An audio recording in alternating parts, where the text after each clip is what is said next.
Hello! So, today we are starting the first of the last two trial parts of this case. God, that did not sound as smooth as I was hoping it would, but that's fine. It'd be like that. So, yeah. How are we doing? I am doing kind of okay. I wish I could have slept a bit more, but you know what? It'd be like that. It's my own fault. I stay up until fucking 5 a.m. and then I'm like, I do this every single time. Yeah, you do. And you never fucking learn from it. It's like, hello? It's like I don't even want to try. But like I do, but also just like, I like sitting up at night, you know? Like I just like just vibing. Just doing nothing, really. Just, I don't know, I like it a lot. And, yeah, so I skipped a meeting that I was supposed to have earlier today. It's fine, it's not a big deal, really. But yeah, I skipped that because I wanted to sleep a bit more, and then I couldn't fall asleep, and then I had some groceries delivered. And it was just like a lot. And I was like just about to fall asleep, and then my mom fucking calls me. Hi! What's up?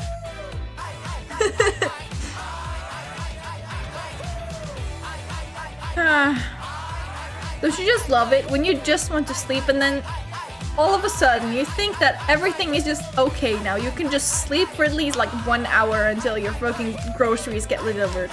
And then suddenly, your mom calls you and you just answer the phone as fucking pissed as possible. Just like, hello?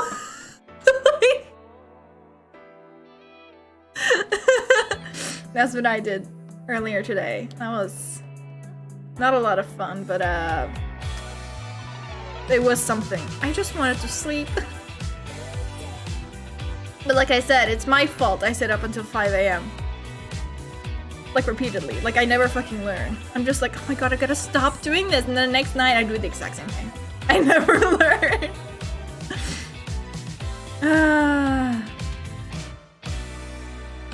Anyway. That sucks. Just let me sleep. Yeah, exactly. I mean, to be fair, it was like midday at that point. But still, like, she had so many hours to call me. And then she calls me when I'm just like, okay, I'm just gonna like relax for like 1 hour while I wait for my food to get delivered or my groceries or whatever. And she fucking calls me and I just get so fucking angry as if it's her fault, as if she would even know. No, but yeah. Anyways. I think without any further ado, let's continue. Okay, that thing is not... Oh yeah, that was something. I got like this message that said that there was an update to my OBS like extension or whatever. They always find a time to call when it's least convenient, right? Every single time. It's like fucking magic. Like, yeah, I opened my OBS and was like, oh, okay, I need to update my extension or whatever. I use obs.live, which is like this extension from Stream Elements, I believe. And I updated it and it logged me out of my Twitch, and I was just like, oh my god, no, I don't remember my fucking Twitch password.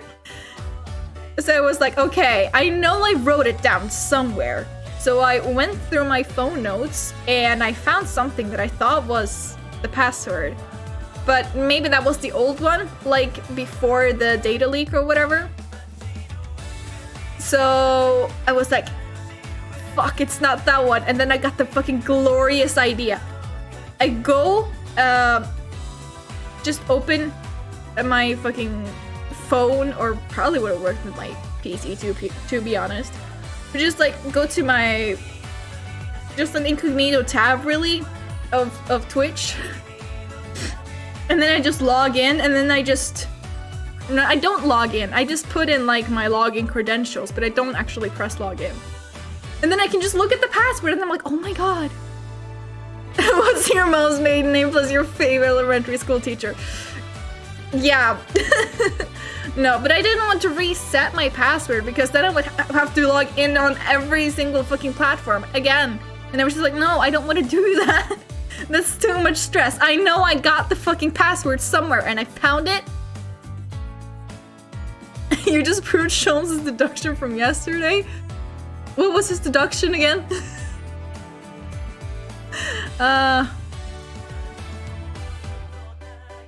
Also, you left like right before we got introduced to Enoch Drebber. What a character. He came rolling out of a safe. Iconic.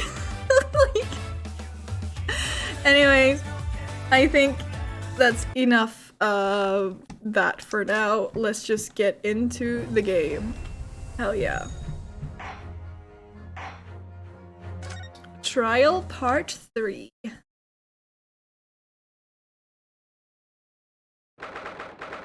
So we're back at the Old Bailey.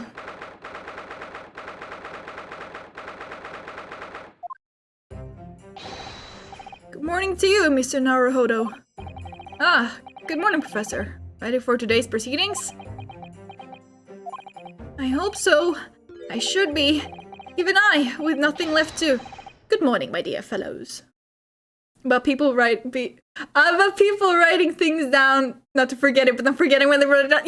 You know what? You're so right. You're so fucking right. I mean, to be fair, I actually hadn't wrote down that password. At least I don't think I did.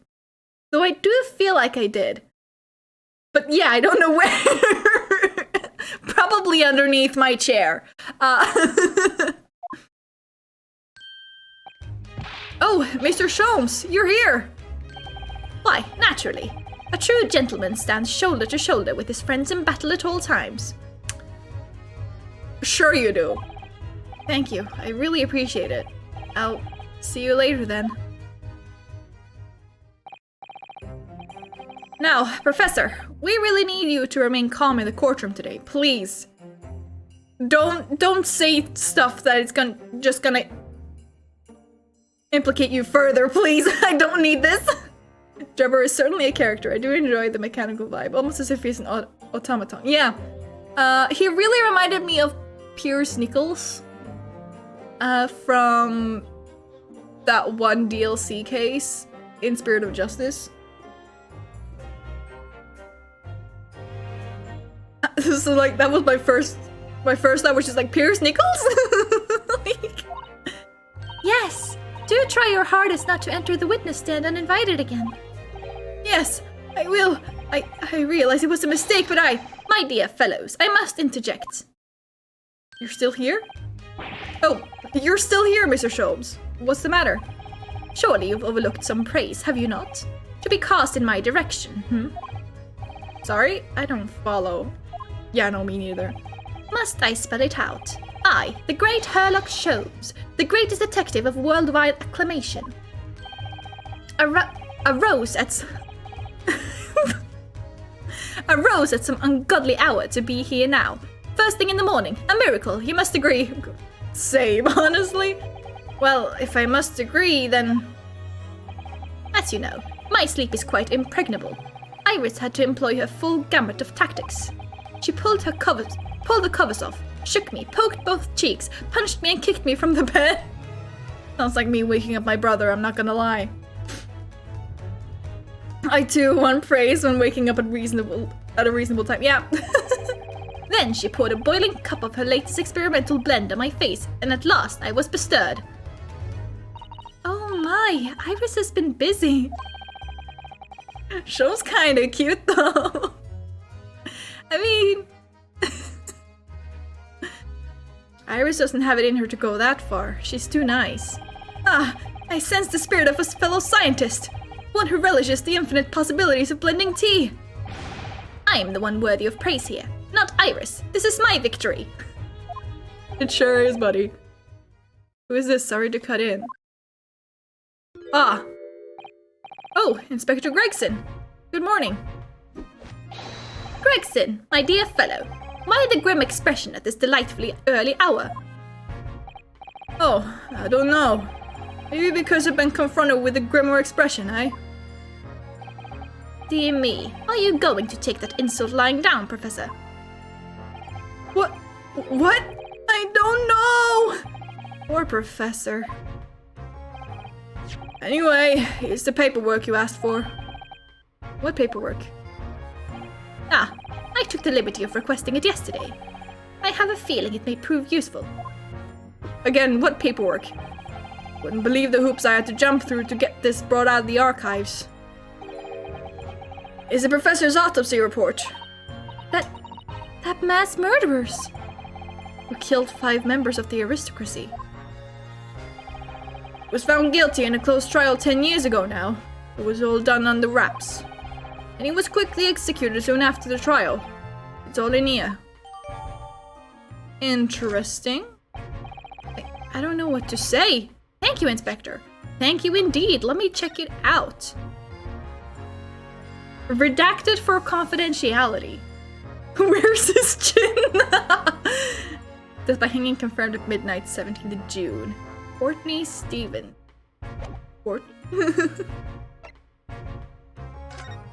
Do we have any way of... Can we just unhook this? Like... And this? Ah, it needs a key. Never mind. Do I have it? This lock does look very strong, doesn't it? There's definitely no way you could remove the mask yourself if it was put on you. What a terrible way to treat someone. Even a convicted criminal. I know, it's starting to make me livid, actually. Mr. Naruhodo, please. I mean, just think about it. Imagine if you had an itch in your cheek all of a sudden. You'd be utterly helpless. Well, yes, that's true. But I'm not sure that warrants quite so much anger. Oh, right. Sorry. Okay. Interesting. I wonder whose face we're gonna see. Connor Ramirez or Chips.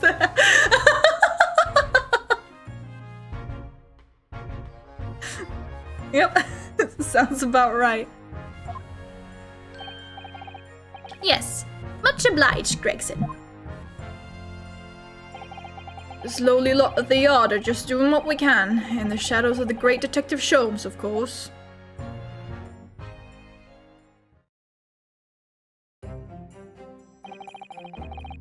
Well then, Professor Limone, this is it. Today we're going to lay all this to rest at last. I wish you the best of luck, Professor. I suppose. He'll be in there today, will he? Trevor. Yes, we expect the prosecution to summon him as a witness. I'm still amazed that you managed to find him in just one day. I really owe you both so much.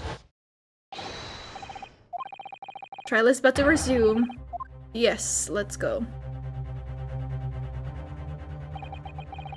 This is it then, the final chapter. Funny, my heart's racing a little. Final chapter. No, actually, I'm pretty sure there are like 2 more. I've not felt this before, actually. This strange foreboding. As if something is going to happen in this trial that I'm not ready for. Okay, interesting, but I can't let that distract me from the only thing that really matters. Finding the truth.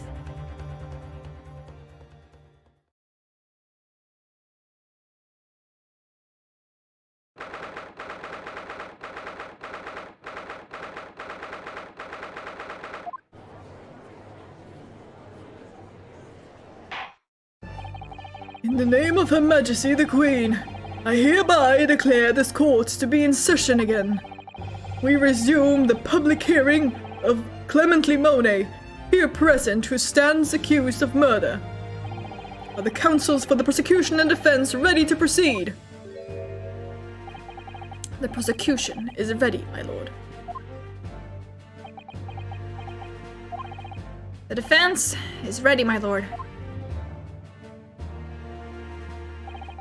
It's promised, Lord Von Zieks has his apprentice with him. His apprentice with memory loss.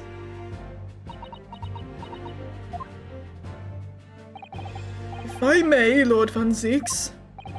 Yes, my lord. There appears to be someone standing at your side. Ah, yes. My apprentice. The peasant accused of murder. Ah, yes. My apprentice and assistant. The prosecution believes today's proceedings will see the complexity of this case rise considerably.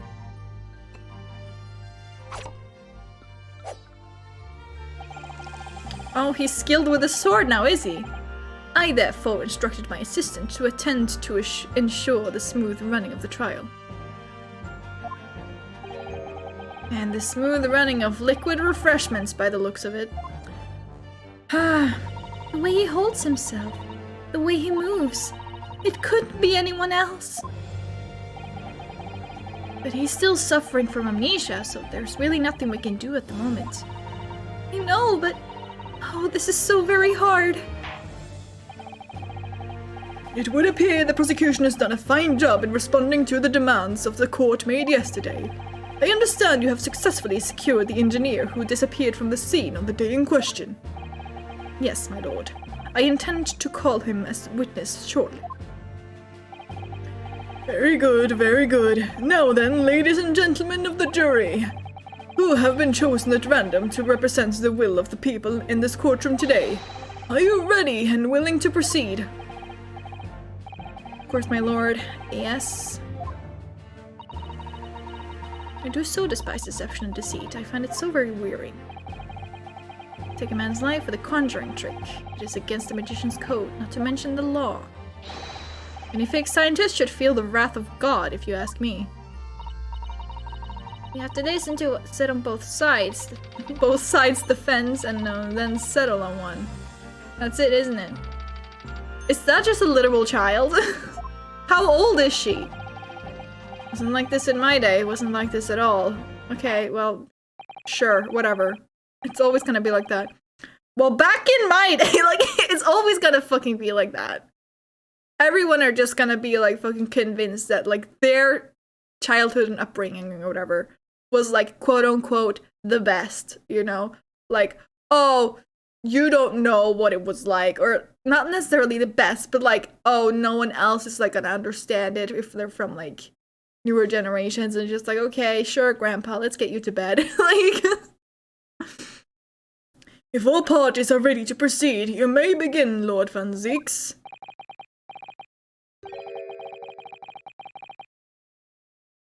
And like, I understand it, but also like, times change. They literally just grabbed a child from the street for the jury. I mean, she looks like a child at the very least. I don't know if she actually is. Before I do, my lord, there is a report I must read to the court.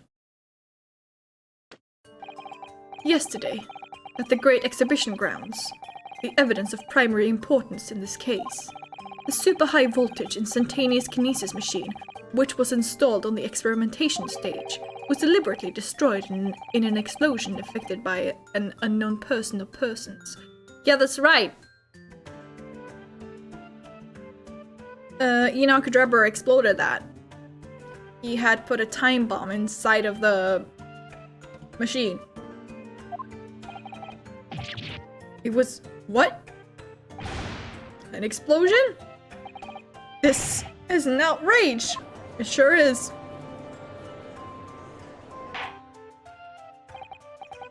Yes, I heard this grave news yesterday. Scotland Yard submitted a report to my office in the evening. I mean, one would think several people would hear it. Like, it was a full-on explosion. I would think it would be, like, a bit more well-known. I read that the machine was blasted to smithers, and the wreckage reduced to ashes in the flames. But...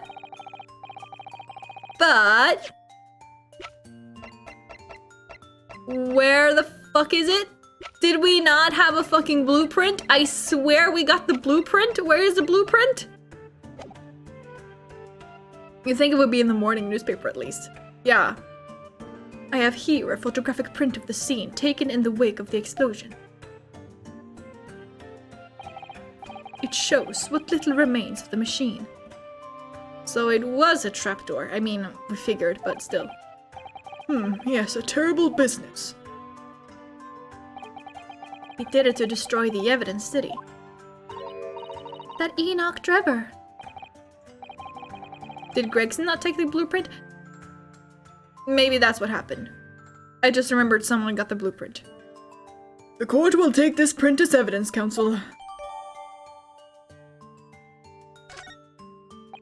Late yesterday afternoon, the protection afforded to the machine by the Special Dispensation for Scientific Equipment Act was revoked. However, before a thorough investigation could begin, the invention was obliterated from existence. As such, this will become a very different trial.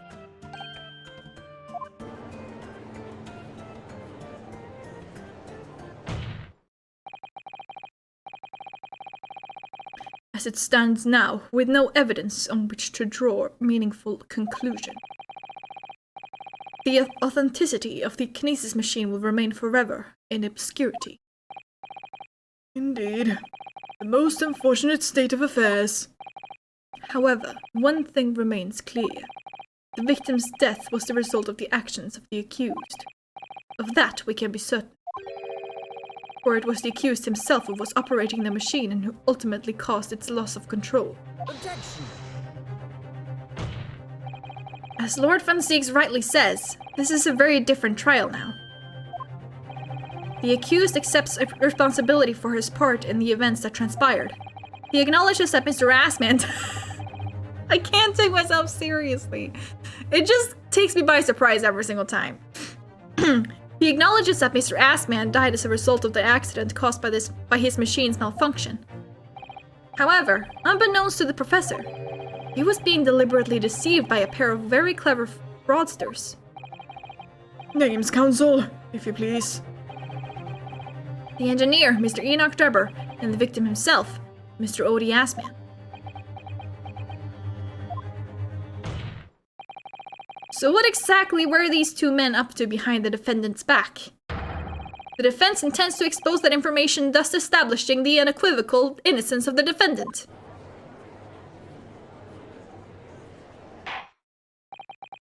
Thank you, counsels. The positions of the prosecution and defense have been clearly stated. Lord Van Zieks, summon your first witness, please. At once, my lord. The prosecution calls the engineer, Mr. Enoch Drebber, to the stand.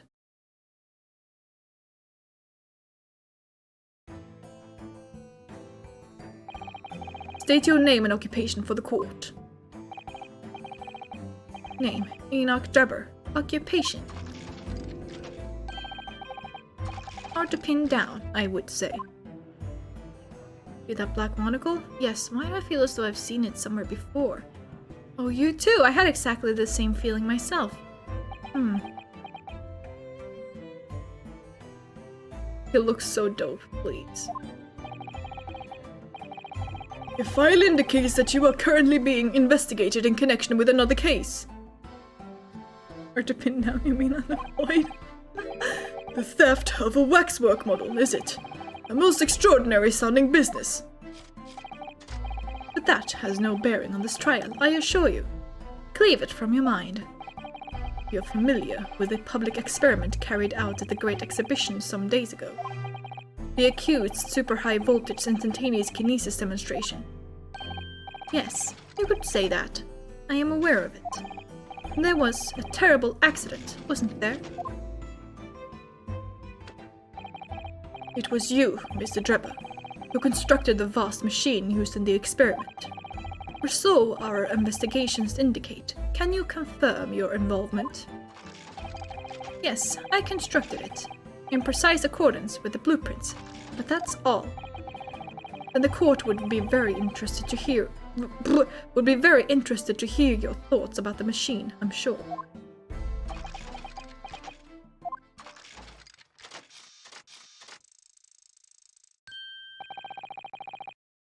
An amazing device, if you ask me. The pinnacle of modern science, making instantaneous kinesis a reality at last. What? Good gracious! Do you mean to say that the experiment was bona fide? Is that your belief, sir? Yes, that is very much my belief. Such a waste that it blew up. Objection. But we've already established the machine was nothing more than a prop for an elaborate conjuring trick. Objection. You've established nothing of the sort. All that was shown during yesterday's proceedings is that the same outcome could have been produced by means of stage trickery. Of course it could have. So, do you believe in instantaneous kinesis? Like, Funzix, you sound really stupid right now.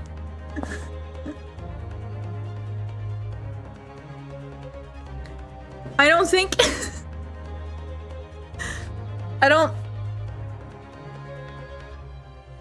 Okay, you know what? Sure, whatever.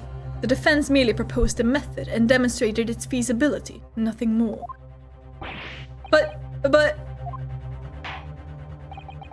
You've procrastinated long enough, I feel.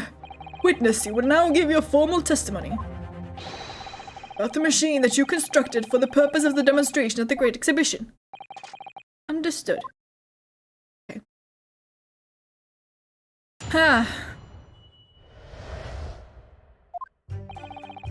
Met the young professor approximately 1 year ago through Mr. Osman's introduction.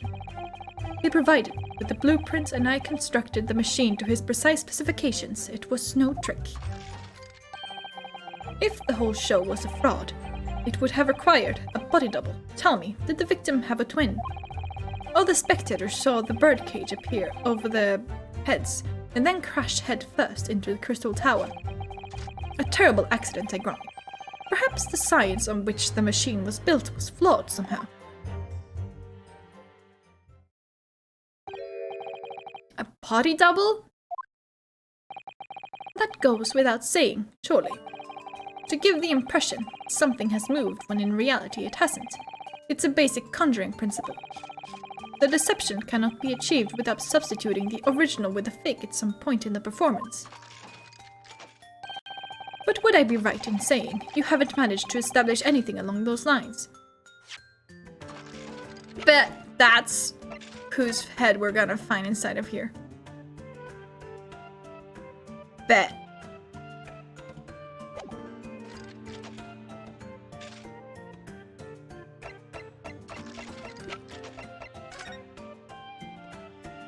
So that would mean this is the professor? Maybe? I don't know how the lore would add up, but I'm sure they would do it.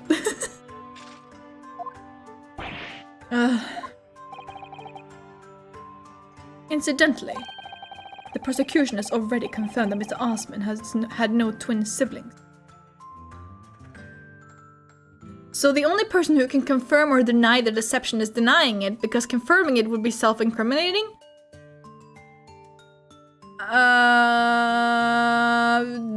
I don't fucking know. It's my understanding that this witness is well versed in conjuring artfulness. But such talents do not indicate that he was actually able to accomplish what he claims. Namely, the construction of what, by all accounts, must have been an extremely complex scientific machine. Whatever do you mean? Yesterday's proceedings brought the true nature of your past exploits to light, Mr. Drebber. If Drebber admitted to tampering, then he would incriminate himself with murder. I mean, true. Yes, okay, I'm following. I'm following that.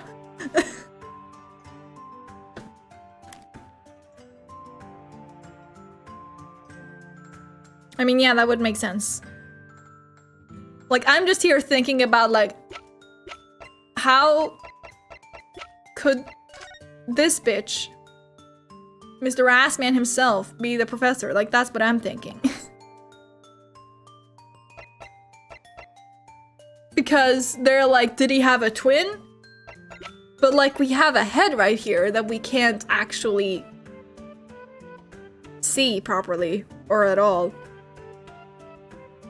But I bet that's where they're gonna go, and this has been like kept secret. So that begs the question, who is this?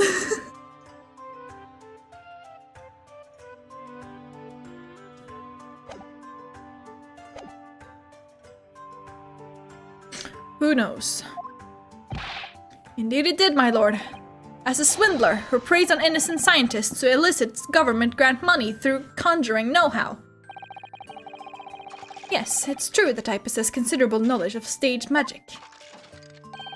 But crucially, my scientific knowledge more than matches that of any academic in the field.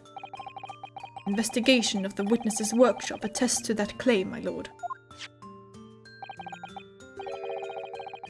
Oh, Courtney Stevens must be Courtney Shite. Oh. I forgot her fucking name was Courtney. That does make sense. Yes.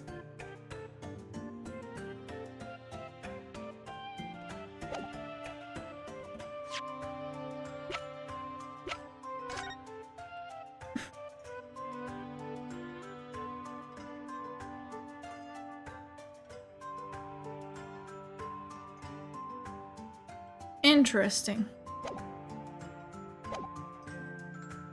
As evidence, the police found this Royal Society trophy for young talent in science there. Yes, that's true. We spotted it there ourselves. If a hypothesis is sound, it can always be forged into a physical manifestation with sufficient skill. She was the first to identify the body this time. Maybe she is an accomplice. She was? You're right! Now you should be playing this, not me! I'm just like, gonna hand my controller over to you. Here you go. Though I may have sold the secrets of some deceptive vials to sniveling talentless scientists in the past. Would you therefore assert that the explosion of the machine was an unfortunate accident? Or of course, a deliberate act of murder carried out by misuse of the science.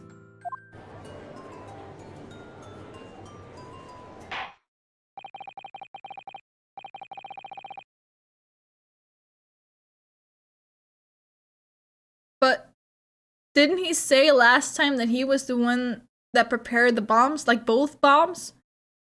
Because he was like, I prepared this bomb in the room or whatever. And then it was like, yeah, you defused that bomb. But there is another.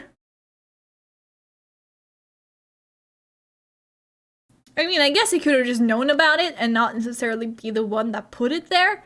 But this seems not very likely. Counsel for the defense, your cross-examination, please. Alright, let's go.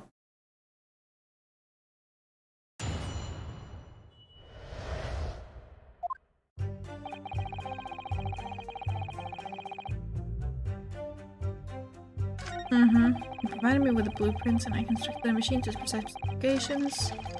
The whole show was a fraud. It would have required a body double. Tell me, did the victim have a twin? Placing a bomb in your own workshop to blow away evidence is highly sus though. Yeah. I don't understand what he's getting at, to be honest. Well, spectators saw the birdcage appear above their heads and then crash headfirst into the crystal tower. A terrible accident, but perhaps the science on which the machine was built was flawed somehow. Hold it! I want to press the twin issue. Of course! That's it! Mr. Assman was a twin! Objection! It's never fucking twins. Perhaps my learned friend wasn't listening earlier. Mr. Osman had no twin siblings. No, I heard you before, but the thread of hope hadn't quite left me. The demonstration could have been a trick if there was somebody who looked sufficiently like the victim. But Dr. Scythe absolutely ruled that out as a possibility.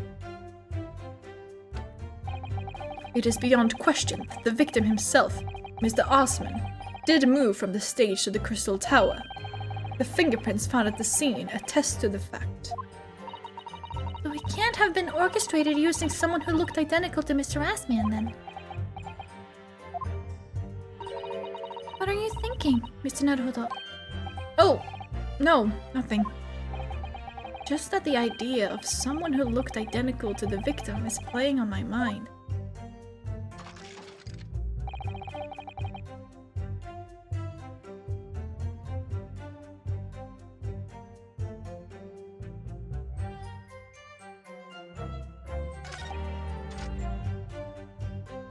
Okay, let's see what he says here. I don't know if you're sure of himself. What do you think? Now the machine has been completely destroyed by yesterday's explosion. It's going to be impossible to argue its authenticity, one way or the other. We have the blueprints! If we were unable to establish that it was a piece of stage trickery rather than genuine thing. Both Mr. Aspen and this man understand trick the professor and used him. They took advantage of his naivety and his unbending belief in his work, and I won't let them get away with it. Seeing as the professor is an old friend of Lord Van Zeek's, what on earth must he be feeling toward Drebber?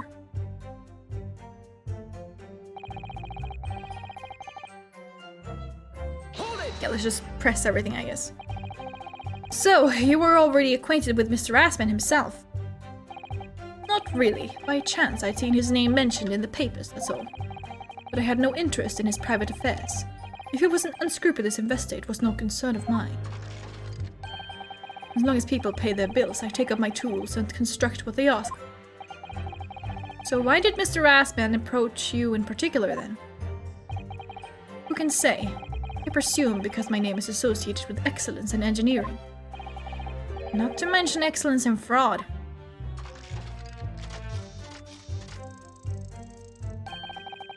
Hard to gauge. But the point is, all I did was construct the machine according to the blueprints I was given. In other words, the kinesis machine was built on solid scientific principles. Yes, you might say that. Professor Limone certainly has a mind like no other.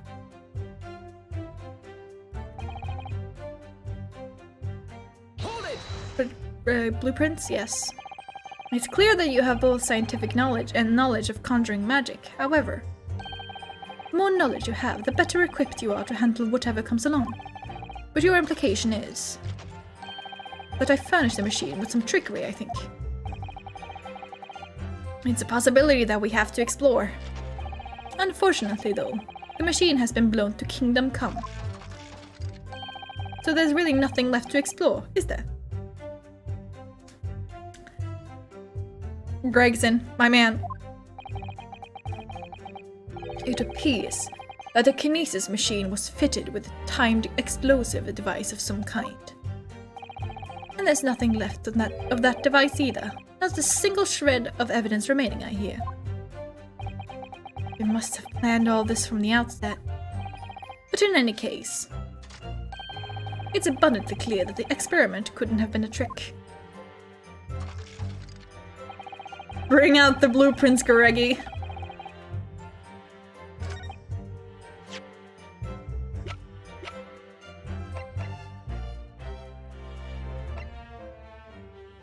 I haven't looked at this fucking camera or anything, have I? What a wonderful machine! You really love contraptions like this, don't you? Oh yes! Anything mechanical I find absolutely irresistible. Almost irresistible, surely. Well, whenever I see a pocket watch, for example, I can't help myself. I simply have to take it apart. Okay, that's worrying. Yeah, I was about to say! Yes, Father tells the time by the rumblings of his stomach now. He's given up having a watch. Poor Professor Mikotoba. Look, Mr. Naruhodo. What is it? The bellows just here. There seem to be some very dark red stains. Yes, you're right. It looks like blood, actually. Oh my! I'm sure it's not what you're thinking.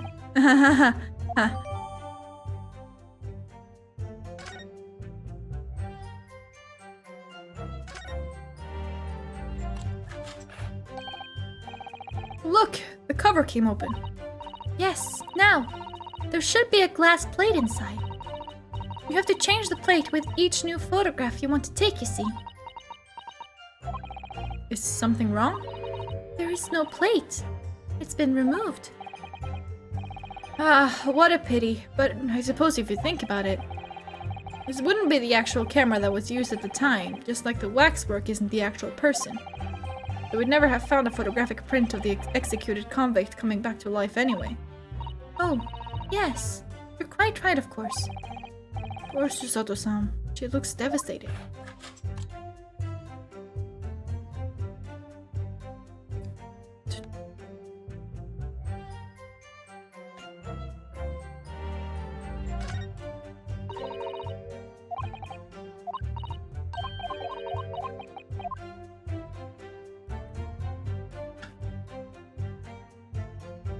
It would be amazing if that was the camera used and there was a print of the comic. Yeah, right? That's what I was thinking too. But like, if you're gonna make a fake camera, why make it so realistic? You know?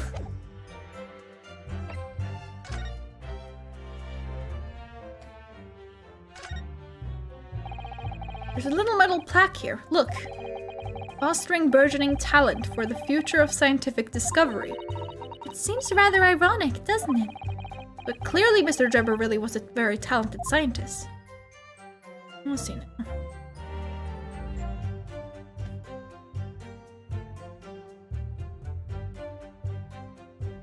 Guess that's it for that. Broken glass. It could be the camera used, to be honest, just without plate. That would explain the obvious blood splatter. Yeah!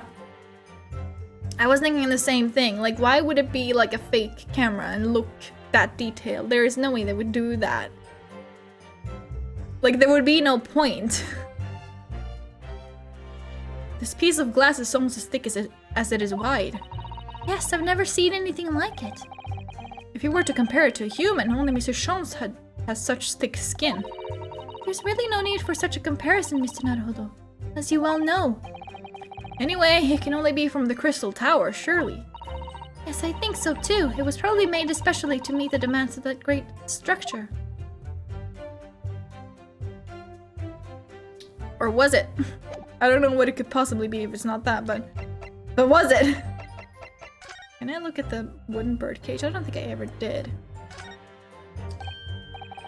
Look here, Mr. Soto. Oh yes! The wood's cracked and broken a little. I suppose because it fell from such a height. Yes, from the height at which the balloon was flying, down into the Crystal Tower below. A fall of about 30 feet, or 9 meters. Leaving the man inside tragically dead.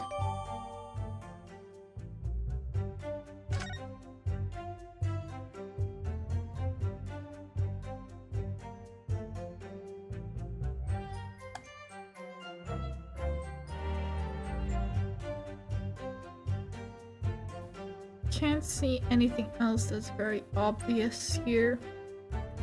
And I can't see anywhere else that it highlights. Okay.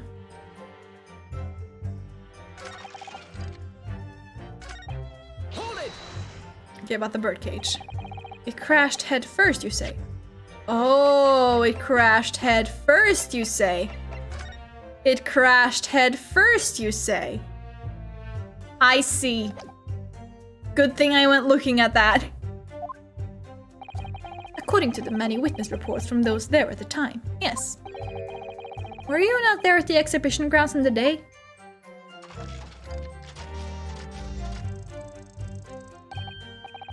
Unlikely. I rarely leave my workshop. Yet another of your unique inventions was found at the scene. Haven't you heard? Feet are the new head. Ah, yes, makes sense. Well, it was the unveiling of a machine I'd labored over for many months. I saw it clearly with my own eyes, the birdcage plummeting headfirst into the tower. What a surprise. I believe the victim's neck was broken from the headlong fall, wasn't it? How would you have come by that information? Even an infernal recluse like me reads the newspapers, you know. According to the reports, 2 injuries were apparent on the victim's body. Yes, he'd been stabbed in the chest by a screwdriver, believed to belong to the defendant. I can't believe last episode it introduced us to the word driver file. I didn't need that in my life.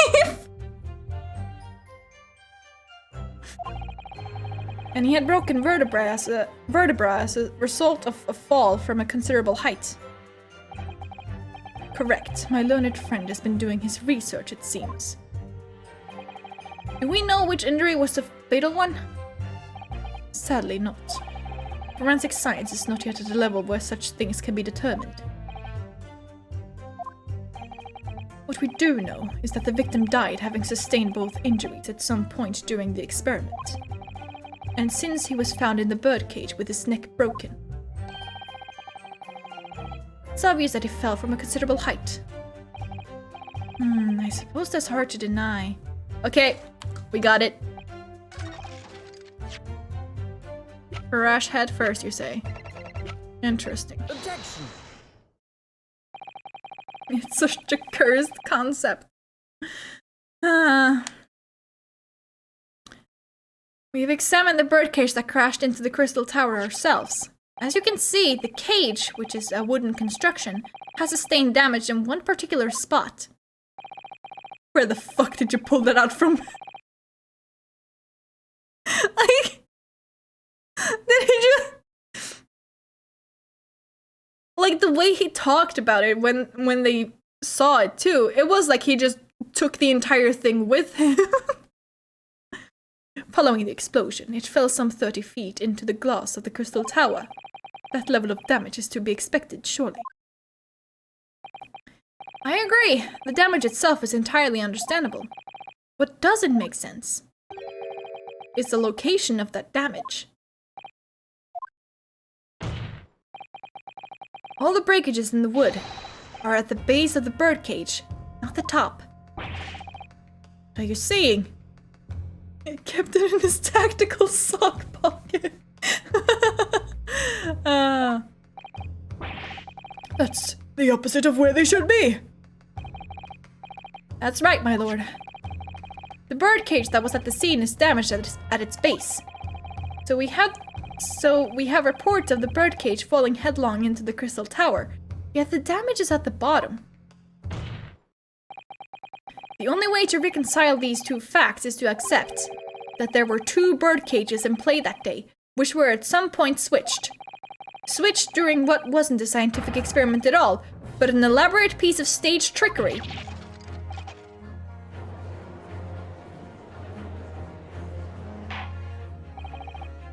Good gracious! Explain yourself, witness. Well, if we examine the facts, there's only one logical conclusion we can draw. The damage on the base of the birdcage clearly indicates that it's crashed tail first into the tower.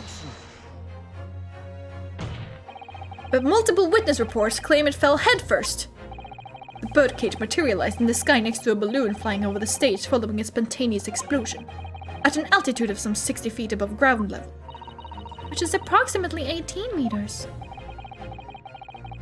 It then proceeded to fall some 30 feet into the crystal tower in the ensuing deflagration.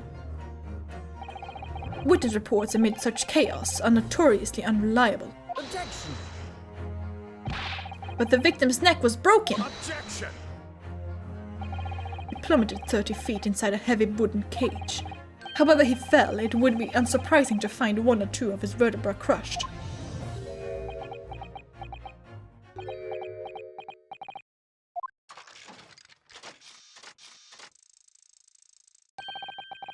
Riveting scientific analysis of events from the prosecution there. Though to be even more rigorous, you would have to say it was only 1 vertebra, actually. He wasn't quiet for long. I find it hard to see what's motivating Lord von Zieks. This witness is clearly a swindler, and one who deceived a personal friend of his. If you're going to establish this this deception. Do it right. Sorry? I feel like that's the undertone here. Ah, yes, there's one more point. The defense appears to have forgotten. It obviously wasn't a trick, as a certain truth very plainly demonstrates. What? It seems to me that the cross-examination had better continue until we resolve this matter. Mr. Drebber, you will amend your testimony with details of this truth. Of course, we must treat the matter scientifically after all. I nearly had him there.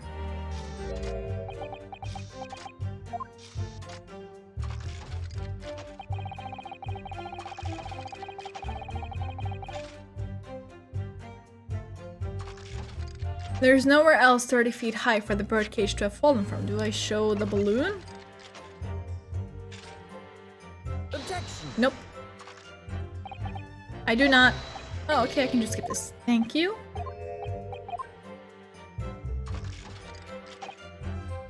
Hold it. Let's press this, I guess. Maybe the stage photo?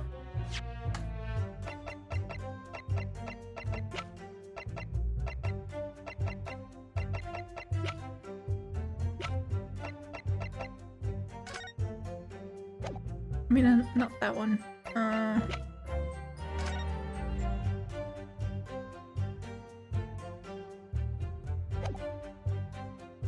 Of the giant hole.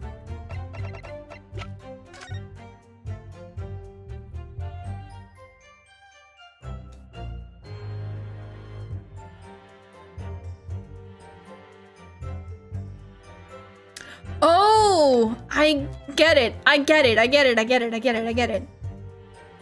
Or the schematic, maybe? What do you mean? Well, before the demonstration began, the victim was alive on stage in front of the audience. Yes, there are lots of witnesses who saw Mr. Assman on the experimentation stage. That's true. I really want to say experimentation. And it's bothering me so much. And the victim's neck broke as a result of an impact following a fall. Logically, therefore, the victim must have fallen from somewhere. From somewhere. The balloon that exploded was at an altitude of 60 feet.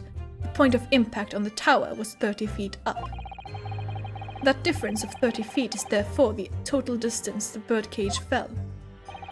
And there's no other location from which the cage could have fallen that distance if it didn't drop out of the sky. Ergo, the victim himself must have been beamed from the stage into the sky above the crystal tower. A trenchant scientific analysis. Dear me, every time I hear it explained, it sounds increasingly plausible. Oh, yes. It's all very well thought out. Certainly all the spectators on the day saw it. The birdcage plummeting 30 feet through the air, I mean. Irritatingly, yes.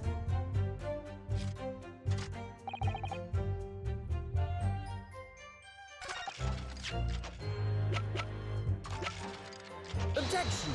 It's not that.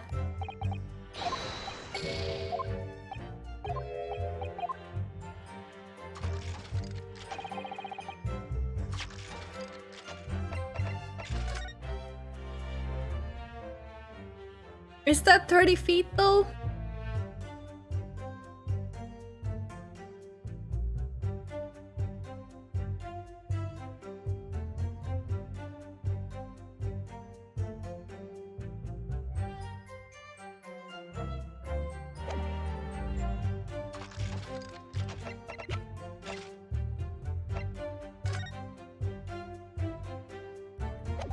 It has to be right.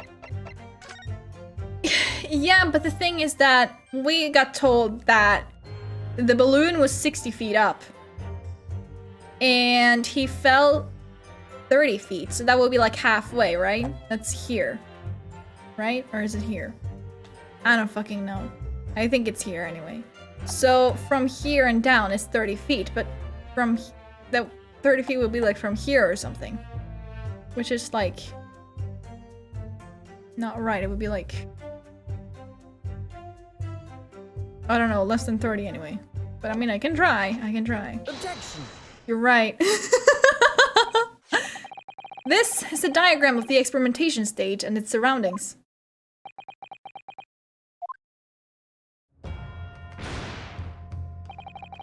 We know that somehow the birdcage appeared in midair before falling down into the crystal tower.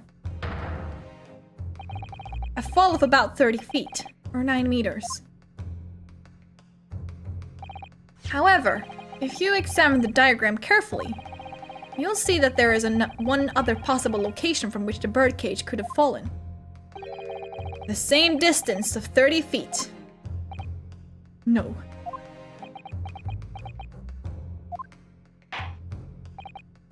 Well, it appears the defense has a possible explanation to put forward. Go ahead, counsel. Yes, my lord, of course. You will indicate the place to which you are referring on the same diagram. The alternative location from which the birdcage could possibly have fallen the requisite 30 feet.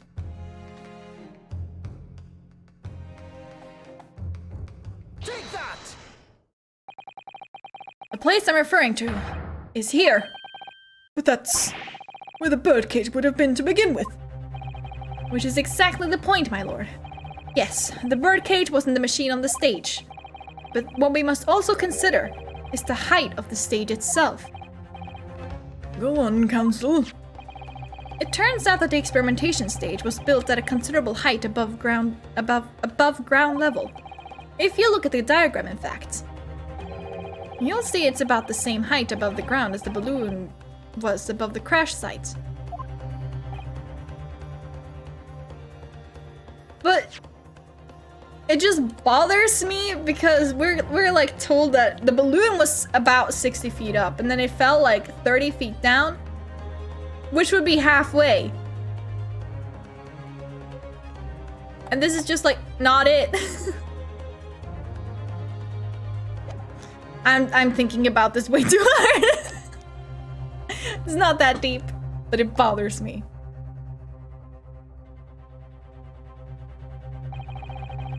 When the experiment got underway, the machine and the birdcage were engulfed in steam.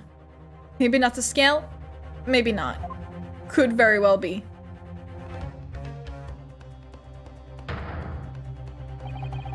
At that moment, the floor of the stage gave way, and if we assume there to be a void underneath, this birdcage and the one seen by the audience would have fallen almost exactly the same distance.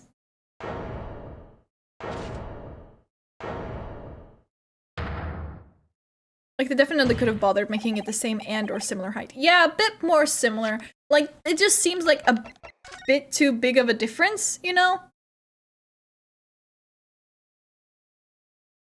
I feel like it's at least a few meters.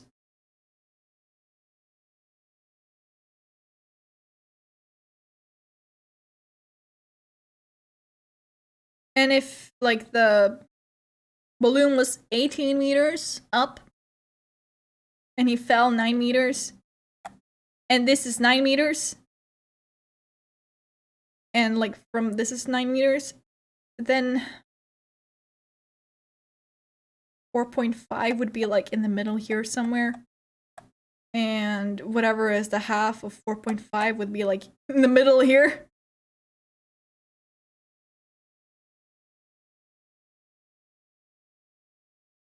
So I want to say like at least a few meters difference, which can be a lot.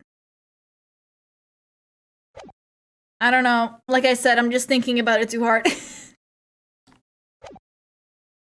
I guess it's just to like make it seem less obvious, I guess.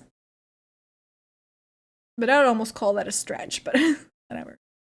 Once again, my lord, this all points to the fact that there was not one birdcage, but two. Objection!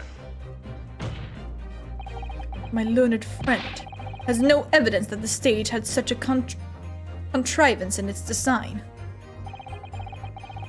Someone is responsible for the criminal destruction of the kinesis machine itself. It's true. However, the stage still stands. And take a moment to look at the photographic print of the scene following yesterday's explosion. Good lord, the metal grill that formed the floor of the machine is undone. Yes, most likely blown open by the force of the explosion that destroyed the rest of the machine.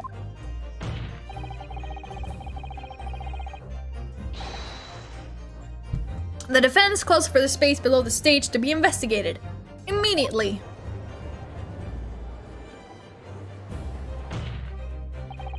Mr. Drebber, it was you who built the kinesis machine, which means that it was you who built the 2 bird cages that were used to carry out this deception.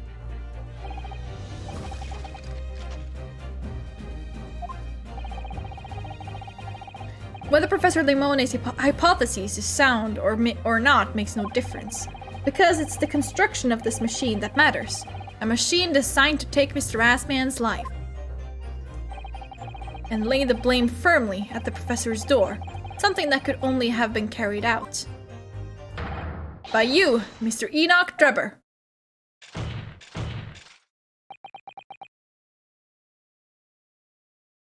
I'm trying to use my brain to think.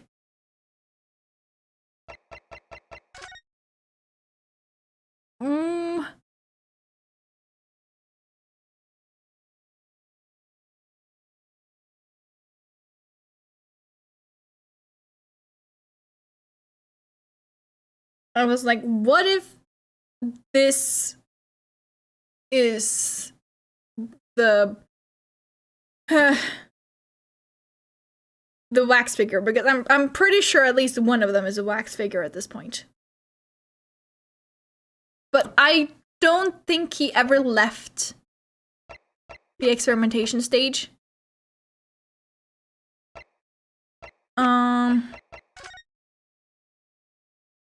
So I believe he went in there, and then it started like steaming, and it dropped.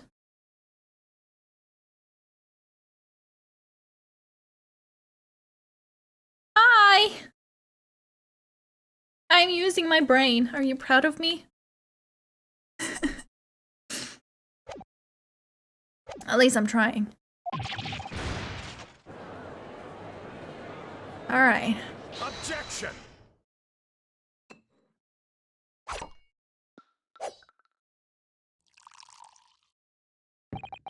If my learned friend has reached the end of his wild assertions. Congrats. Thank you. The prosecution would like to crush the defense's argument slowly, but surely. God, what is it now? Your argument fails to hold water. On 2 counts. 2? Firstly, before and after the experiment, this witness went nowhere near the kinesis machine. Every relevant member of staff from the exhibition has attested to that. And I believe members of Scotland Yard have also been on watch duty at every public experiment. In other words, Mr. Drebber had no opportunity to switch the alleged pair of bird cages. But I've already explained why he wouldn't have needed to. The nonsense with the crossbow, that doesn't bolster your case at all. The man who disappeared from the stage and the man who crashed into the tower are one and the same. Says who? Courtney? Interesting. The forensic investigation team's report is unequivocal on that point. And the second flaw in your assertion is a distinct lack of motive. Why would this man have wanted to take the victim's life? He had no reason to do so. A motive? Do I have to think of everything myself? They really said, but what about the motive, huh? What about yours?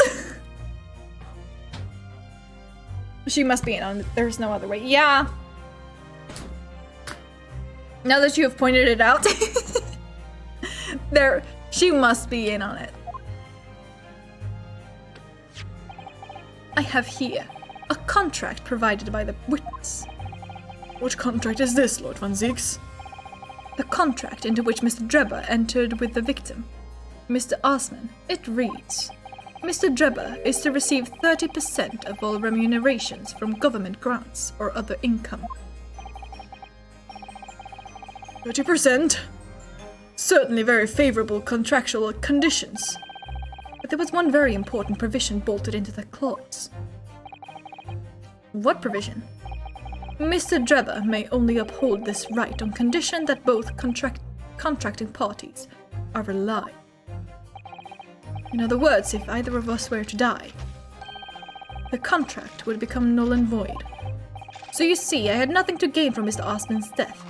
The diametric opposite, in fact.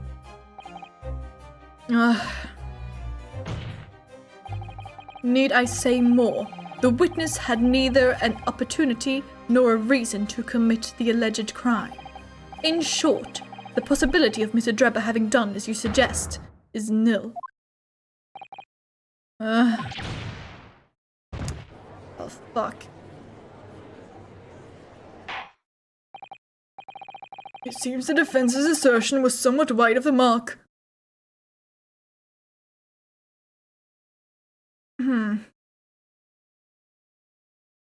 That both need to be alive part sounds like a perfect cover for a motive. What if Assman isn't dead?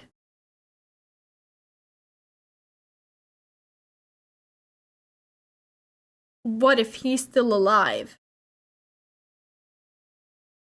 But he's been in hiding. Plot twist.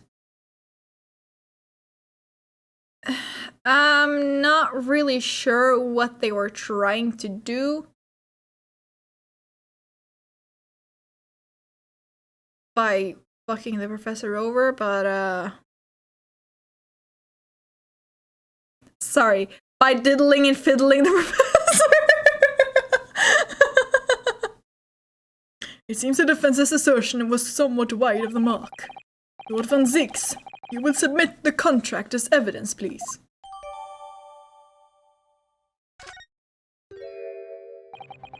It's true.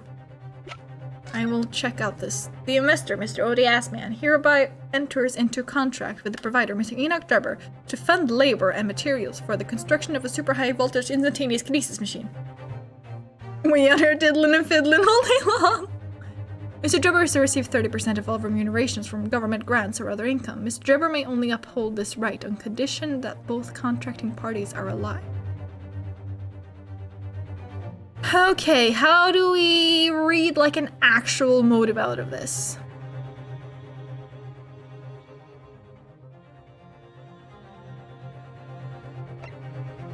They both have nice signatures. Wait, signature. Fuck, we don't have it! We gave it to Gina! Fuck, no!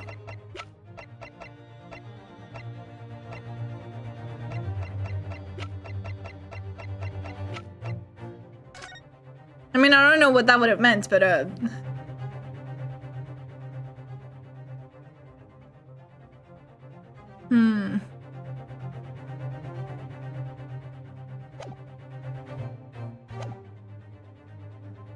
It's true.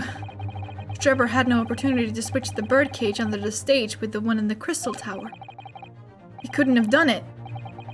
Yo, Eric, what's up? I have no idea what his motive might have been. There is one aspect of your argument that still holds true, however. There were 2 bird cages. The prosecution is unable to deny that. Ah, so I'm sure you're on the right lines, Mr. Naruto. And I have no doubt there are other aspects of your assertion that are undeniable truths too. I'm loving this case, honestly. It reminds me a bit of...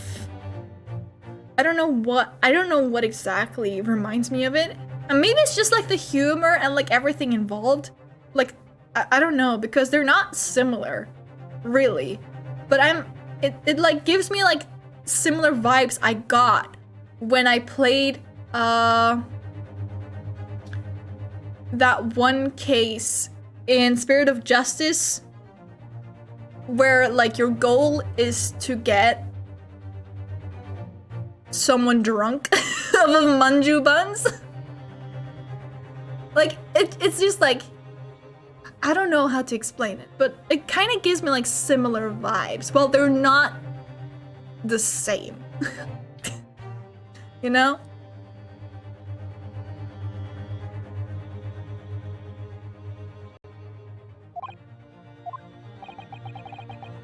It would seem that the defense has no rejoinder to offer.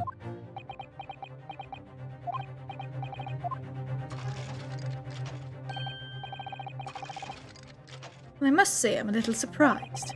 I came here to testify about the machine I built, and instead my reputation is defiled.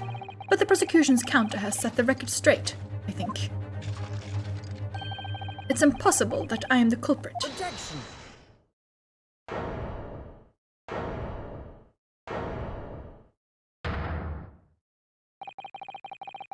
At the beginning of this trial, we believed that there was only one birdcage, yet now we know there must have been two. In other words, there was more to the demonstration than we realized at first.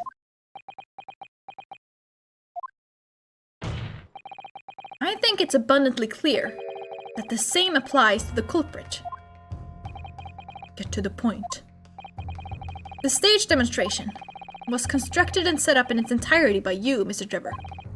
Therefore, it's inconceivable that you had no hand in the events that transpired. So if circumstances mean it's impossible that you could have carried out the crime yourself, it points to the fact that someone else was involved. Someone else? Counsel, are you suggesting... Yes, my lord. Mr. Drebber had an accomplice. Objection. An accomplice now. Well then, I presume. You're prepared for what's to come. The plot thickens. Indeed it does. I wonder, like... Are we suggesting Courtney? Ooh, now that you're accusing not only this witness, but someone else of the most serious of crimes. If these accusations turn out to be false, then make no mistake. The prosecution will demand an equally serious punishment for your slander. Well, counsel, do you intend to pursue this course and formally accuse another party of involvement in this matter? What do I do here? At the moment, this is a little more than a hunch on my part. I don't know if for sure if Drebber had an accomplice or even if he really is the culprit here. One way or another, though, I have to make my position clear as a lawyer. So what's my stance going to be? Did Drebber have an accomplice or not? Name the accomplice. The defense is ready to name Mr. Drebber's accomplice. Somehow the two bird cages must have been switched. Everything points to that. Yet according to the coroner's report, that's not a possibility. I'm just thinking of Colonel. It's coroner, yeah. But that inconsistency itself is a clue. Counsel, My lord? you have received a stark warning already. If you are nevertheless determined, then I must now ask you to identify this alleged accomplice by name. So, your answer, please. Who do you claim to have been Mr. Drebber's accomplice?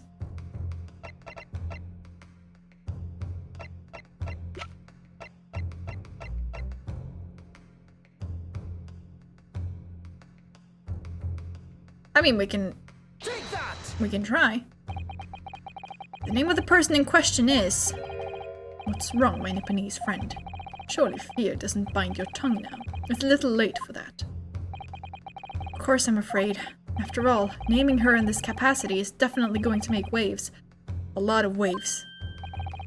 Could very well turn every single person in this courtroom against me. I'm sure we'll be alright, Mr. Naruto. Thank you, Mr. Soto. The enemy always appears larger than life, but you'll appear exactly the same to the enemy. Alright then, here goes. You've kept us waiting long enough. Your answer, counsel, now. I hate that the music does not always stop right away. I was about to comment on that. Not only that, but also just like the way the dialogue went, I was like, oh no, this is wrong. But at the same time, like the badges didn't show up in the corner, so I was like, wait, what's going on? Is this right? Is this not? Like,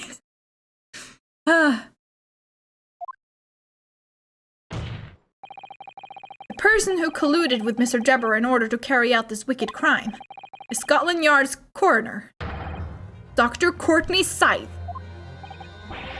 What the blazes are you talking about? Dr. Scythe? The head of the forensic investigation team, and the coroner who conducted the autopsy on the victim.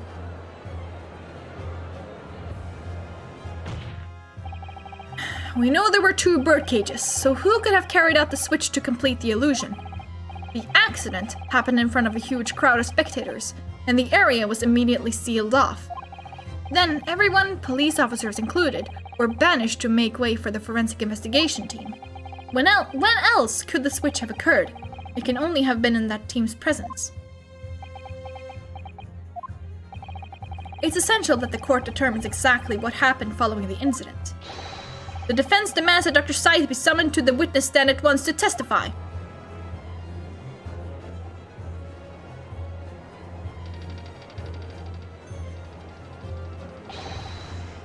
Got a nerve standing up there, dragging the yard's name through the mud. I didn't mean to. I know the woman very well. There's no better dead room. Dead room? Is it? There's no better dead room worker. Whatever, out there. How dare you call her a criminal? My learned friend's imagination appears to be wilder than the East End at night. But the recklessness of your accusation aside, there's another grave problem with your argument. One which the prosecution demands you address at once. A grave problem? A grave problem? Oh my word! Who do you claim acted as the victim's doppelganger? What?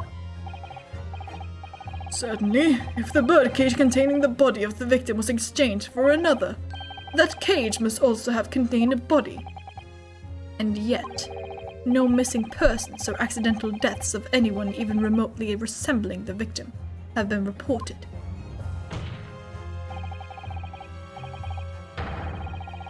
She could have been blackmailed or something as well. She must not have done it willingly. I mean, yeah, it seems like she was also involved in the professor's autopsy report, yeah.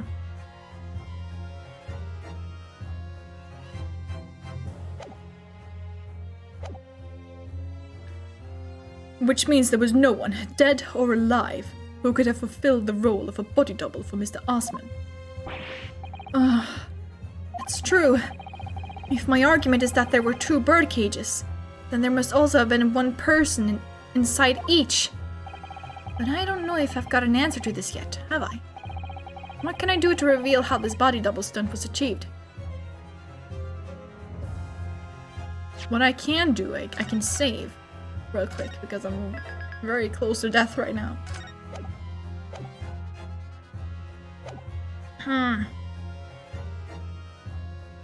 Name someone, present evidence? I don't think I can do anything yet. Because we have no proof of what is inside of this. Or who is inside of this.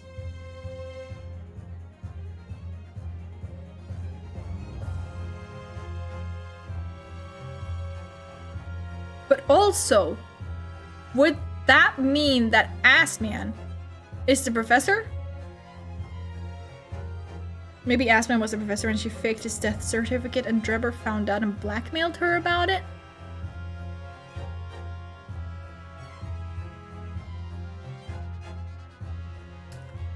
But why?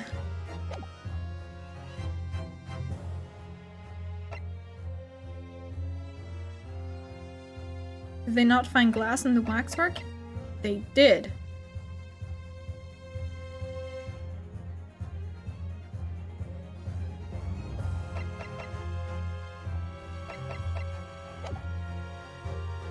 Okay, let's try to present evidence.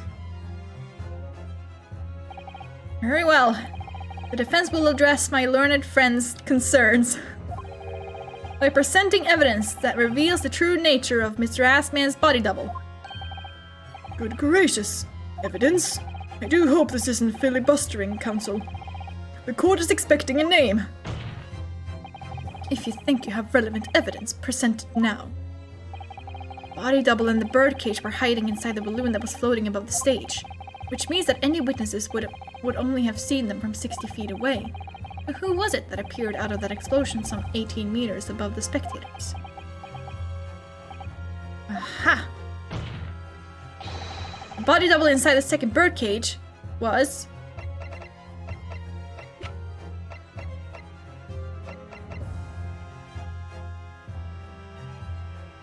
Take that!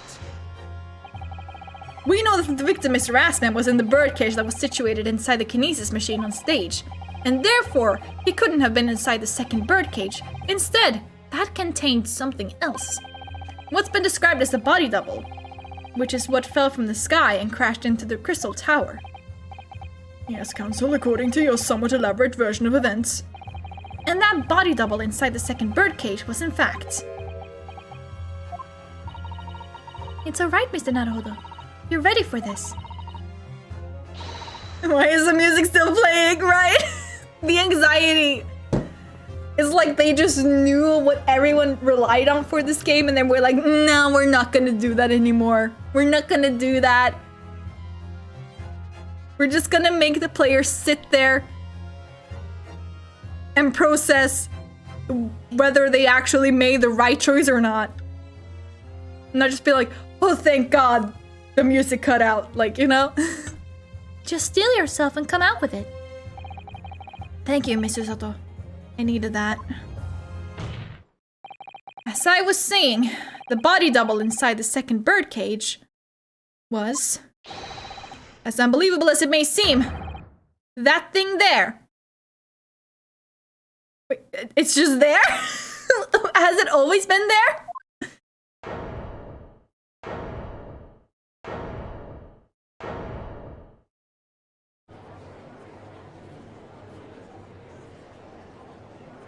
Objection! When did that show up? Yeah. I love that it's just there. Yeah, they really just brought it out and just kept it there just in case it became like... Why is it there? Open your eyes and look into mine, my Nipponese friend. Now tell me, what are you playing at? Stand firm now, Rinosuke.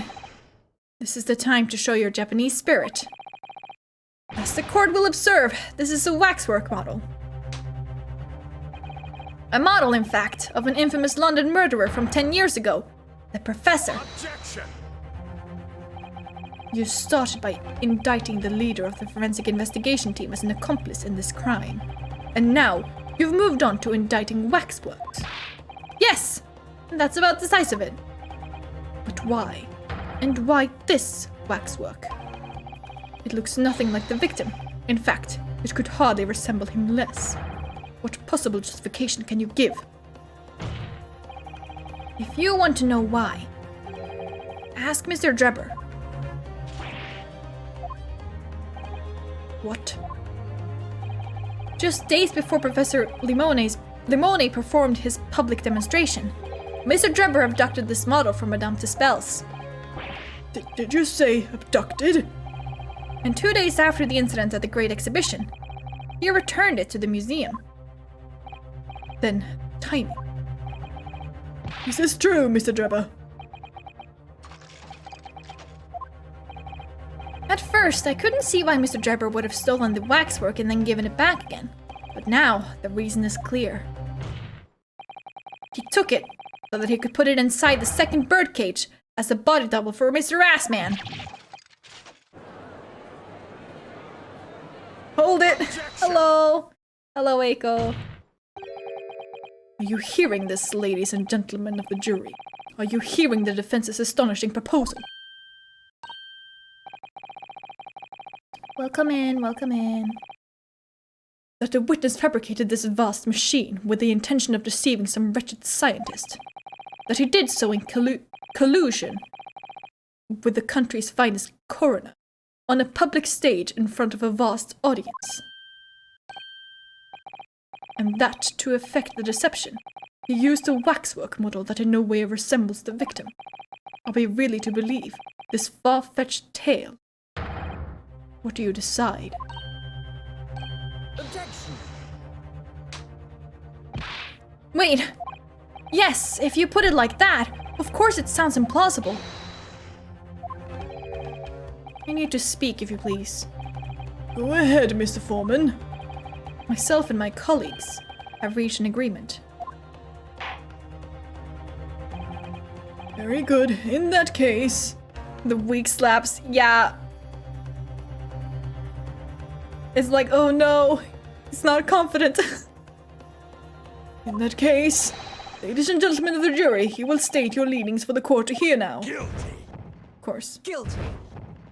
Guilty! Guilty! Guilty! Kill me! Well. Summation examination time. Let's go. So, as indicated by the foreman, the jury has reached a consensus. Knew that was going to happen. We should get through this, Mr. Naruhodo, as we always do. And uncover some new truths along the way, I'm quite sure. Corn juror has to be a literal child, right? Yeah, there is no way she isn't. I'm going to have to appeal to the jurors as usual and see if I can persuade them to change their minds. The defense will now embark on a summation examination. Are you and your fellows ready to proceed, Mr. Foreman? We are, yes. Let's go. I ask you now to state clearly for all present to hear the grounds on which each of you has decided that the defendant is guilty of the crime of which he is charged.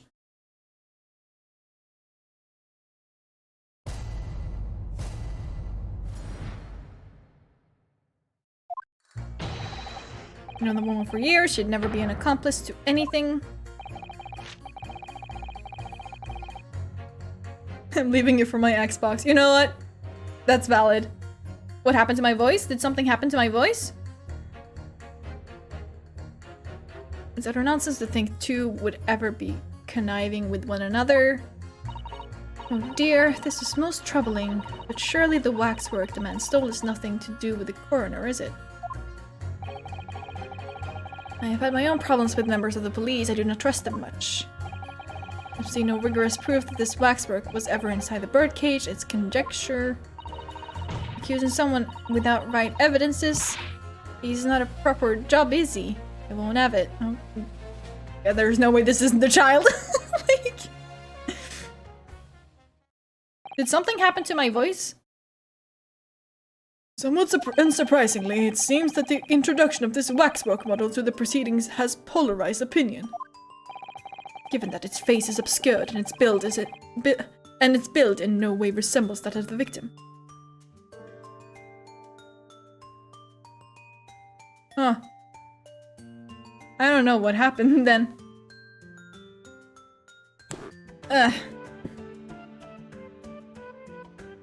Given that its face is obscured and, in no way resembles that of the victim. I can only applaud my learned friend's temerity at suggesting it as Mr. Osmond's body double.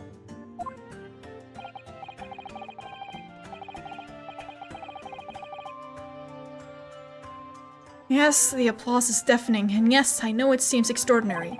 I just don't want to give voices to the jurors anymore. It's just really tiring, and, yeah.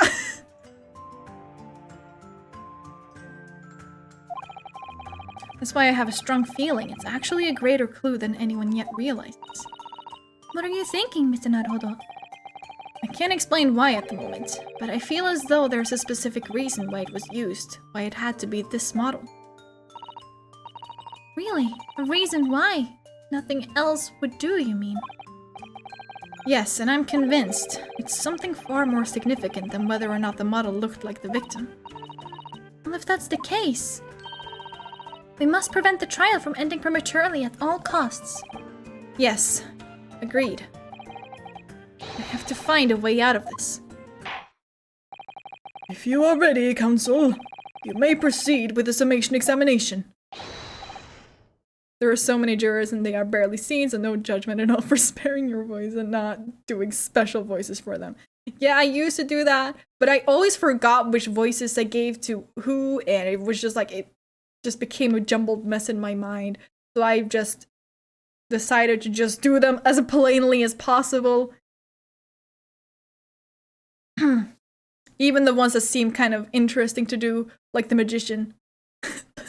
But I don't want to do it. Yes, my lord. Okay, let's go.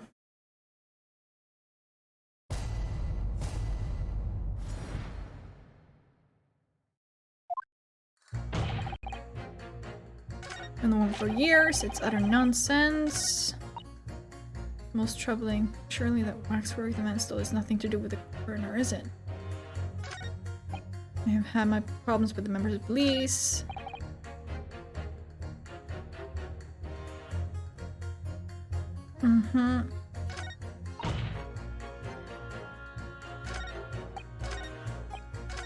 Okay. I want to press this guy, I think. Hold it! You claimed the whole instantaneous kinesis demonstration was a trick. And I did, but there's more than one way to pull a rabbit out of a hat, isn't there? Sorry? Grant you, given that this cage appeared from amidst an explosion, there'd have been no need to use a real person. But if a waxwork had been used, the culprit could at least have had the decency to make it look like the victim. I'm not sure exactly how much criminals are governed by decency. The point is, if you're going to make a claim about that waxwork being inside the birdcage, you need to give us some evidence. Without that, it's just not science. I suppose we should expect nothing less than a logical argument from a fellow of the Royal Society. But that perhaps means his mind could be changed if we manage to present suitable evidence. Evidence that the Professor Waxwork was inside that birdcage. Can I produce that or not? I mean, I have the piece of broken glass. I have this.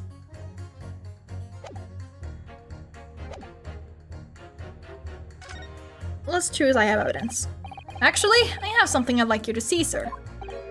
Oh, I must warn you that I firmly believe it's only wise to trust men in white coats. But given your jet black outfit, I don't mind admitting to a sense of trepidation here. Sir? Does that look black to you? Like, that you don't trust anyone in black? Looking in the mirror must be very trying. I do have some evidence that proves the waxwork was inside that birdcage, namely... Take that! Yes! Also, the music cut off. What's that? A piece of glass? Though it's unusually thick for glass. Yes, it's a piece of broken glass that we found inside the jacket on the waxwork. Yes, he has a little mouse. As you say, it's not ordinary glass, though. It's very thick and clearly made for extra strength. Much like the special glass that was developed for the construction of the Crystal Tower. The Crystal Holy smoke! Exactly, the centerpiece of the Great Exhibition, where the very incident we're talking about took place. On the day in question, the birdcage fell from above and smashed through a window of that special glass. When's this small piece originated? Is that it? Precisely. So, what do you say? Now that clear evidence in support of the assertion has been placed before you.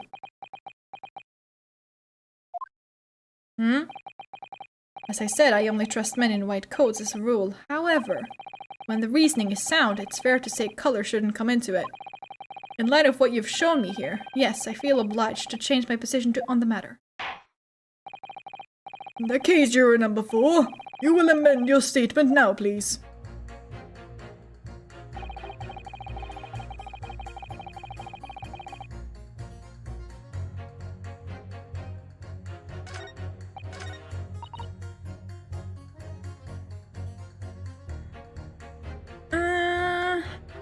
I feel like...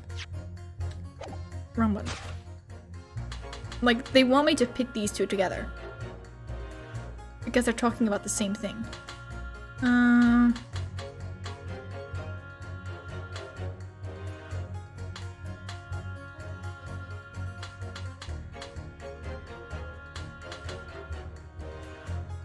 But I don't think I could do it. What kind of weird prejudice to not trust people dressed in black? Yeah. Why would you assume that? Well, quite simply because that unsettling swindler has no relationship with a woman, does he? True, as it stands, we don't know of any connection. Oh gosh, but it would be delightfully romantic if they were somehow to have a mutual interest in the waxwork. Romantic? A woman of society such as myself views everything in terms of relationships, you know. Ma'am. Well, you learn something new every day, even if you don't want to. I mean, yeah. One might wonder about a possible relationship between the defendant and this coroner woman.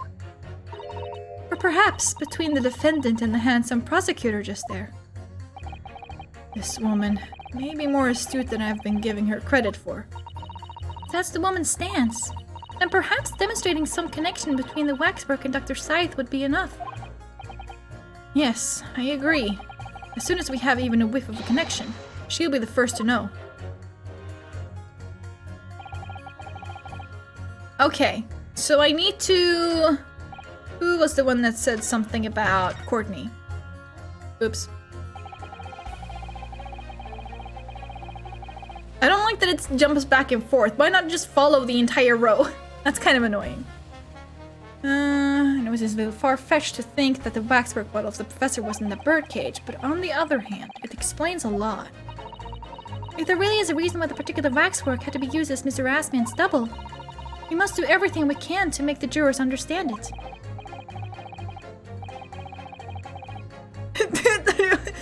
Did you notice he said that the woman was smarter than he thought? Because she said that Van Six was handsome?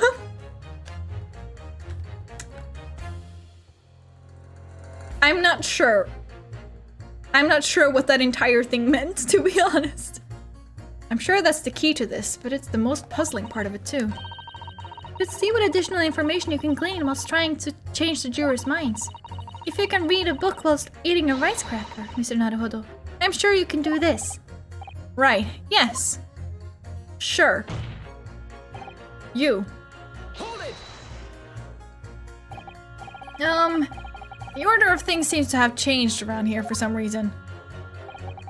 I'm a copper, lad. It's a copper's discretion to bend the rules sometimes when we must. When needs must.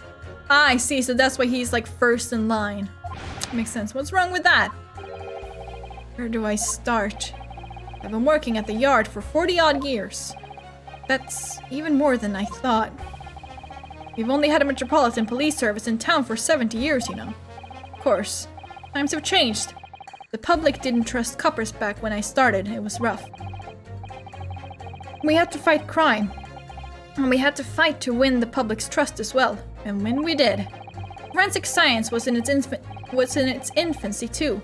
Even more than it is now. And she spearheaded the revolution. Dr. Scythe, you mean? That's right. About 10 years ago now it was, when I was still a youngish bobby on the beat. That's when she started making a name for herself as a top-class coroner. And now look at her. Head of the forensic investigation team. And a woman, no less. Well, you won't hear me complain. It's what we all dreamt of back then, I tell you. Could you tell me without holding that gun in the air? We were all out to uphold justice, lad. Full of vim, we were. Full of vim. That's coming across loud and clear. Okay. Hold it! But we're only just starting to understand this case. What are you reading there, sir? The funnies. The man behind those murders on Solar Pond Street was caught in 2 days flat. That's real policing for you. That's really not relevant to this case, is it? You're wrong there. Because it was Dr. Scythe in charge of examining the bodies. And it was evidence arising from her work that led to the arrest of the scoundrel responsible. Oh. That's right. Oh, that woman is at the forefront of this country's fight against crime. The idea that she's somehow involved in this murky business is a load of old tosh. I thought it was up to me to press the jurors, not the other way around.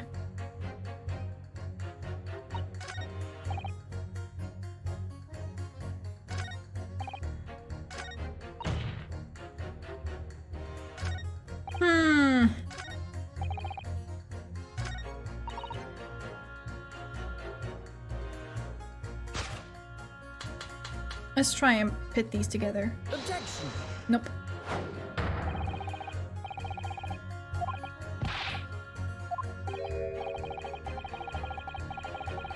There should be a new Sherlock Holmes adventure published next month by the looks. Yeah, that's not it.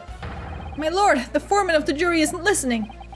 Is that so? Well, I shall have to reserve myself a copy at the local newsagent in that case. Mr. Soto, no one is listening to what I'm saying. Perhaps this would be a good opportunity to have a rethink then, Mr. Naruhodo. Fear not, my learned friend. I heard every sorry word. It sounds like I'm on the wrong track here. Better think again. Well...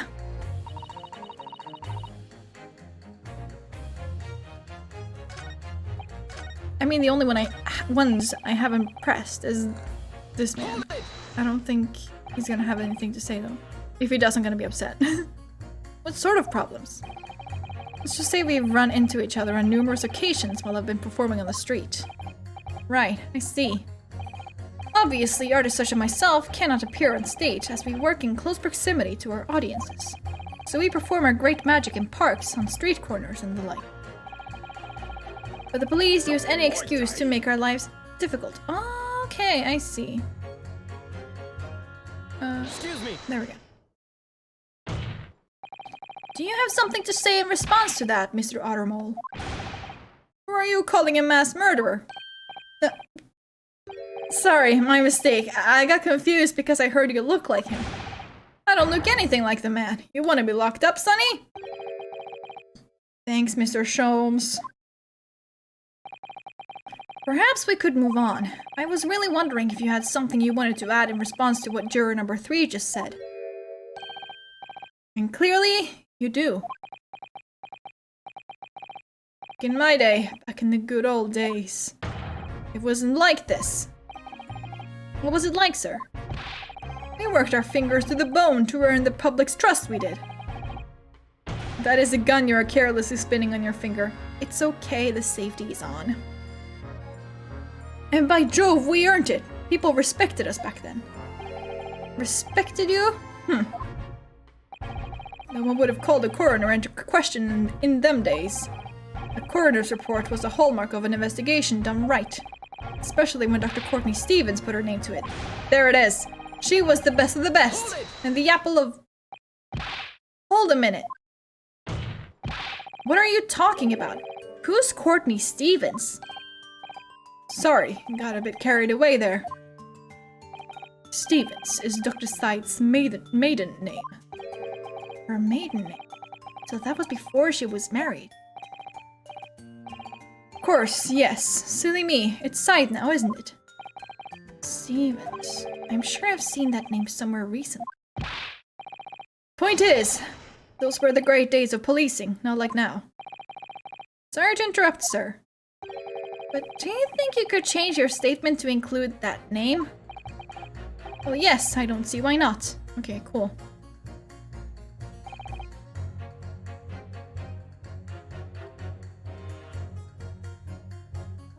Do I press? She was legendary, was she? What did you say? Nah. That woman is still the best coroner in the land. Head of the forensic investigation team. Legendary was your description, sir. Not mine. Rubbish! That word never passed my lips. I'd never describe anybody that way, ever. Not if they were still in the game.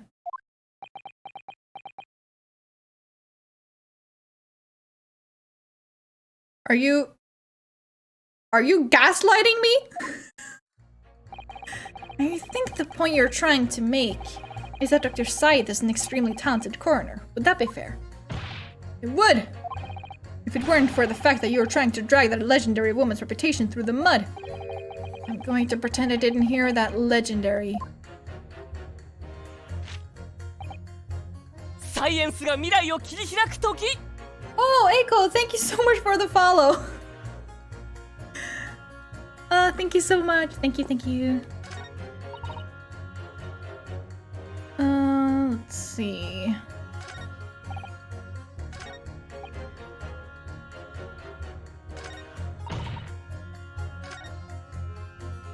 I keep forgetting that it starts with a policeman.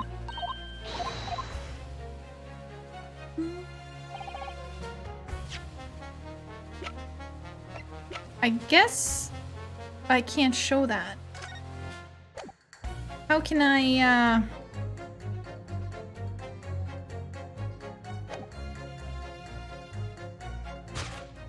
Who was it?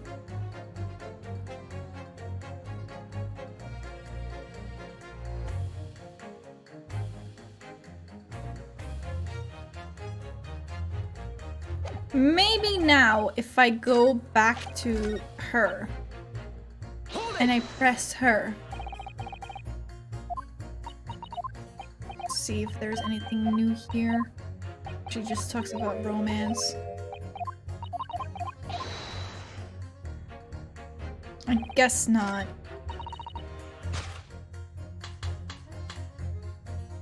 Objection. Okay, there it is. Those two statements clearly contradict each other. Good gracious. To whose statements do you refer, counsel? So, juror number 2. Oh gosh, me! What can I do for you? I presume that you heard what juror number 6 said in his statement. Yo, I think this is the first time we've seen him walk in this outfit. And it doesn't clip! His ass doesn't clip! Look at that! Wow! It's beautiful!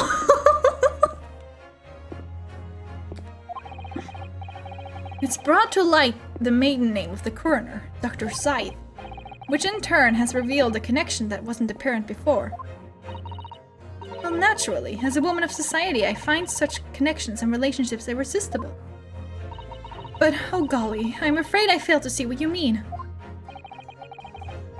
Dr. Scythe's maiden name is Stevens, and through that name, the coroner is very definitely linked to the waxwork of the killer. The defense has evidence to prove it. My goodness, evidence you say? How utterly enthralling. Counsel, the court cannot overlook that last remark. I very much hope there is substance to your claim. Of course, my lord. I would ask the court to look at this. The evidence that clearly links Dr. Scythe to the mass murderer known as the Professor. Take that! There we go. I have here a certain autopsy report from 10 years ago. A 10-year-old autopsy report. What relevance does that have? It is, of course, from the autopsy of the person portrayed in the waxwork, the killer, known as the Professor. The professor's... But the man was a capital offender, so... That's right. This is the certification of death that was drawn up after the convict's execution. The identity of the killer was never made public, so the report gives few details. But what's important is the name of the coroner who wrote it. Courtney Stevens. Courtney Stevens? Strike a light! It appears that the professor's autopsy was conducted by Dr. Scythe 10 years ago. And a few days ago, Mr. Drebber very deliberately stole the waxwork of the professor from Madame Tispel's.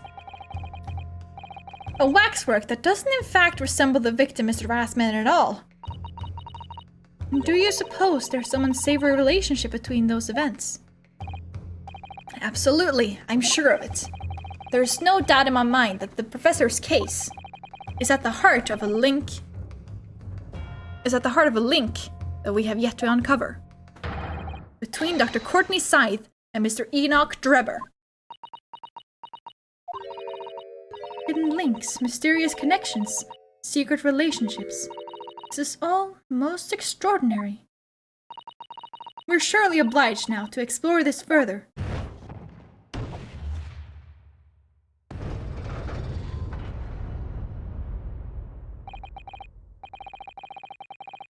I I just love how they vote in this game. It's amazing. Like, whoever thought about it, and we're like, no, yeah, no, that makes sense. I love it. We can't let this trial come to an end now. Not while there's this cloud of suspicion hanging over the yard's best coroner. It wasn't like this in my day, but we're still here to uphold justice in the end. Thank you, Gramps.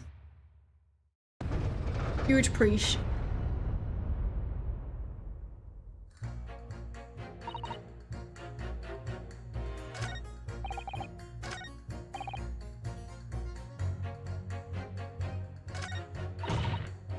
Have I pressed you yet? I don't think I have. I've gotta ask, why have you brought that corn into court with you? Colonel Cobb. He's been growing back on the farm, picking off on my way into town. He's a proper nibbler, he is. Yes, the nibbling seems to be taking quite a while. Maybe I could wait until after the trial? I don't like the sound of that.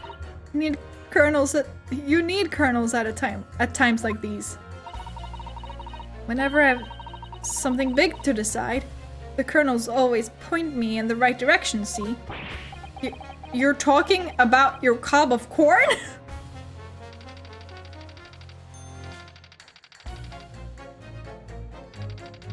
Sure.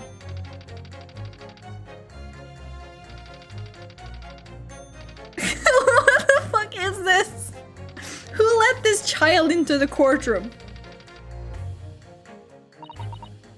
Perhaps it's akin to fortune telling with flower petals, like people do back home. So Professor Limone's fate is to be decided by a cob of corn. Could you not at least wait until we've had more time to find the truth before deciding on the defendant's guilt? I don't know about that. My tummy's awfully full already. Amazing.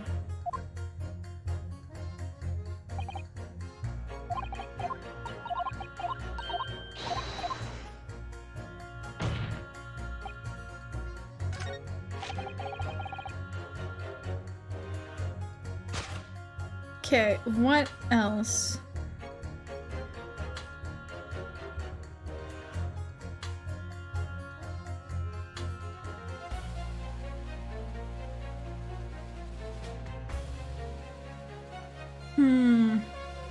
Fortune telling through corn.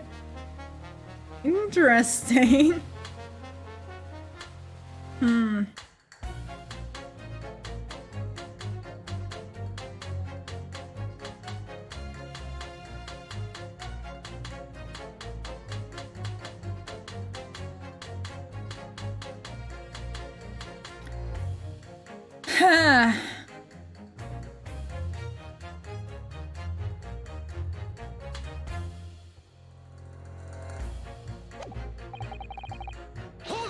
Let's try and press again.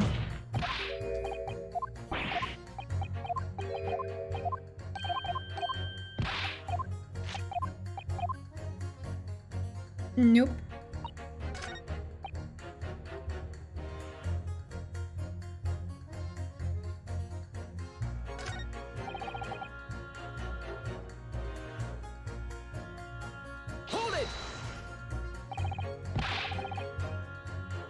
Thank you for reconsidering your position, sir. Words are misplaced, boy. My opinion is governed by logic and science and nothing else. Yes, science is where you should direct your words of gratitude.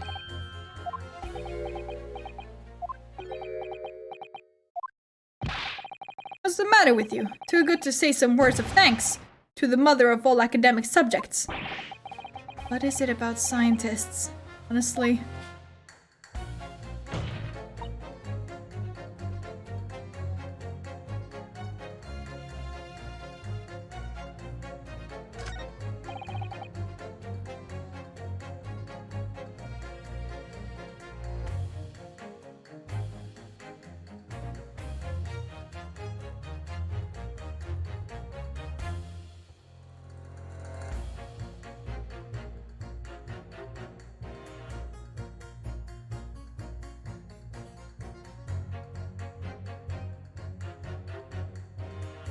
Sorry, I'm just looking at his fucking animation right now.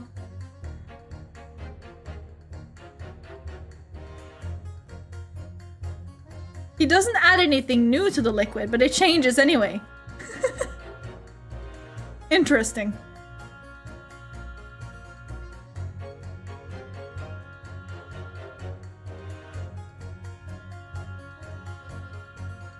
From magenta to yellow to cyan. Kind of. I guess that's the thing anyway. Hold it! Okay, you. Is it gonna be the same? Please use any excuse to make our lives difficult. Sometimes they even cook up a story to extort monies from the poor. Well, that's definitely not right. Yes, and it is why I say that if you trust the police, you will have trouble. But here you are, claiming this waxwork model was stolen to star in an illusionary spectacular. The idea is so wild, I think I will take my chances and believe the authorities on this occasion. This is how the public at large views Scotland Yard, is it? Our own police force in Tokyo is not even 20 years old yet, is it? Perhaps we should view what's happened here in London as a measure of what may happen at home. Like a Scotland Yard stick. I wonder how a policeman would feel listening to the way this juror speaks about the force. I'm sure I'd have a word or two to say in response. Yeah, but I can't pit them against each other anymore.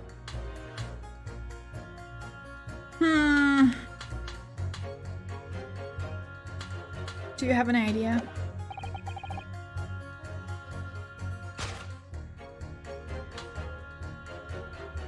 I gotta pit someone against someone.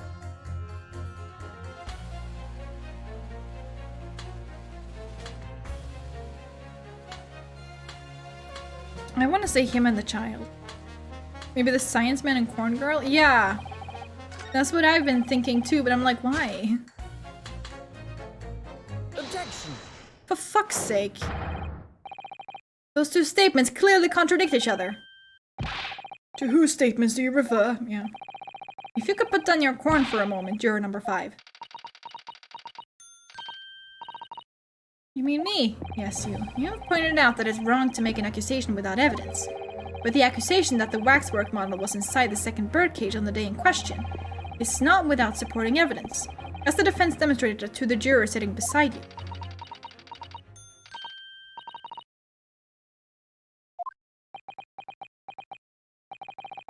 Would it be fair to say you didn't follow the argument? I don't understand much besides Colonel Cobb, to be honest. Yeah, why is she here? Of course you don't.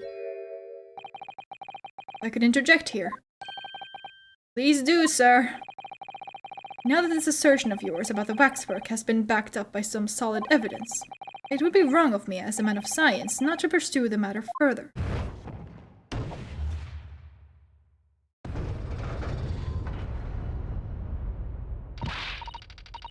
Well, me too then. Sorry?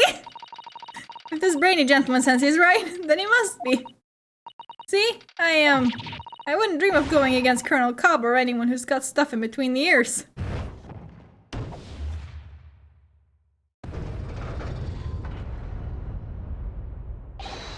Success!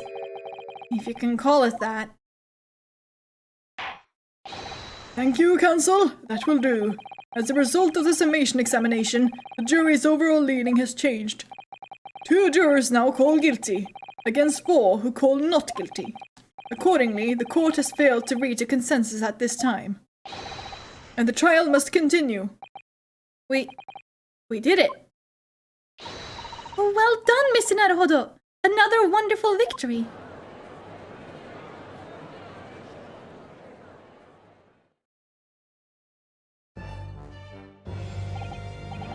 The waxwork of the despicable professor, used as a body double for the victim in this quite extraordinary case. I must say it's extremely hard to believe the assertion could possibly be true. However, it would appear that it does at least warrant further investigation. It's the waxwork of the professor that links Mr. Drebber and Dr. Sight. And I'm convinced that there's a special significance to that link. I don't know what you're hoping to prove, lad. I really don't. The truth, sir, by using evidence and testimony. If the court is to delve deeper into the alleged involvement of the waxwork in this case, then the prosecution calls for the owner of the model to be summoned as a witness. The owner? Madame Tespels. I really thought that Lord Van Zieks would object to this whole line of inquiry. Very well, I concur. Make arrangements for Madame Tespels to appear as a witness with immediate effect. Listen carefully, my learned friend. Oh, yes? You should know that you're on the brink of opening Pandora's box. The court shall now adjourn for 45 minutes. During that time, the prosecution will summon the new witness and prepare her for taking the stand. Madame Tespels, yes. I shall see to it at once, my lord. To be continued, yes. Okay. But I'm only 2 hours in. I don't want to end it just yet. Hold on, let me... I will save, yes.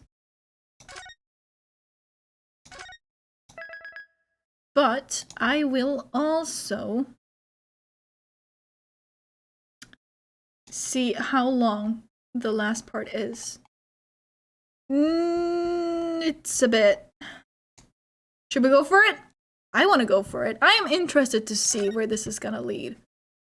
I am very interested, actually. I'm enjoying this case a lot.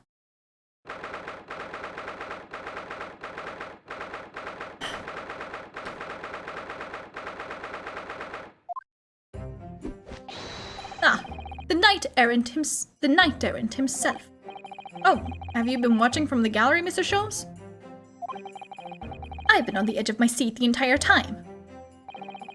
Courtroom trials are fascinating affairs, as a spectator at least. I'm glad you've been enjoying yourself. I have to ask, what on earth is going on? It makes no sense. What's this professor business all about? He doesn't look like any professor I've ever met before. Who even is he? Ah, of course. You were in France already 10 years ago. Yes, the professor. When I discovered he was the one who had been abducted, a sense of foreboding stirred within me. But who knew the monster would come knocking at your door? My heartfelt sympathies. As it turns out, Lord Van Zieks is even more intimately tied to this case than any of us realized, isn't he? Yes, how true. His great friend from university in the dock. And now, a waxwork of the killer who took his esteemed brother's life makes an appearance too. I imagine even the shrewd Mr. Reaper failed to foresee that kick in the teeth. An extraordinary move on your part, my dear fellow, to throw that in front of the man. You make it sound deliberate. I can't help feeling that this professor case is really very puzzling. Oh, yes? In what particular manner? Well, there's Mr. Drebber, Dr. Said, and Lord Van Zieks. It seems that everybody in the trial has a link to the case somehow. Yes. In fact, I alone am not a member of the set. So that leaves me as an empty set, all alone, with no intersection to any other. Excuse me? Gregson? No. Courtney. Dr. Scythe! Dr. Shite! Ah. Dr. Courtney Scythe. Nay? How do you say that? Stevens. Good day to you. Hello, Sholmes. That was very shrewd of you. What in particular, pray? You requested that 10-year-old autopsy report from Gregson, didn't you? Why would you assume such a thing? Because Gregson told me.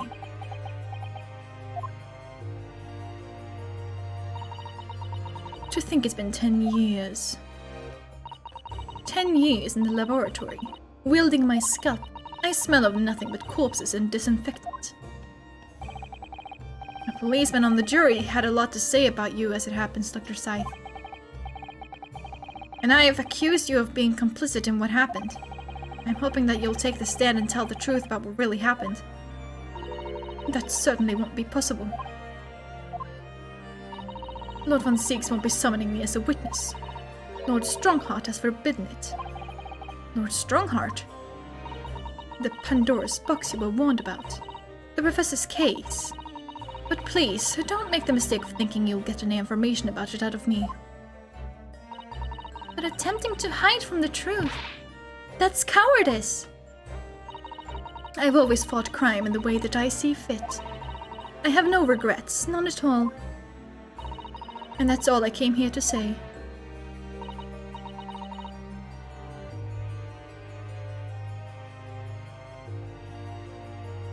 That, okay, is French for originally called specifically for women. Yes, but how do you pronounce it?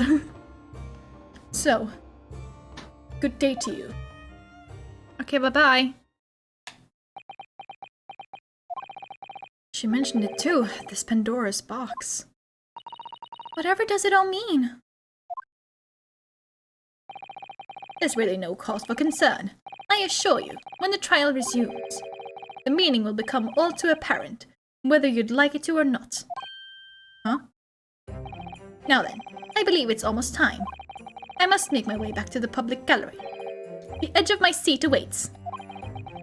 I think maybe you're enjoying yourself a little too much. Like, nay, okay.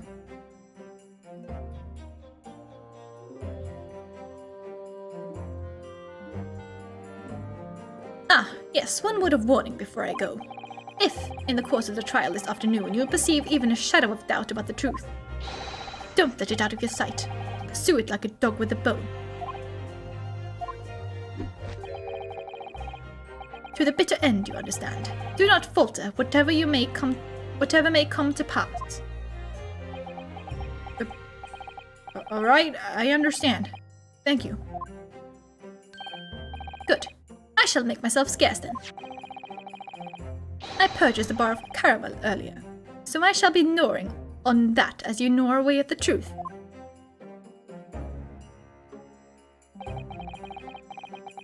What did that warning from Mr. Sholmes really mean? Especially the bit about whatever may come to pass.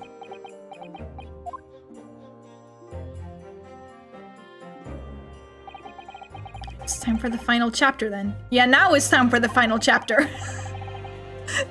It's so funny he said this at the beginning of like the last trial part 2. This is the final chapter. I'm determined to find the truth, no matter what.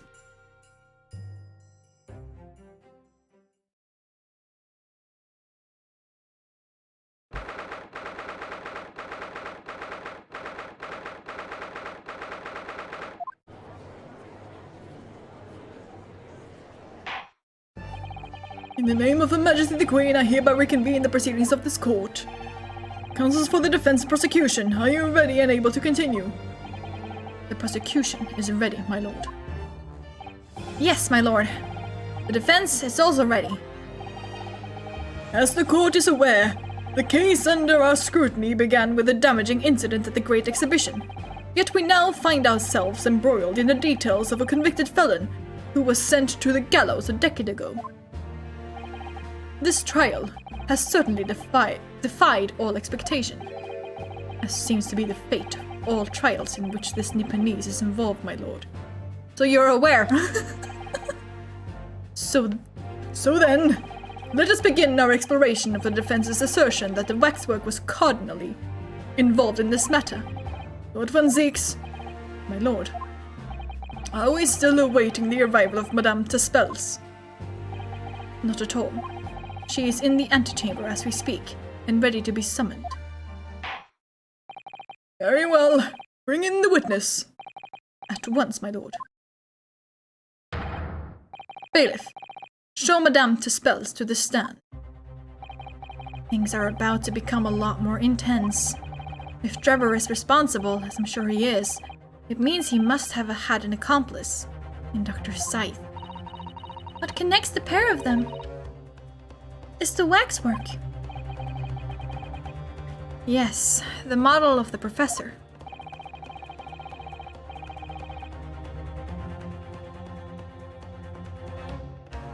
That's the key to the link between these otherwise unrelated individuals. It's a tenuous link, admittedly, but at present, it's all we have to go on.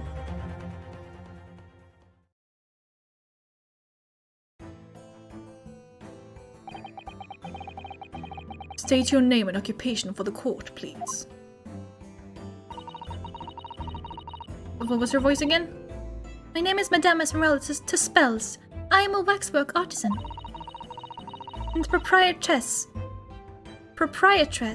of the Madame Tuspels Museum of Waxwork. You will have to pardon me for working as I testify. My new exhibit must open very soon. Holmes. This is like a Ratatouille situation where the little mouse is the one actually controlling Nunosuke. Yes. That has to be it. So he finally gets a statue, does he? Now there are 2 of them in the world. Oh my! What expression is he carving onto that face? A number of days ago, a particular waxwork model was stolen from your museum. Can you confirm this? Oui, that is true. At first, we believed it had been kidnapped. A waxwork model? Kidnapped? Yes, my lord. There was a demand for ransom money left behind by the culprit. However, according to what I have just been told outside the courtroom, that was not the true reason. I understand it was utilized as a substitute for the body of a murder victim. At present, that is no more than conjecture proposed by the defense. This is the victim of the case in question, Mr. Odie Osman. But of course, I know him well. He is part of my odious personages exhibit. I detest to say what is evident, but Mr. Osman does not resemble the professor at all. Yes, but perhaps their faces are very similar. Are you suggesting that we should see now the demasked visage of the professor? I have here the key, but it is strictly forbidden to open the lock. This is absurd. Pardon? I don't know what face you've carved onto your fancy figure beneath that mask. But clearly, it won't be that of the actual killer. Indeed. The man's identity was never made public after all. The trial took place in a closed court. The proceedings were strictly confidential. The condemned man was summarily executed. His identity remains a closely guarded national secret. Yeah, I mean, that's what Fancy claims she doesn't know. But who knows? That's why the other guy talked about not trusting someone in black clothes. It makes sense. Oh, the mouse controlling thing? I mean, to be fair, he's actually wearing blue this time. So that guy is just fucking colorblind, I guess.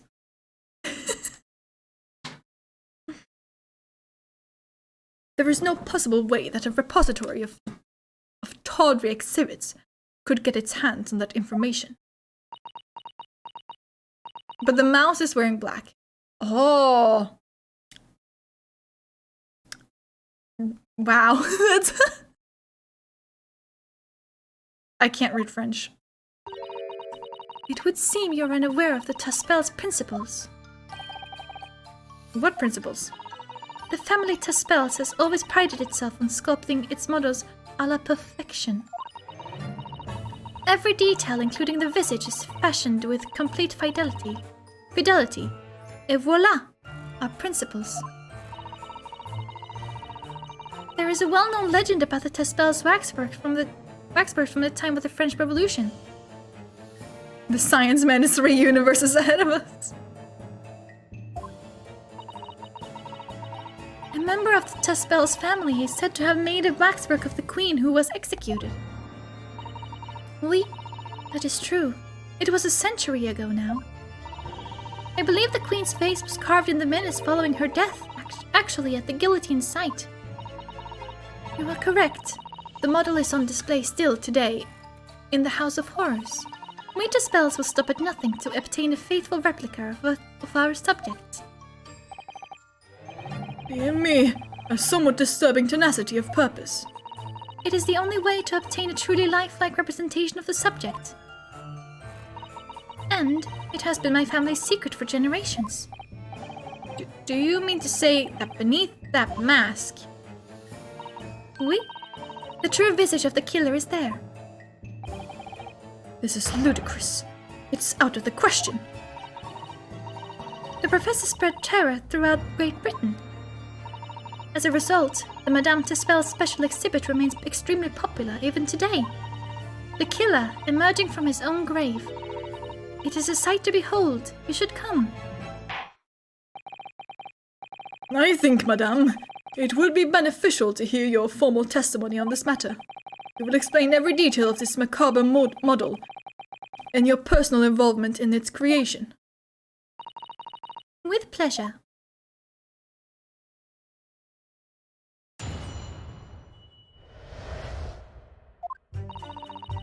The special exhibit in the House of Horrors is based on a rumor that shocked society in London. An impression of the visage was taken directly from the corpse in accordance with Tuspel's family principles. I enlisted the aid of the gravedigger and created a mold for the head in the cemetery just before the I thought that said internet.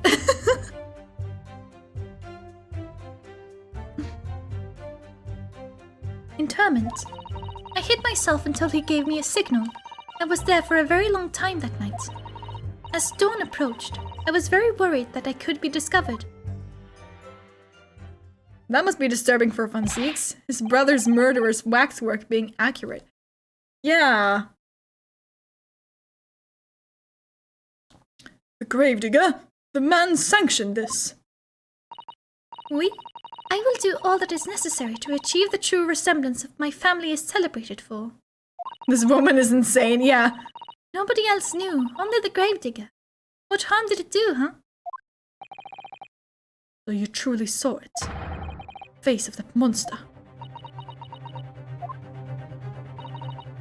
Naturally. I was aware at the time that his identity was a secret. But Tuspels would not be Tuspels if we did not insist on absolute fidelity to our sculptures. Don't believe this. I myself have seen the special exhibit at your museum, Madame. A truly blood-curdling scene, in which the murderer is emerging from his own grave.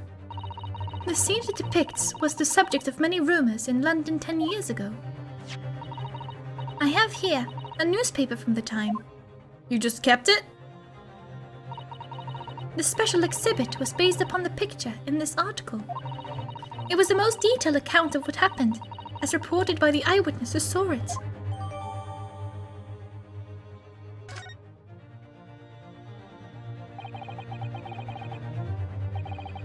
The man rises from the grave. It's too absurd for words. The public enjoy absurdity, monsieur.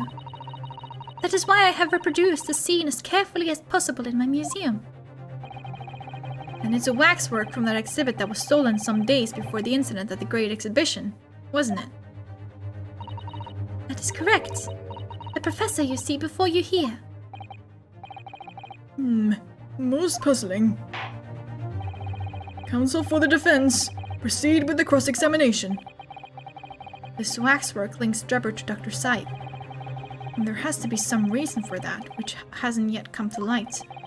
And I'll find it. I'll get to the bottom of what really happened. I'll prove that Dr. Scythe and Dr. Drebber were in on this crime together. We're all in this together!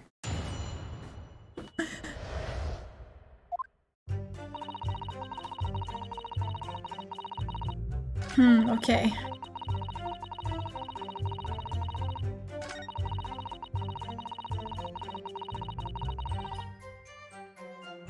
Hold it! Surely that's illegal, isn't it? it would seem the proprietress of this repository of novelties was blinded by monetary greed. Although in this case, everyone denies that they were all in this together, true. It had nothing to do with money. The man is part of London's criminal history. That is why I had to sculpt him, to record this history. It is the raison d'etre Of the Tuspels Museum. But if the man was convicted in a closed court and sent for immediate execution, then surely nobody but the members of the judiciary present know the killer's true identity. I assure you, behind that mask is hidden the true face of the professor. You realize what you're saying. The professor's identity is a national secret. I understand. And now that the truth about this special exhibit has been revealed, it must perhaps close. Of course it will. As will your entire museum if you don't tread very carefully, madame. That could be another interesting chapter in the history of my family, I think. Don't you? So, 10 years ago, on the night of the professor's execution, you took a wax impression of his face from the corpse. Oui, exactement.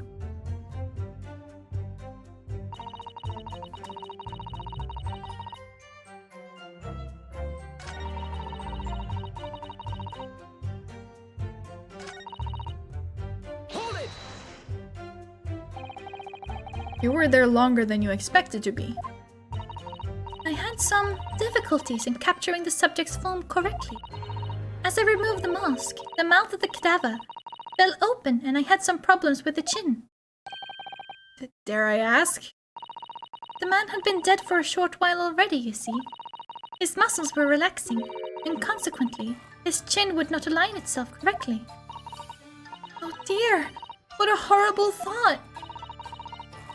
Under normal circumstances, I would have an assistant with me. However, that night I was alone, and as a consequence, I missed my preferred window of time. What do you mean? When I take the impression of the visage of a cadaver, I always wait until 3 hours after death. Why 3 hours? Is that amount of time significant? Rigor mortis? It is because of rigor mortis. Yes! Let's go! a Wrigley mortis? It's the name given to a phenomenon that occurs in recently deceased bodies. As a rule, 3 hours post-death, the muscles in the body begin to stiffen. By approximately 10 hours post-death, the entire body is completely rigid and inflexible. And then, from that point on, the muscles slowly start to revert to their relaxed state. Rick and Morty! I love that show!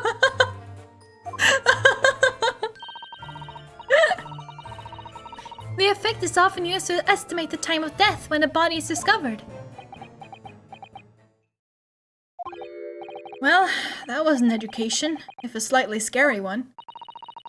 As the mademoiselle says, rigor mortis commences 3 hours after death, and it starts in the jaw. I see. So that's why you wait. Before that time, the mouth falls open, and it's very difficult to do my work. It's getting hard for me to do my work with all this talk of corpses. I wonder what that information the course just heard from Madame spells. It's probably significant. The information about rigor mortis that you just shared with us, would you mind including it in your formal testimony? I believe it could be significant, you see. Of course, I do not mind at all. I can't help feeling that after this latest topic, the atmosphere in the courtroom has become extremely grave. Susato, get out of here. This is no time for jokes, Miss Susato. Madame, kindly amend your testimony as discussed. Bien sûr. Okay. Now, what did the death by hanging confirmed at midnight? 17th of June.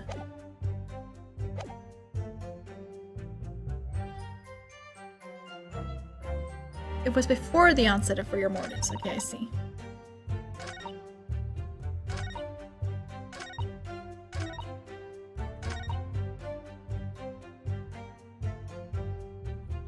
Hold it! When did she say she took the imprint? That's what I'm trying to find out. Rigor mortis being the phenomenon you described, whereby the corpse becomes stiff after death. I think you said that it starts at the jaw, about 3 hours post-death, is that right? Oui. C'est ça. Can you tell I don't fucking know French? Of course. The exact duration depends a little on the season. I didn't realize a waxwork artisan would be so well versed in the subject. No. That is only elementary knowledge in the field of legal medicine. Well, I had no idea about it, but maybe I won't admit to my ignorance about forensic science. I could ask my father to give you a very simple primer if you'd like. I think corpses should be your domain. I'm not good with them. Oh dear. I'll do my very best.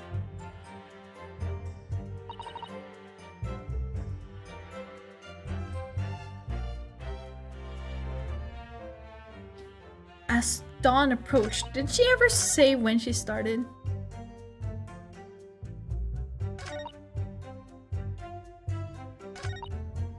What does she say here? Did she say anything about...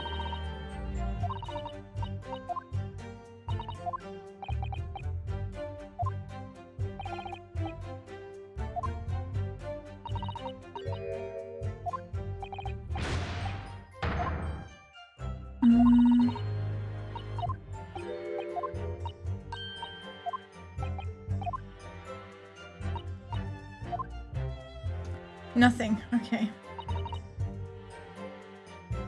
Hold it! What about in this one? No, that's the one I already asked her.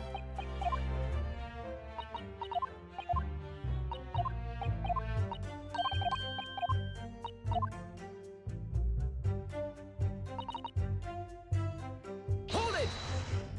What about this one? You say that dawn was approaching. What was the time of day then? Approximately.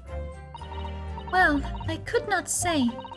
But when I left the cemetery with my utensils and wax, the morning light was becoming visible. Yeah, as dawn approached sounds like early morning. Yes, but how long had you been there? The execution took place on 17th of June, which had the earliest sunrise of that year. Indeed it did. First light would have been at around 4:40 in the morning. That really is early. The fact is, I had very little time, so I finished my work in a half hour. It was necessary to complete the impression and bury the body before daybreak, of course. You only had 30 minutes? If somebody had discovered me there, it would have been a catastrophe, so I had to hurry. Is it me, or does Mr. Sholmes seem to be taking shape more quickly now too? You certainly appear to go to extraordinary lengths for your work, madame. No wonder. Is what you just said particularly significant? Yes. Those details about how long it took you to complete the sculpture and the early sunrise, could you include them in your testimony? I believe they may be significant. So she started around 4:10? That should still be after the onset of rigor mortis if he died at midnight. Yes. You're quite right, Mr. Naruhodo. It is intriguing. A sunrise at 4 in the morning would be absolutely unimaginable at home, wouldn't it? Sunrise at 4 in the morning? Let me raise you. Let me raise you.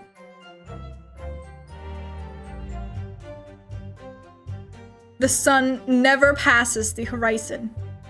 Like, it never goes below the horizon. So, like, you have what seems like early morning light at like 2 to 3 a.m. It's kind of fascinating, I'm not gonna lie. Or you have the opposite, where the sun doesn't pass the horizon at all. Or like barely passes the horizon. And it's just dark all the time. A lot of fun either way. No, it's not fun when it's dark. You get really confused.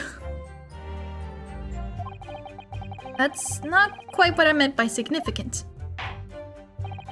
Kindly amend your formal testimony. Yes. Alright.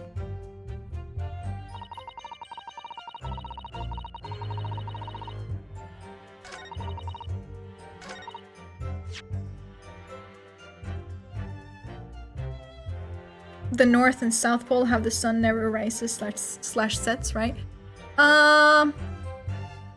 There's probably like something similar in the South too.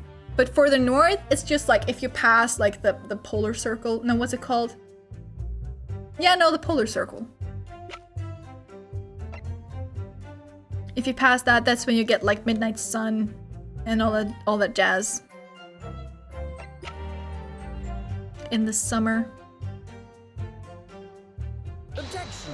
Nope. Fuck. At the very least, I got my badges back. And I'm not left with just one right now. Hold it. Did you have a reason to believe you might be discovered once the sun came up or something? I had paid the gravedigger money to keep my little secret, of course. But with the morning light, I knew that the warden from the prison would commence his patrol of the area. Couldn't you just have paid off the warden too then? I had already paid the gravedigger, as I said. You cannot buy the silence of everyone, or the secret is no longer a secret, huh? The sunrise was at 4:40 a.m. that day, which means that it would have been around 4 when you began your sculpting work. Oui, that must be correct. That would be when the gravedigger gave me the signal to come out of hiding. That's all I have to go on. If you're feeling... Dr. Scythe went along with Draper's plan. If that's really true, then the professor is the only other thing we know of that links the pair of them. I feel sure that waxwork must be a clue to this mystery somehow. Yes. Interestingly, uncovering what the professor has to do with all of this means more to Lord von Zieks than anyone. That's the impression I'm getting anyway. He has profound connection to the professor as well.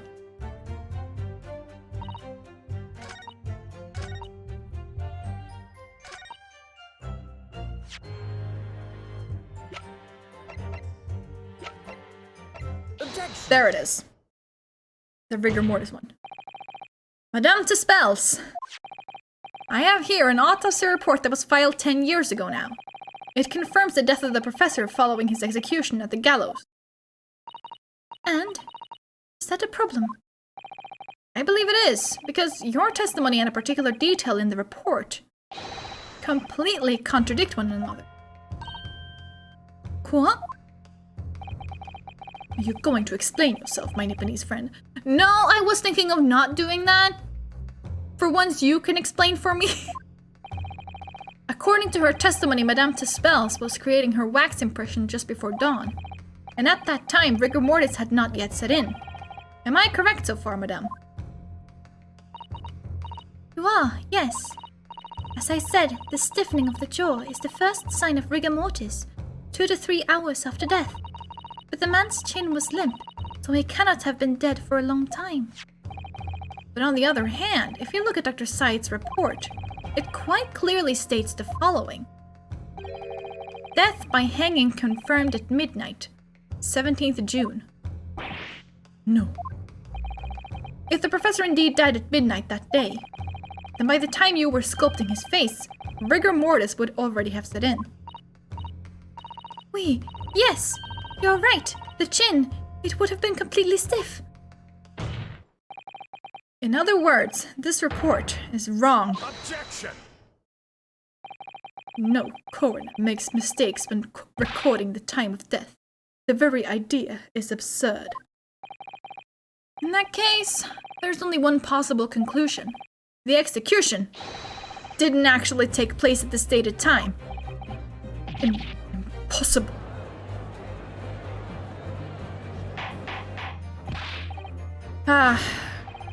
This is beyond folly. Not only do you indict the author of the report, Dr. Scythe, but you also implicate members of staff at Barclay Prison, where the execution took place. By heck! By heck! Objection! Not in my day. It wasn't your day, my good man. My learned friend appears to have overlooked one very crucial fact. What fact?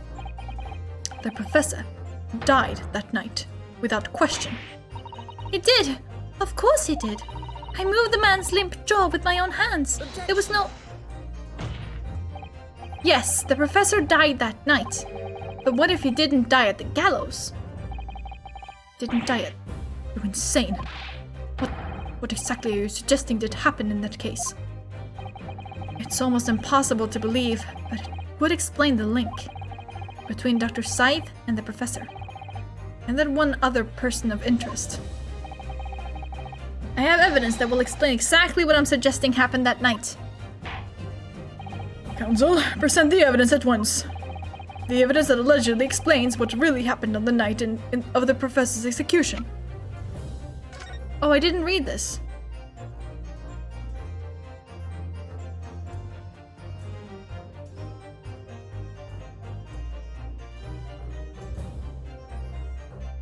At Lowgate Cemetery, just behind the prison on the night of that foul demon's execution, the newly interred professor forced off his grave cover as he clawed free of the earth.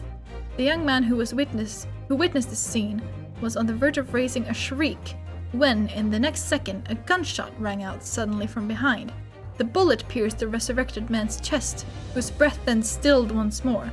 The youth then finally released the scream he had been holding and ran for his life. The university student who experienced this shocking event is Mr. Enoch Drebber, a disciple of science at the University of London and a resident of its student dorms. The great stink.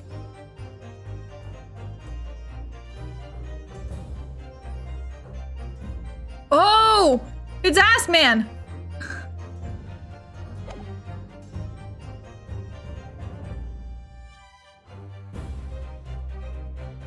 I mean, I guess it's this? Take that! He was shot?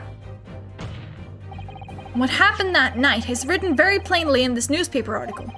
Executed criminal returns in the dead of night at local cemetery. You're suggesting it was a corpse coming back from the dead now?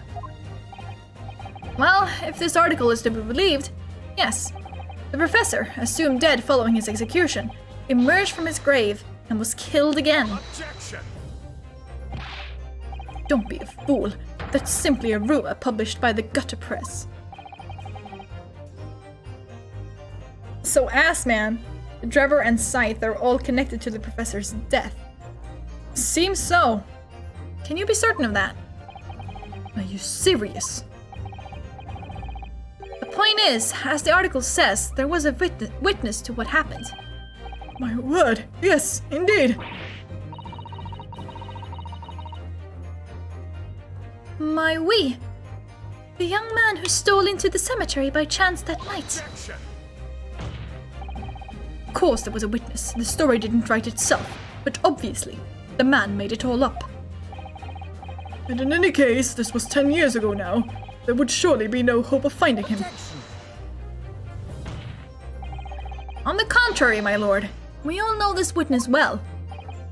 What? Are you suggesting, Counsel, that you've identified the person in question? That you know who claims to have seen these utterly incredible events take place? Yes, my lord. In fact, you could say that he's right here before my very eyes. You will substantiate your latest claim now then, Counsel. The article literally says his name. Who is the alleged witness of the staggering scene from the cemetery 10 years ago? Take that! The man in question is Mr. Enoch Drebber. Drebber. With a previous witness? The special exhibit in the House of Horrors at Madame Tuspel's Museum of Waxwork recreates that decade-old scene in great detail. The condemned criminal emerging from the grave, and beside the tomb, a young man with a lantern stumbling upon the terrifying sight. And that young man is a 10-year younger Mr. Enoch Drebber.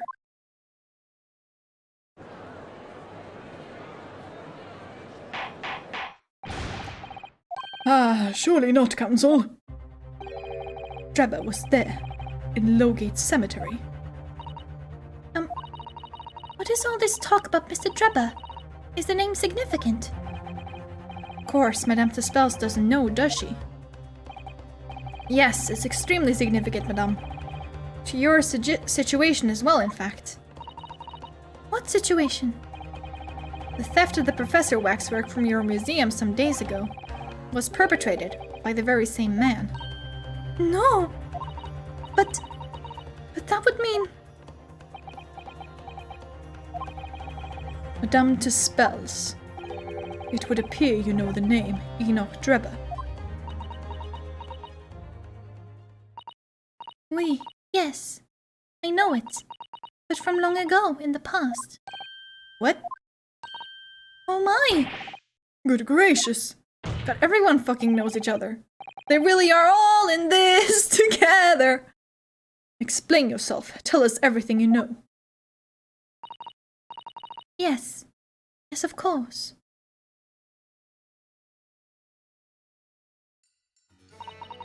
The story of the young man and the terrible sight he witnessed in the cemetery 10 years ago was published in every single newspaper in London and throughout Great Britain. However, in all of the articles, the witness was simply described as a certain young man. No details were published about his identity. His name was never revealed. Where...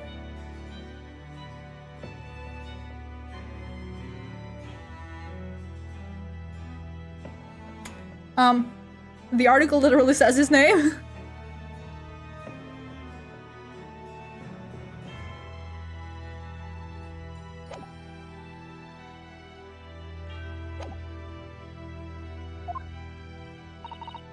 That is, apart from in one newspaper.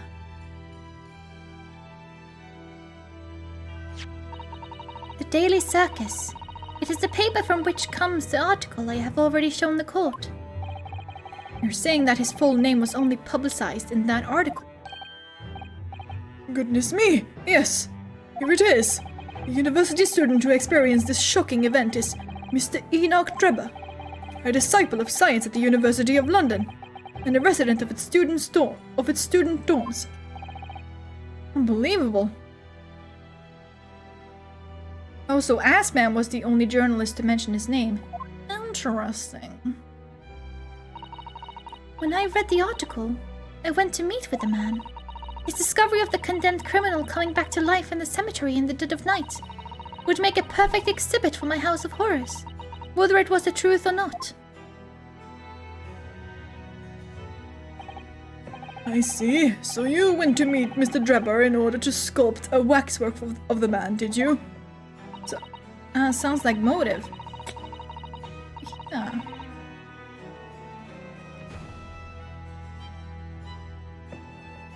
But why? Exactement. He was studying science at the University of London in those days. He was just a poor student. I paid him £5 to model for the waxwork. And since that time, it has been in my museum to recreate the scene of terror from the cemetery.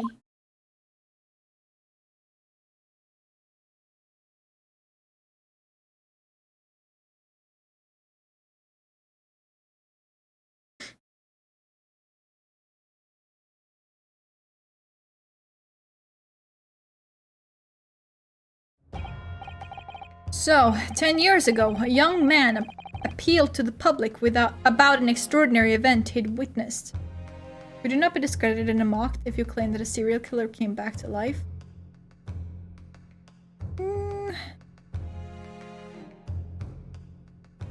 Who are you thinking of right now? Drebber or Assman?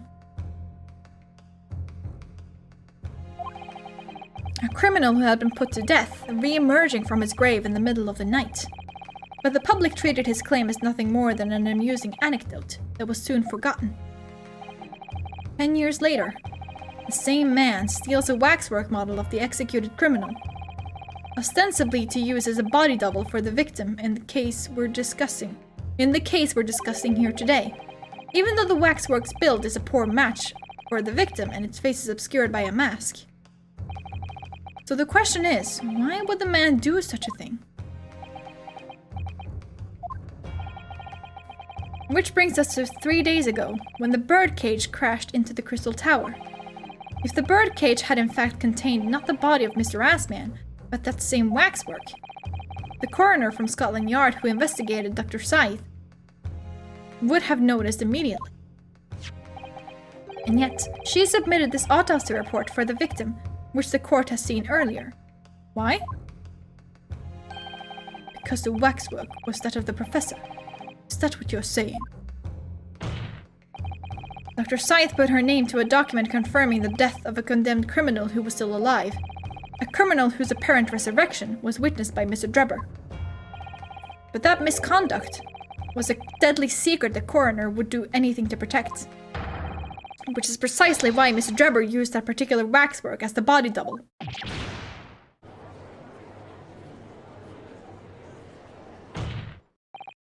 My lord, this court must summon Dr. Scythe to the stand. The defense is determined to find out exactly how the coroner and Mr. Drebber are connected. But according to the missive I received this morning through the prosecutor's office, Dr. Scythe is unable to participate in these proceedings. Is that not the case? She told us so herself, didn't she? Yeah, she did say that. Because Lord Strongheart has forbidden it.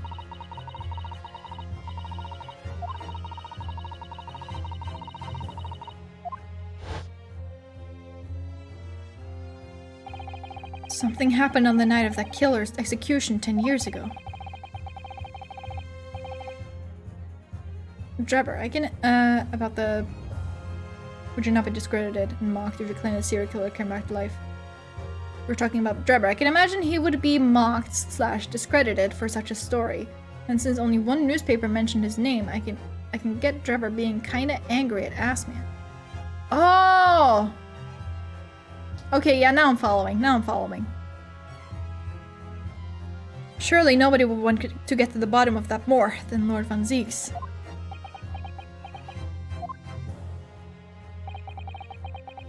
The prosecution calls for the instructions in that missive to be scrapped. But Lord Van Zieks, the missive was issued from the Lord Chief Justice's office. Objection! I don't give a single fuck. The assigned prosecutor has the final say on policy in any particular trial.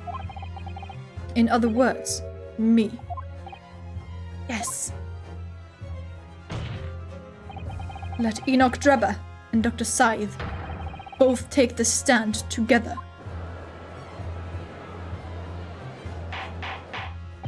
Van Zieks has run out of fucks. Very well, I will uphold your request. Bailiff, send a subpoena with immediate effect addressed to Dr. Scythe of the Forensic Investigation Team.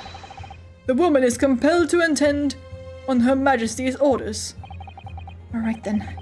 Enoch Drebber and Dr. Scythe. They weren't colluding with one another. This crime could never have been committed. I'm just a stone's throw away. I can feel it. The truth behind all of this is about to come out. I want to see what's inside the mask or helmet or whatever.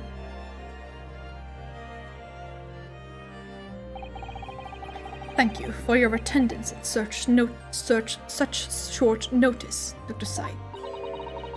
I'm disappointed in you, Lord Van Zieks. You've completely betrayed the agreed policy of both Scotland Yard and the prosecutor's office. Betrayal is not in my nature, as long as the truth isn't compromised. If it is, if there's even a hint of wrongdoing, then no matter whom it concerns or disgruntles. I will pursue the matter to the bitter end, as would any prosecutor worth his salt.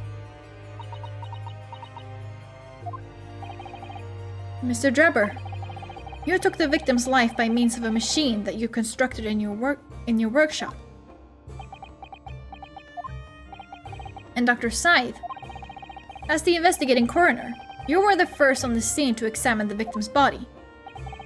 It is the belief of the defense that you collaborated with each other and were both complicit in this crime. And where's your evidence? At present, we have no definitive evidence, but we do have a very significant clue.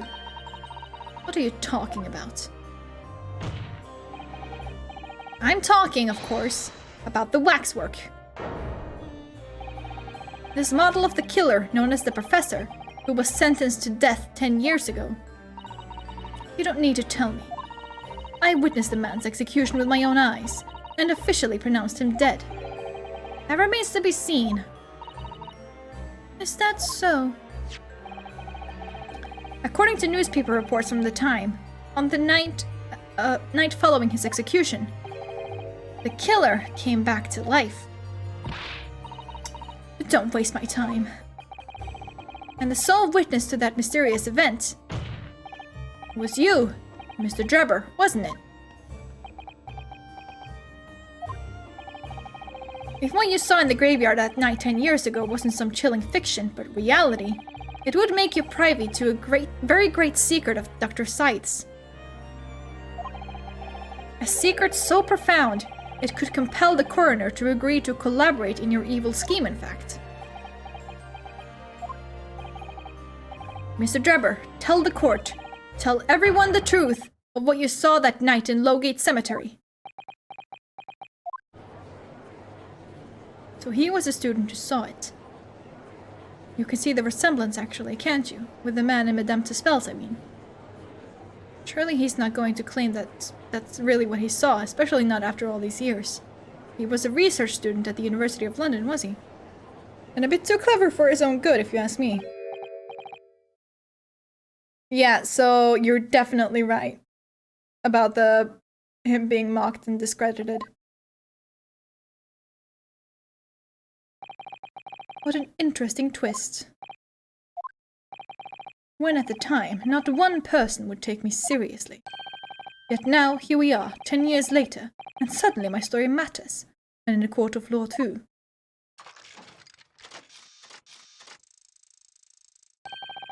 Very well then. If everyone so wishes, let's be frank. No, I'm pretty sure your name was Enoch. I'll tell you the truth of what happened that night, for what it's worth.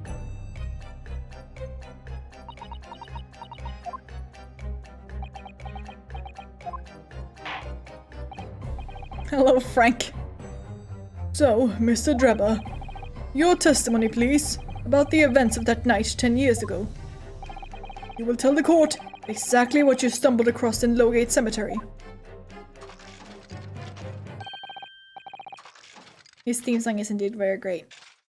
Yes, of course, as you wish. Ah.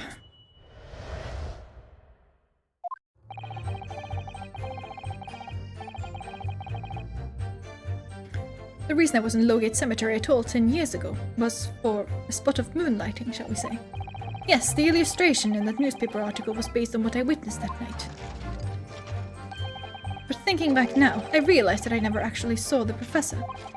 Soon afterwards, I was visited by a young woman who sculpted a model of me from wax. Then I gave up on my dream of becoming a scientist, and it was all because of that newspaper article. Interesting. Wait a minute, you're claiming that you didn't actually see the professor now? Of course. You'd have to have a screw loose if you believe the corpse could come back from the dead. But, so you're saying this article is not what the paper is printed on? I think that would describe it perfectly, yes. If the details in the article aren't true, it nullifies your argument for why Mr. Drebber and Dr. Scythe would have been working together. So he's discrediting himself to cripple my argument. Tell me, witness. You claim to have been in the cemetery on some auxiliary business. Can you elaborate?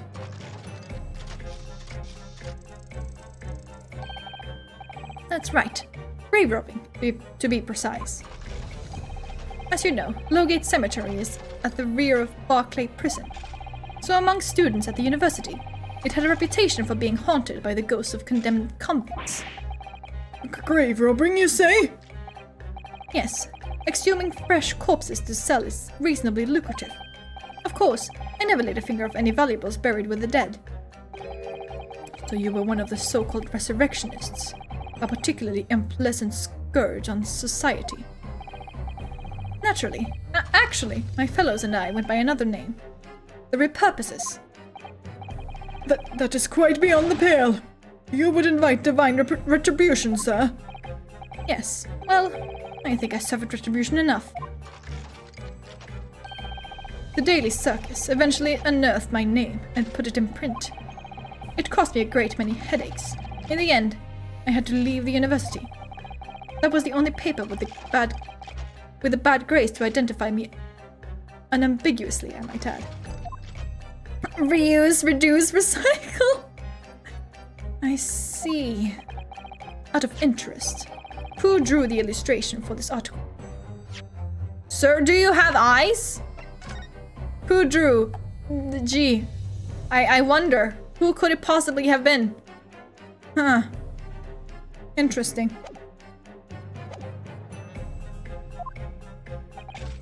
Ah, yes. That was a reporter who exposed me. He sketched that right in front of me as I described the scene. Obviously, as time ticked on, I bitterly regretted what I'd done. Claiming to have seen something I never truly saw. Foolish. Very foolish. Well, counsel for the defense. You may proceed to the cross-examination now. At once, my lord.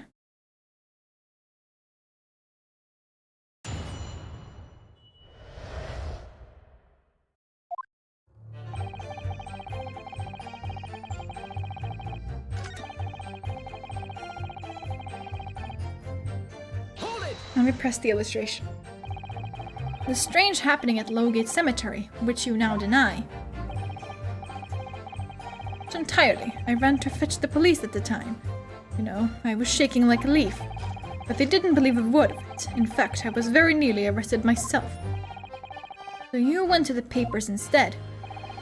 I started big with the London News, but unsurprisingly, they didn't want to know either. In the end, though, it was reporters from the gossip rags, the gutter press, that came to get my story. And it spread like the plague through the capital, as gossip-hungry Londoners slapped up the tail. The story was in every single paper at the time, with the exception of some broadsheets. And yet, only 2 or 3 of them actually interviewed me personally. Most of the accounts turned out to be very interpretive ghost stories. What about the article in the Daily Circus? That particular journalist found me at my dormitory. I don't know how, but he discovered my name. So I recounted to him exactly what had happened that night. And from your description, he drew this illustration. Precisely. That's how I learned that the condemned man was the infamous professor. Because the reporter told me so. I had no idea myself, you see. Newspaper reporters are wont to snoop around in matters that don't concern them. So the scene portrayed in the illustration is accurate, then. Well...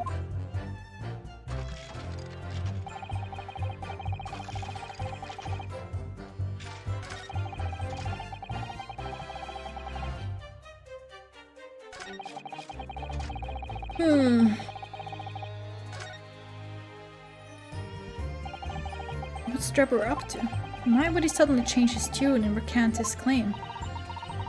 I wonder if perhaps it's because his circumstances have changed now. What circumstances?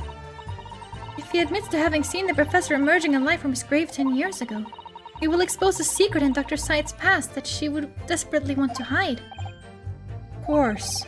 If Drebber and Dr. Scythe are working together now, then if Drebber were to betray her, there would be no reason for her to continue to cooperate. In that case, there's only one way around it. We'll have to prove he really did see it. Prove he really did see the professor's corpse coming back from the dead as he originally claimed. Yes, Mr. Naruhodo, exactly! And how am I gonna do that?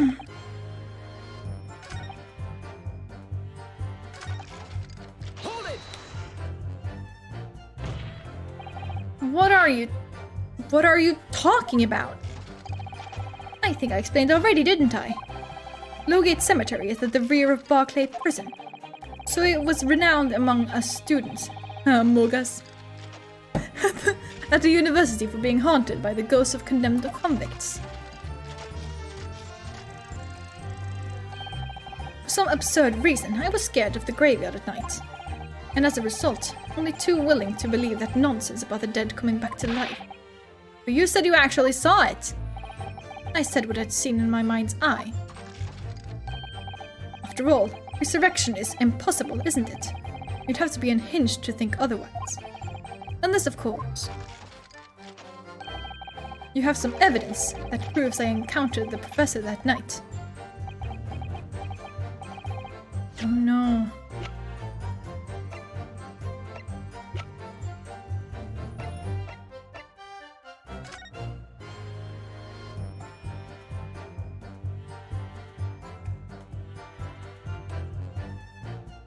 I mean...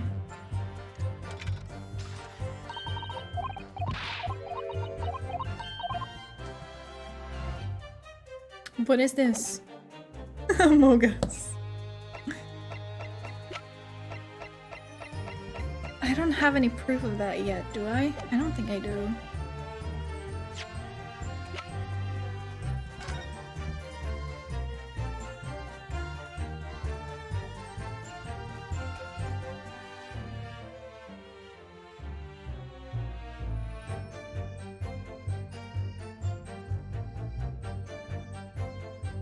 Yeah, I did.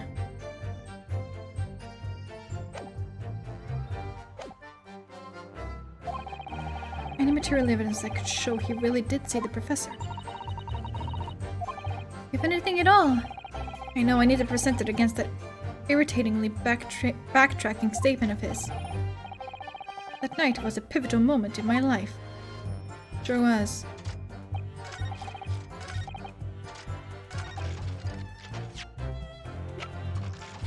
Objection! You're right. I just always overthink myself. Like, I just overthink everything. Just like, but just go with my guts. Sorry, Mr. Drebber, but I don't believe that. Don't believe what? Your latest claim. You did see the professor on that night 10 years ago. Oh dear. We seem to be at odds, but I was there, and you were not. I know what I didn't see. The illustration with this article was drawn based upon what you told the journalist that you witnessed. A figure emerging from a tomb, wearing an iron mask. Yes, when the killer was tried 10 years ago. It was decided in the closed court's ruling that the man would wear the mask to hide his identity. It wasn't to be removed, even during his execution and subsequent burial. Did it say that? Did I not read that?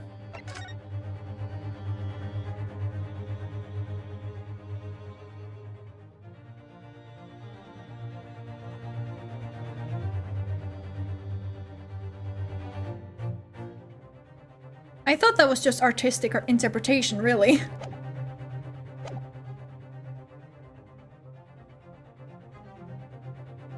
Not even the prison wardens were to see the man's face.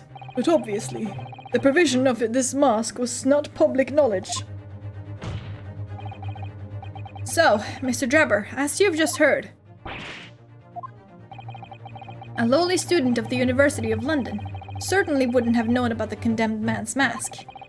So unless you'd actually seen the professor that night, it's inconceivable that the artist would have included the mask in that illustration, true.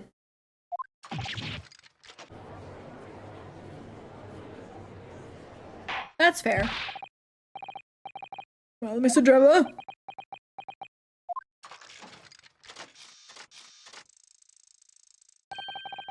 It's a vile scene, isn't it? If you look closely. And as I've already been at pains to point out, I was utterly petrified. Which is why I had it in my head that I'd seen such a blood-curdling sight. But afterwards, I came to my senses and realized that I'd been mistaken. You're still saying you didn't see it? You're stubbornly sticking to that story, witness. Then amend your testimony to explain exactly how you think your eyes deceived you. Of course. Only too happy to oblige. I can't believe you're still not going to concede the point.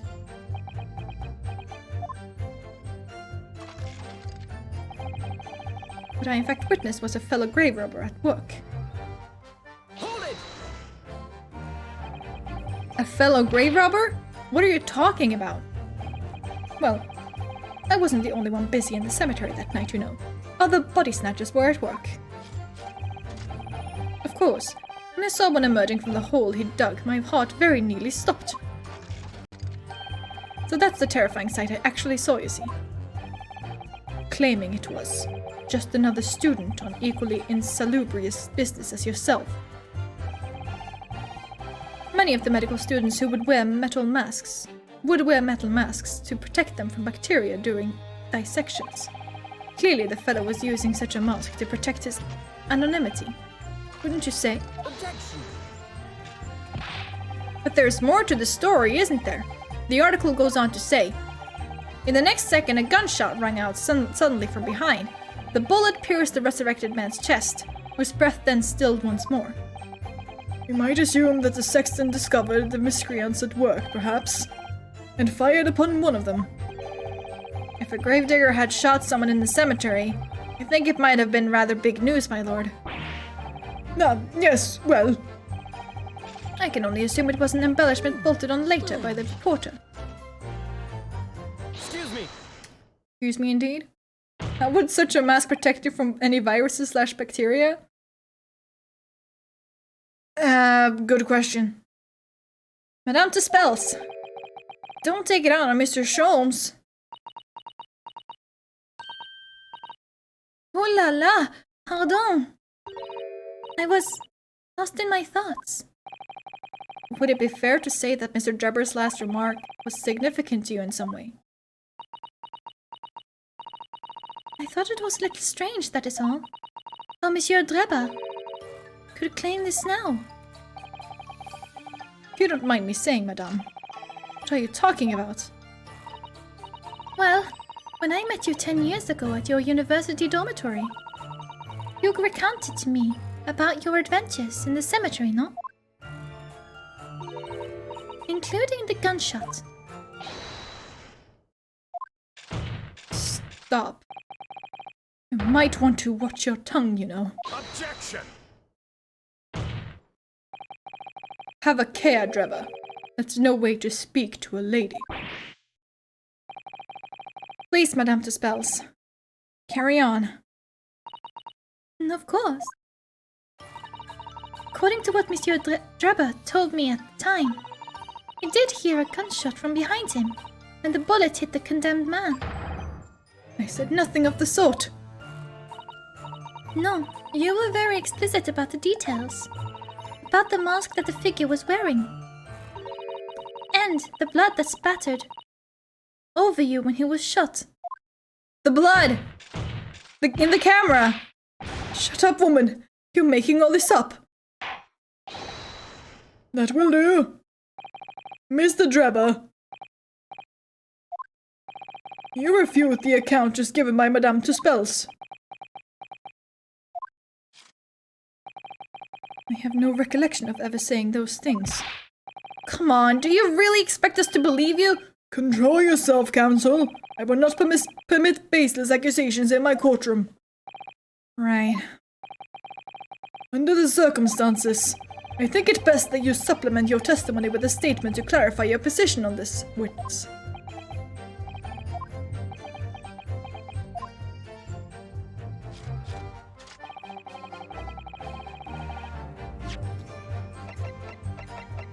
Where the fuck is the fucking camera?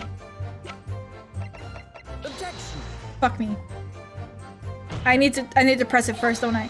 It's fine, it's fine, it's fine, it's fine, it's fine, it's fine. Hold it. Yet Madame Tespels has testified that you told her about both of those details. Not true.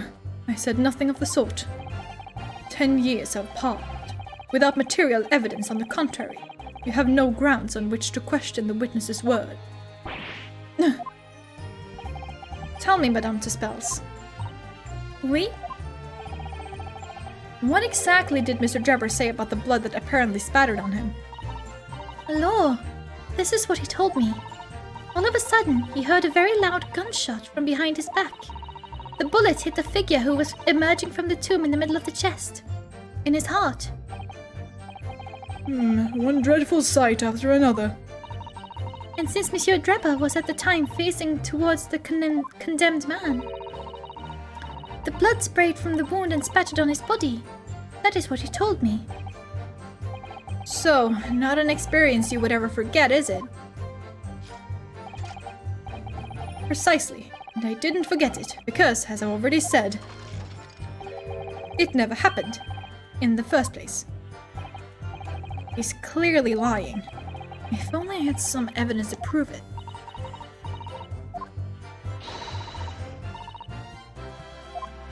Yeah, we're not gonna overlook a single detail.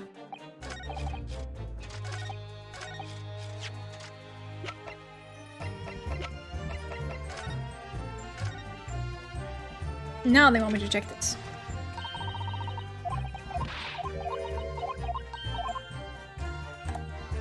No?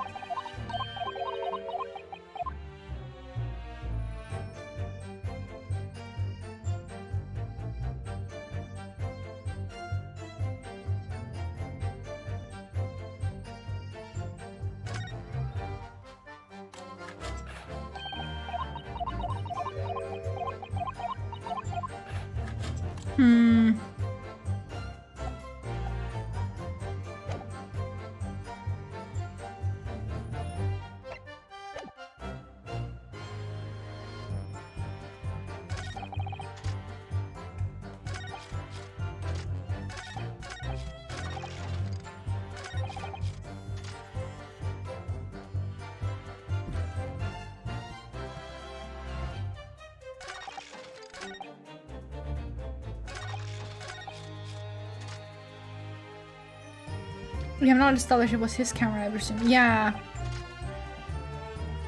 Let's just continue pressing, I guess.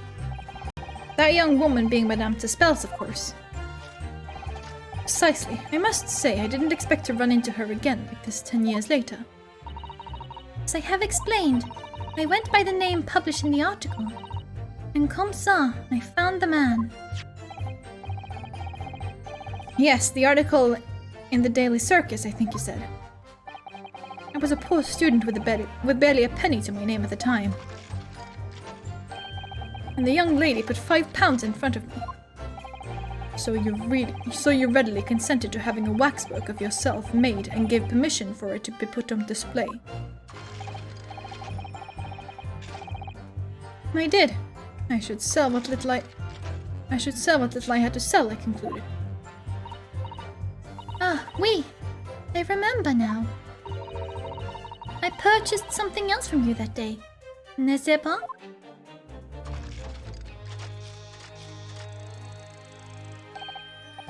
Did you? I can't say I remember. What was it, madame? His camera. Ah, there we go. Ah. Oh, yes.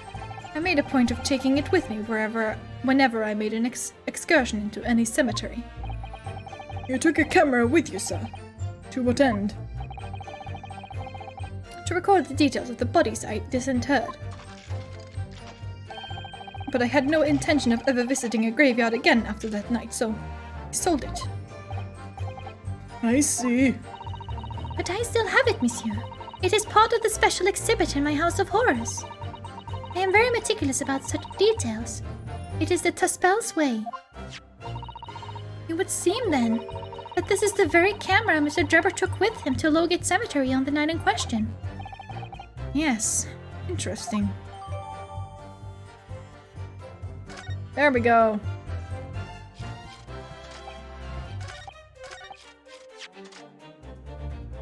I got you now, Beach. Objection. There we go. Mr. Drebber, do you remember this camera? But that is a camera from that fateful night. Yes, we borrowed it from the House of Horrors. It's the camera you took with you to the cemetery that night, Mr. Drebber. And is that supposed to be significant? This kind of camera is rarely seen in our homeland, so my colleague and I were keen to examine it closely. We noticed that the lens extends forwards on the end of some bellows. Yeah, we stole your camera, what about it? Like this. What's that? There, just on the bellows. It looks like dark red stain. That's right. It's a rather conspicuous mark here on the bellows, in fact. Good lord, are you suggesting... Yes, my lord. It would appear to be spatter of blood. Something that could be confirmed with a simple chemical test. Isn't that right, Dr. Scythe? It would be difficult to determine if it was human blood, and not the blood of some animal. But yes, to test whether or not it's blood at all is simple enough. I propose that Madame Tespel's testimony was correct, and that on the night in question 10 years ago, you were spattered with blood from the gunshot wound. Well, and that furthermore, you really did witness the condemned professor emerging from his tomb.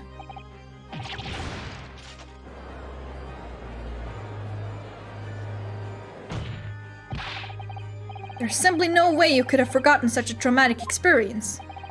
In other words, the only explanation is that you're trying to hide the fact that you saw the professor that night. Objection. But why? Why would he want to do that? Well, not for his own gain, it would seem. Or whose then? Who could benefit? Mr. Drebber is obviously lying in order to protect somebody. My goodness, he's shielding someone. Yes, my lord, and clearly, it's someone who doesn't want the truth about the professor coming back to life to be exposed.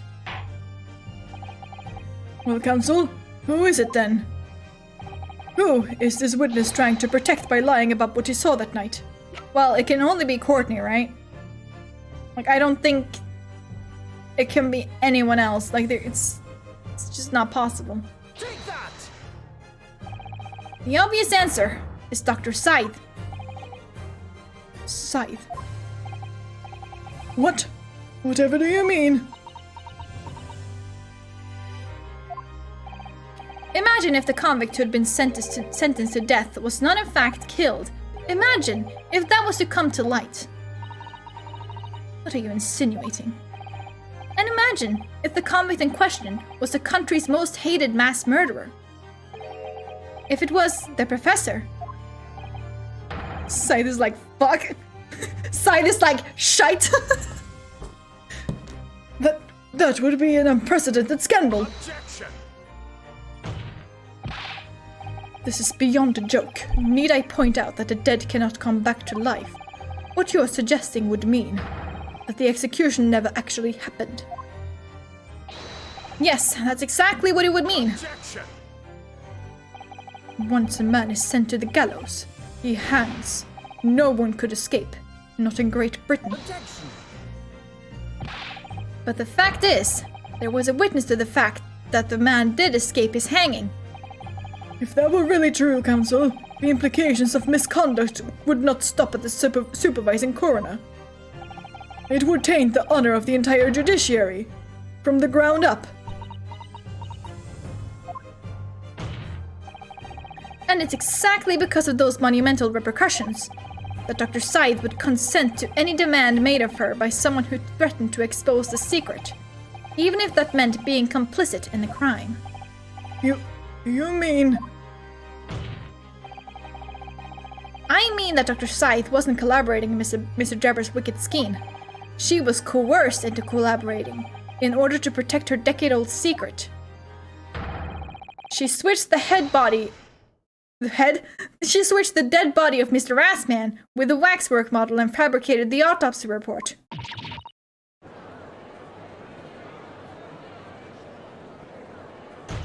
Yes, I was waiting for the leggy! Lord Von Zeeks!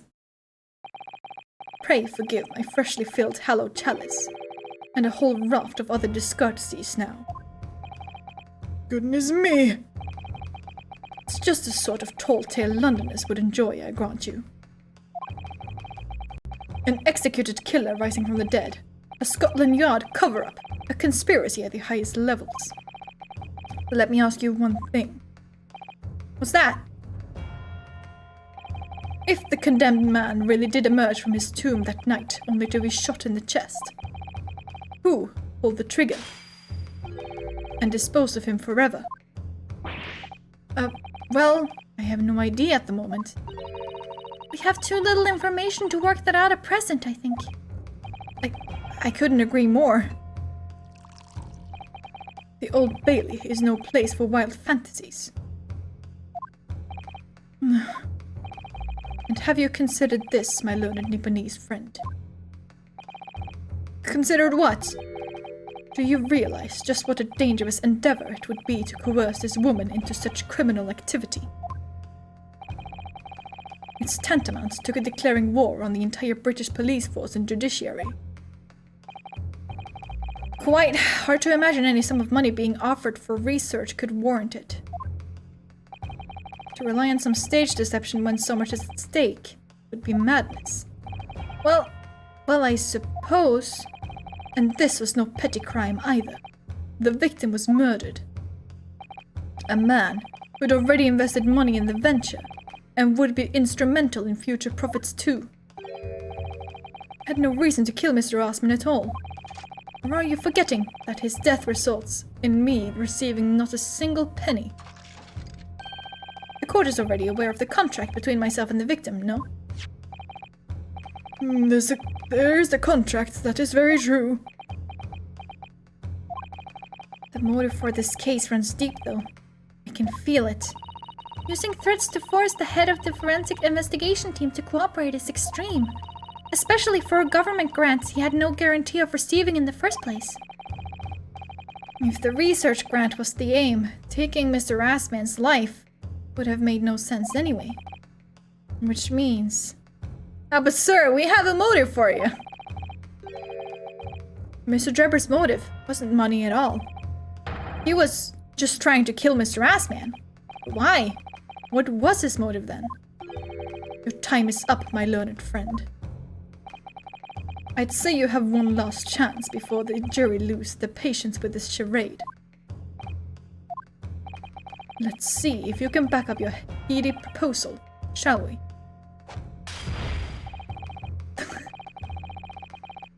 Damn, those reflexes though.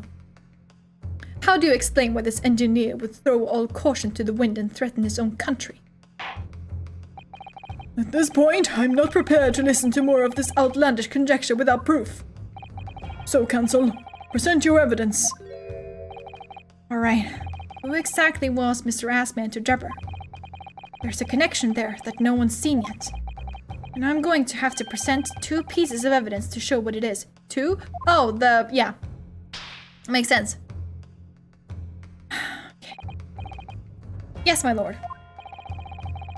The evidence that establishes a motive and explains why the witness wanted the victim dead is right here. Take that! It's this newspaper article, my lord. That was written 10 years ago, and every detail has been examined already. What can it possibly tell us? That drivel should never have been written. It's typical gutter-press nonsense that means nothing.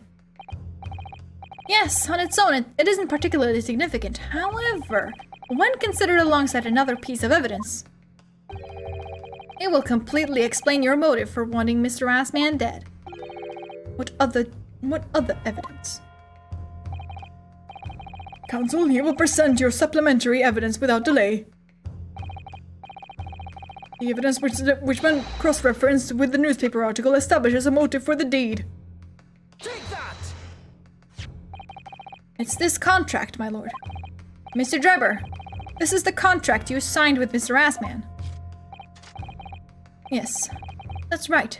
The very document, in fact. That proves I had no reason to kill the man. No, I'm afraid not. There's something very significant that this newspaper article and the contract have in common. Really? And it's that common link that shows very clearly why you were determined to kill Mr. Odie Assman. It seems the defense has uncovered something the rest of us have missed. So, my learned friend, point out what these two pieces of evidence have in common. Where exactly is the link between this newspaper article and the contract? Take that! What these two pieces of evidence have in common is a signature. Signature. The signature on the illustration that accompanies the 10-year-old article and the signature on the contract belong to the same person. What? As the court has heard, this illustration was drawn 10 years ago by the newspaper reporter who found Mr. Drebber and interviewed him about his ordeal. If you look closely, the reporter's signature can be seen in the bottom right corner of the drawing.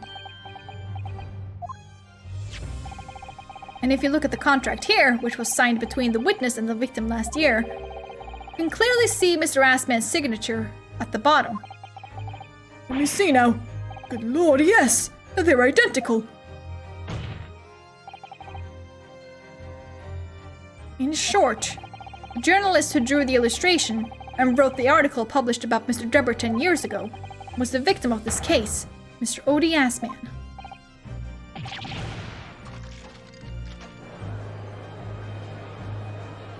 Objection! But explain to the court, why? Why would that constitute a motive for the witness to murder Assman? Well, if you think back, you'll remember that Mr. Drebber talked about that article in his testimony. Grave robbing, you say? Yes, exhuming fresh corpses to sell is reasonably lucrative. But it's quite beyond the pale.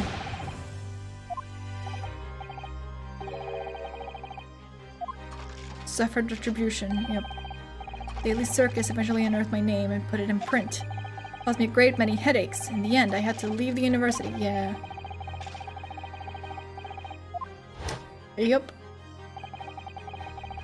And he gave up his dream of becoming a scientist because of that newspaper article.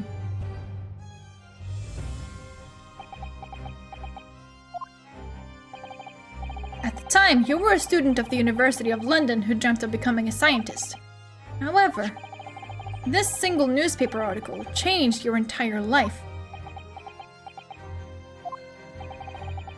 So, Mr. Assman used to be a newspaper journalist, did he? He did, my lord. In fact, it's a widely held belief that Assman managed to position himself at the heart of his criminal network, thanks to the many dubious connections he made during his time as reporter. So, you had to give up on your dream and leave university. You lost everything. Eventually, you found yourself working in the field of science, but only in the shadows. And all because of that article, written by Mr. Assman. Enough.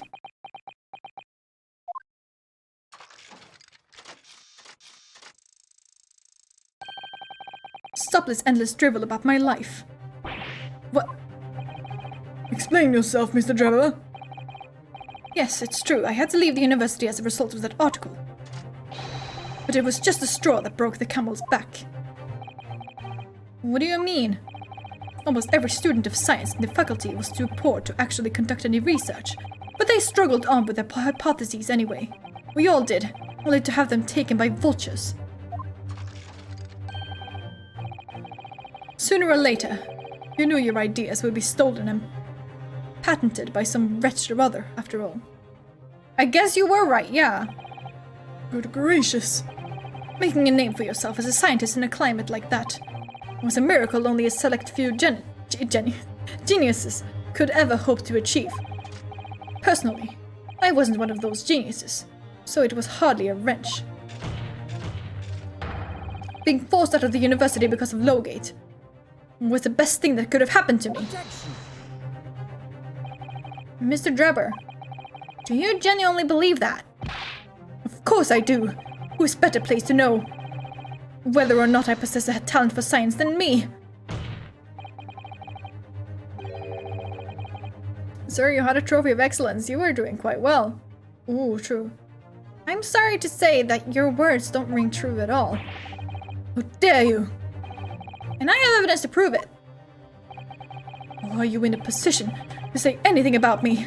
I don't know you from Adam. Fine. If you think you have evidence, go ahead. Show it. Sorry, I wasn't really paying attention.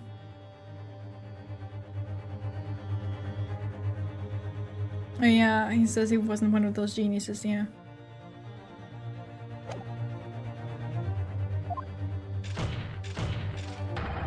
What could you possibly have to disprove the idea that I was happy to leave the university because I lacked talent? Take that! Do you remember this, Mr. Drebber? We found it at your workshop. Is that a Royal Society trophy for excellence in science? What exactly is this trophy, Council? It's the greatest honor that can be bestowed on a young scientist, my lord. There is no higher accolade. It recognizes emerging talent and promises a bright future. Good gracious. Your prospects for the future were excellent, weren't they, Mr. Drebber? Because even then, you were a genius in your field. But you lost everything.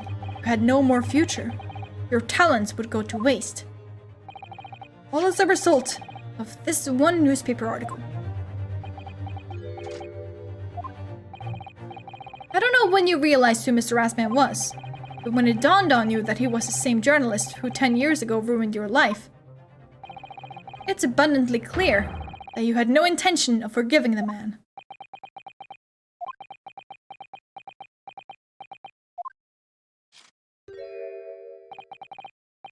The truth is, finally, he's going to fold. Is he though? Is he though? I don't know.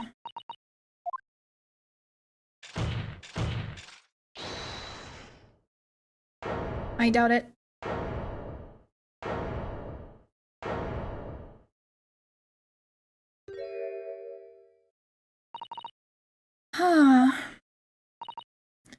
Fine. Clearly, this has run its course now. I admit it. All of it. What? What are you doing? It's exactly as the Japanese man said. I was coerced into going along with this man's plot to murder the victim, on the condition that he kept my dirty secret from 10 years ago. No. Good lord! Dr. Scythe, do you realize what you're saying, woman? It's all true. That day, when I arrived at the Crystal Tower and saw the birdcage, my heart nearly stopped beating. That memory from a decade ago that I'd done my best to bury deep inside myself. It was the professor again, staring me in the face. And then, before I had the chance to react, I noticed something else. There was a note tucked inside the model's jacket.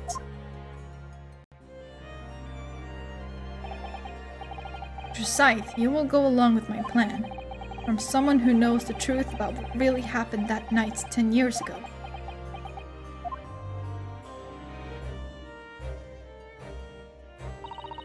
All the instructions were there in the note. Every detail was meticulously written out. I had no choice but to do what it said.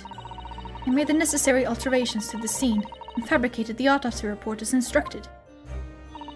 There was really no other choice. It had to be done to protect the judiciary. I can only apologize now.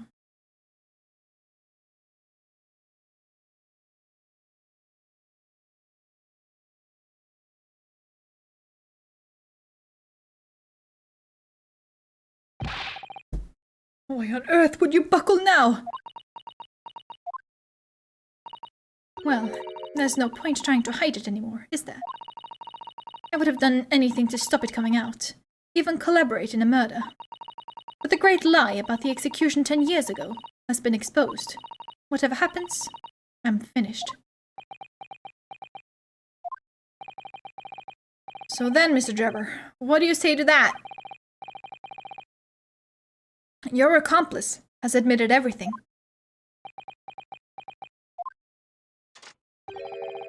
Surely it goes without saying. You admit you're part in it too, then? I admit nothing. At all. This bitch be stubborn, yeah. What? Have you forgotten that the kinesis machine was ripped to shreds by an explosion? Short of me admitting to a crime, there's really no possible way for you to prove I did anything wrong. No!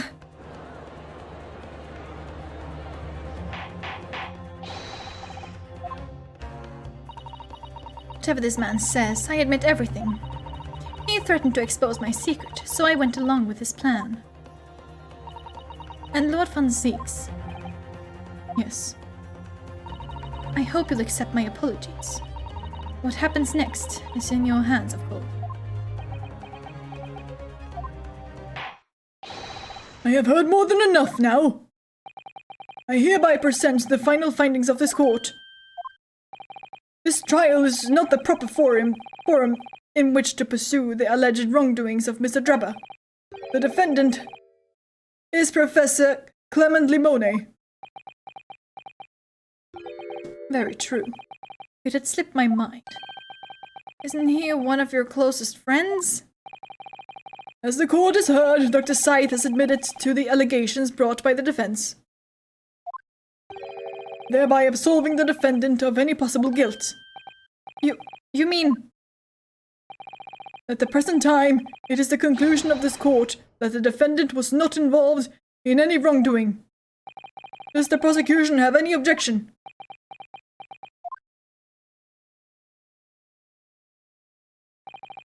None, my lord. Oh, congratulations, Mr. Naruhodo! You've proven Professor Limone's innocence! Without further ado, then, the adjudication. Unless the prosecution or defense have any other matters to discuss.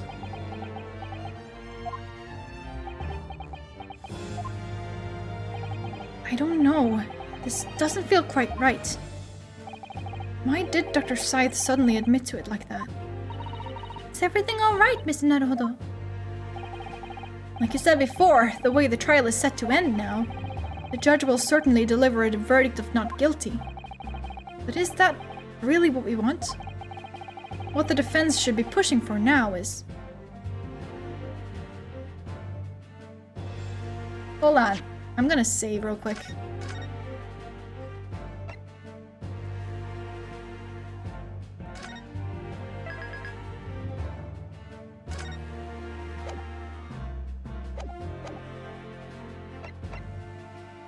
I want to see what happens. If the judge gives his verdict now, Professor Limone will be found not guilty without any doubt. Is something troubling you, perhaps? Yes, but it's probably nothing. In the antechamber during the recess earlier, I did give Mr. Schont my word though, didn't I? Oh, I hate it when there's a false choice. Just let me fuck shit up, my god! I told him I'd pursue any doubts I had about the truth to the absolute last.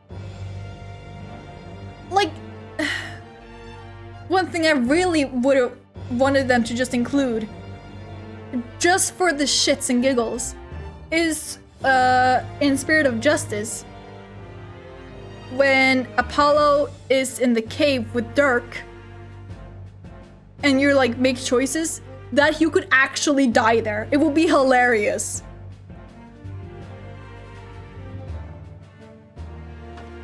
But I literally chose like every single option I had and nothing happened. I was just like, why? What's the point? Why give me these choices and be like, oh, it's dangerous here, and then not give me any consequences? Like, let me die.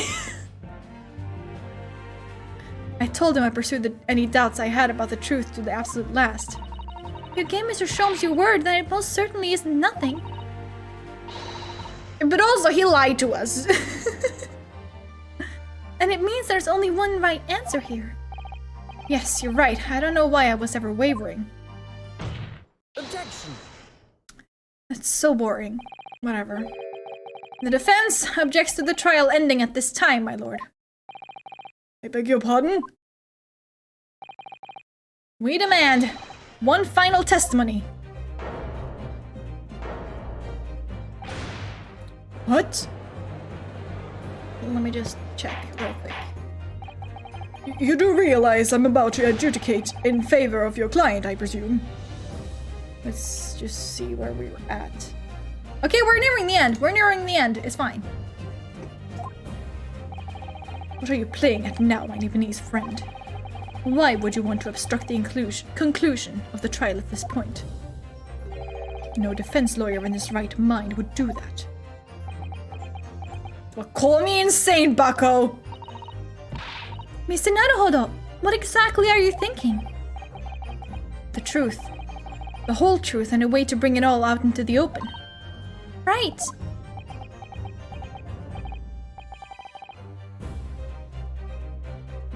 Yes, in hindsight.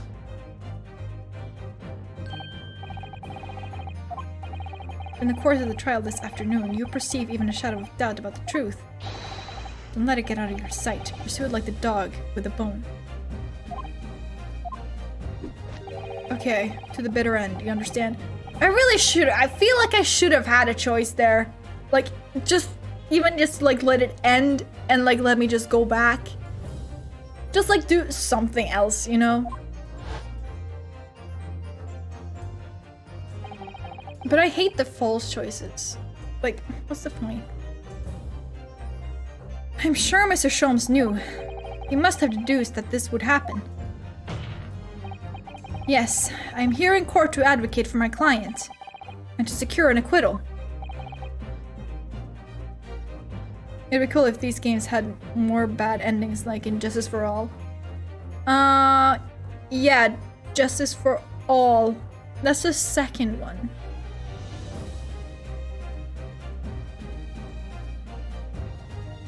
How did that end again? Oh yeah, where he leaves, where he can't save Maya? Amazing. I love that. If you give a choice, make it a choice. Yeah, exactly. Not just like the illusion of choice. Like, I don't care if you get fucking chased out of the courtroom and the doors just close. I don't care. Like, literally just let me face my repercussions. Like, just for, or repercussions, my consequences for making a dumb decision. Don't not be like, you know what? I can't choose this because X, Y, and Z. Like, no. Let me experience it firsthand. And then I can make my own conclusion, like, I can't choose this because X, Y, and Z. Like, but that's not all. I believe that I have a duty to the court to pursue the whole truth of the case until every last detail is laid bare. And that is why the defense calls for further testimony from Dr. Scythe. Testimony from me? About what? About the nature of your collaboration with Mr. Enoch Drebber. Huh. In case it escaped your attention, I've already admitted to everything I did. The whole truth has already been revealed, so stop wasting everyone's time. As his lordship made very plain, your client will get the acquittal you wanted for him. There's simply no point protracting this business further with another tedious cross-examination. Objection! Yeet! Pray forgive my careless handling of that hallowed bottle. I slipped! Yes. That's what you call it? Oops, sorry I slipped. Like a good false choice is a choice that appears as a different option from the others but still end in the same conclusion but through a different path. Yeah, but so many of these, they're just like, if you choose the wrong thing, it's just, no, I can't choose that. Like, why make it a choice? This is just one choice in multiple dialogue boxes. Yeah, exactly. Exactly.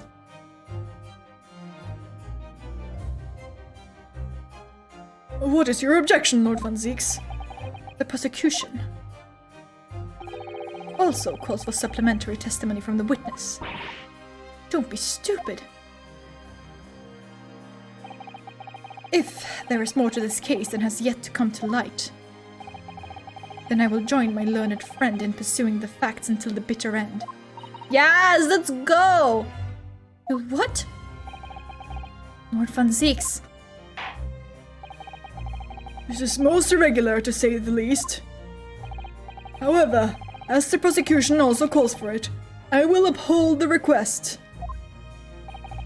Dr. Scythe, you will testify for the court, explaining the full extent of your involvement in the murder apparently committed by Mr. Drebber. Very well.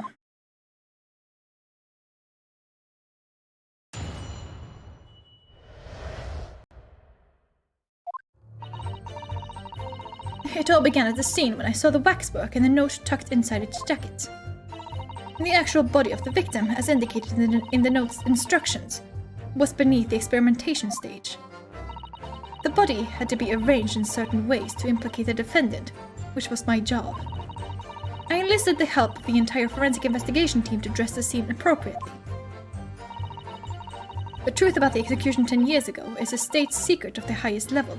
I had to protect it.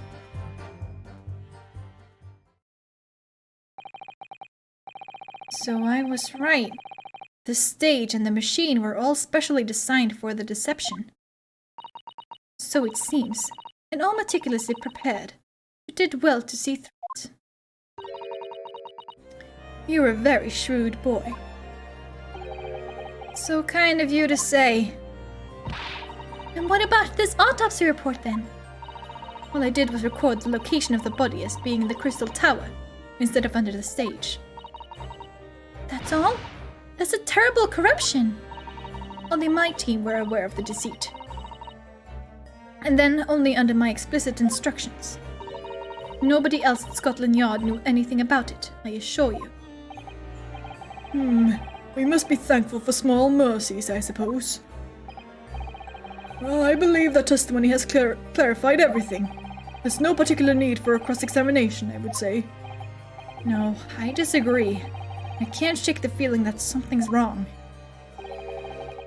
Just look at that expression on Dr. Scythe's face.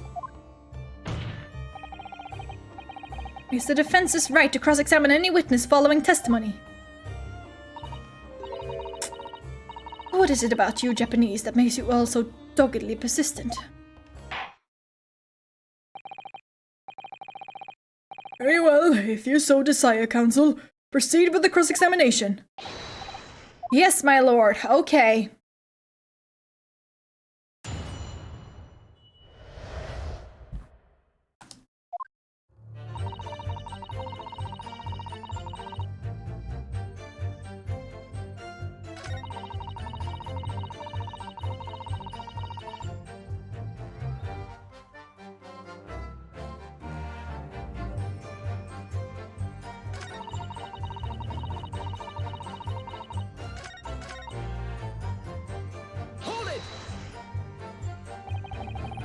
From what you described before, it sounds like the note was anonymous.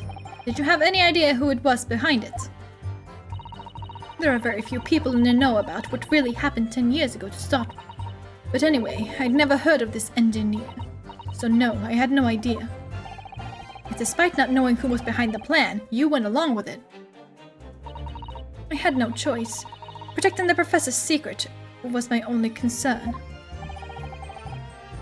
But the horse is bolted now, and the stable door will never shut again.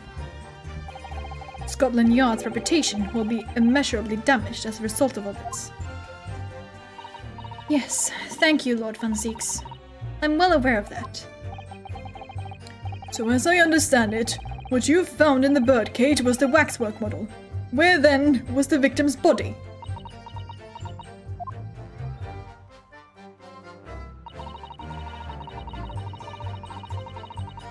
The actual body was beneath the experimentation stage.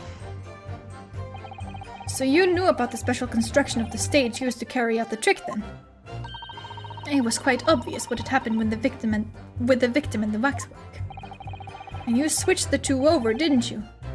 In other words, you recorded the victim's body as having been discovered in the Crystal Tower, and the waxwork, I wrapped it and sent it by carriage to the specified address at the specified time.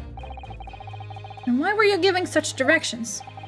Presumably, so it could be recovered by Drebba and returned to Madame Tuspel's. I see. And then you put the birdcage back on the experimentation stage. Yes, although someone obviously made a mistake about which cage should go where. I thought I'd made it perfectly clear to the team, but still. I suppose you were focused on the victim's body, that being a more important detail.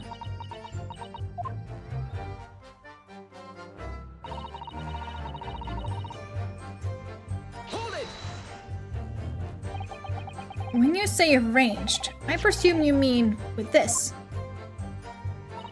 Yes, the instructions in the engineer's notes said something along the lines of fabricate some evidence to make it clear that Limone alone could have killed Osman.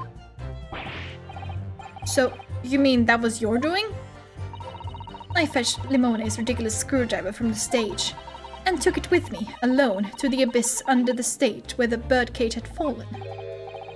Alone, Doctor? I didn't feel it would be appropriate to involve anybody else in that particular part of the deception.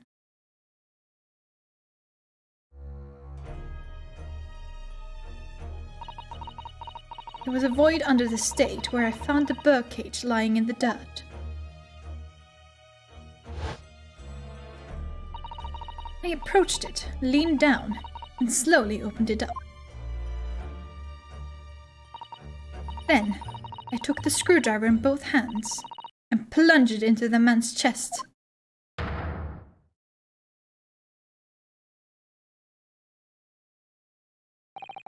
And then you noted that in your fake autopsy report as a fictitious cause of death. Exactly. So, the actual cause of death was the trauma resulting from the 30-foot drop. My word. What is it, Mr. Soto?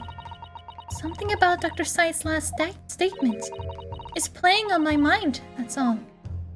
What, is it the 30-foot drop? Yes, mine too. Or is it something else? Dr. Scythe.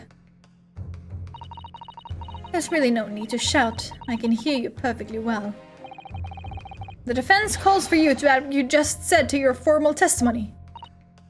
No? Which part? What I want her to supplement her testimony with is what she did to the victim, I guess. How you stabbed Mr. Assman in the chest. That part. Fine, if that's what you want. But there's really no need to point. The prosecution concurs. Funny man. Very well. You will supplement your testimony now, witness. Okay.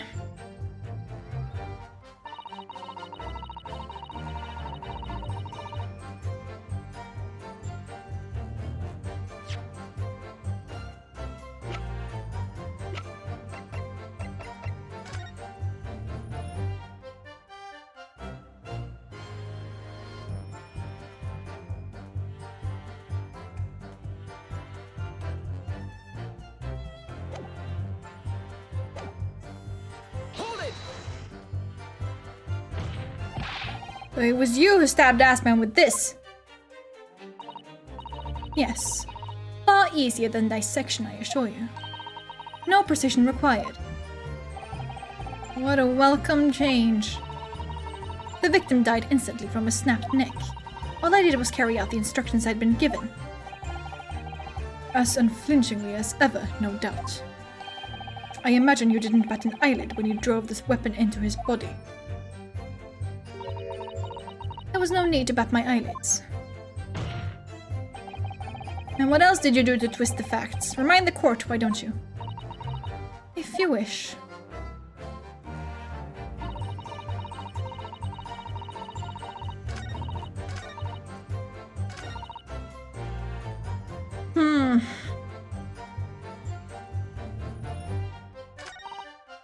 Hold it! Oh, what's the other one?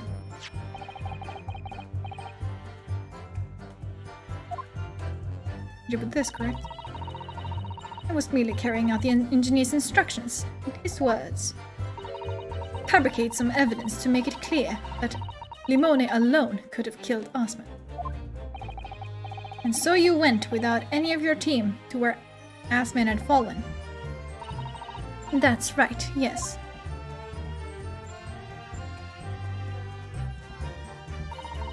He leaned down over the birdcage and opened it up.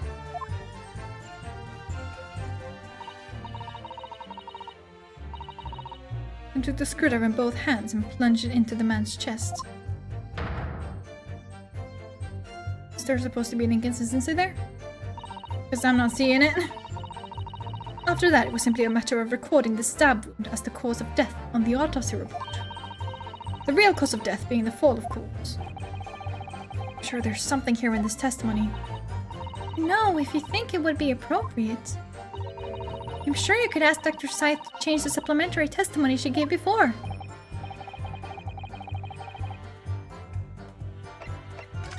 Never change it. Dr. Scythe, what you said before about the real cause of death, I believe that may be significant, so could you change your supplementary statement to explain that instead? The blood should have pooled in his chest if he was lying down?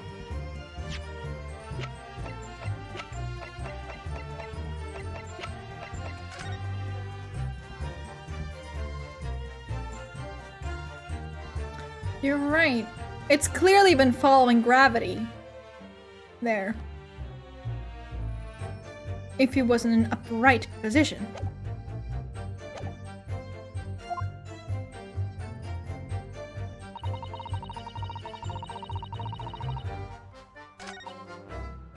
Okay, let me go through this again.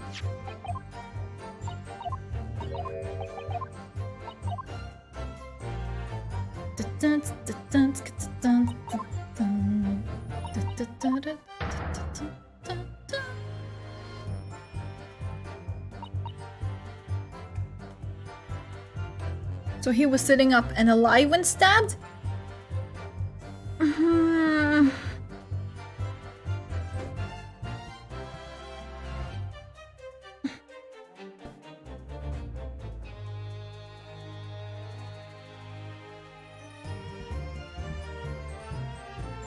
I mean...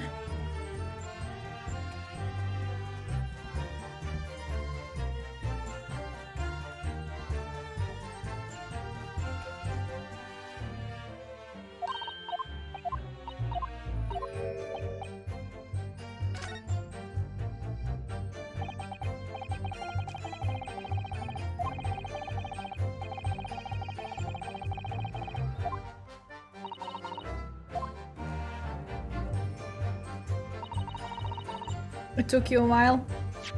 Great. Let me try what Fleur is saying. Fleur, do you want to take over? I'm passing the controller to you. Just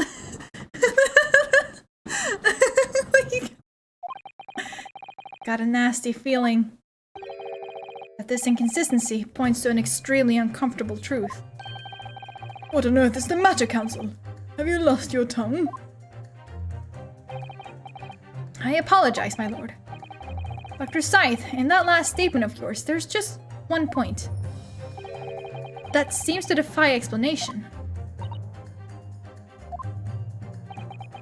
Out with it, my learned friend. There's an obvious inconsistency between your description and this photograph. But was he alive? Why would he be alive?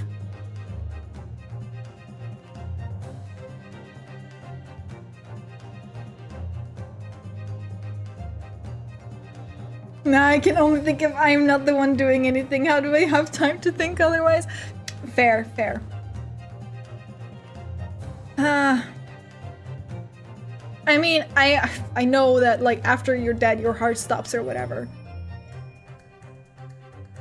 So, obviously there won't be any new blood anyway. So I guess, like, that makes sense, but...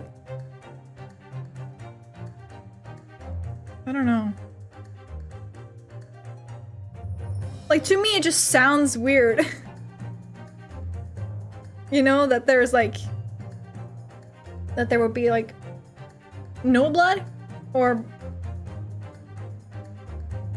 why else would he be sitting up? He was strapped down, so the only way to be sitting up is if he unstrapped himself?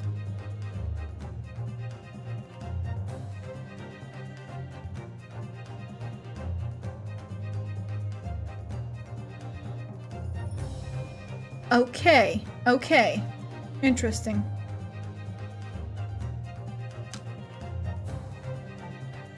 I was like thinking that the bird cage didn't fall over somehow, but from the shape of it, that's clearly very impossible. I mean, there is a small chance, but it's highly unlikely. So yeah, he would have woken up. That's right. You're so right.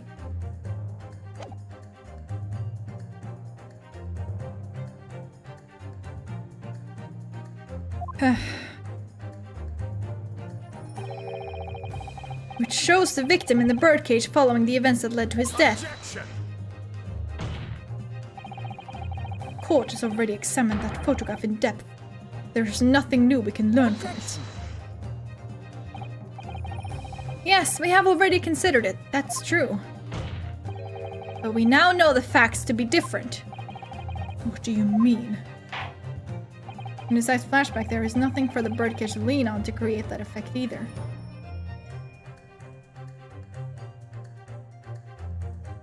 True.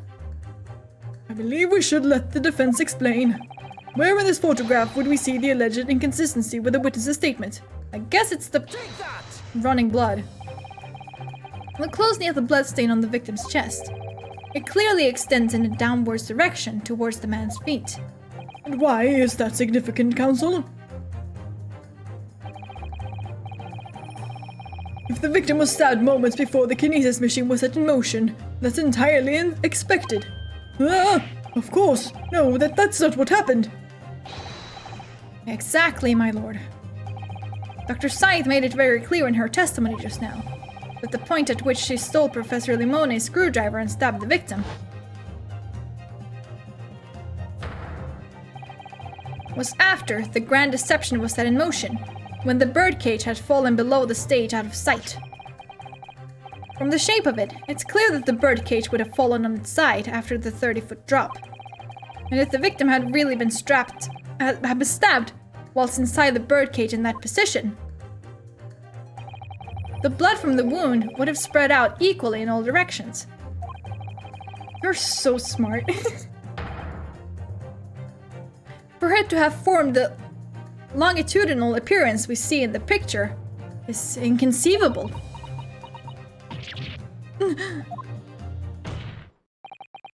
given that the victim's blood seeped vertically downwards from the wound, it must be the case that when you stabbed Mr. Assman, he was standing up. In short, Dr. Scythe, your latest testimony was a total fabrication.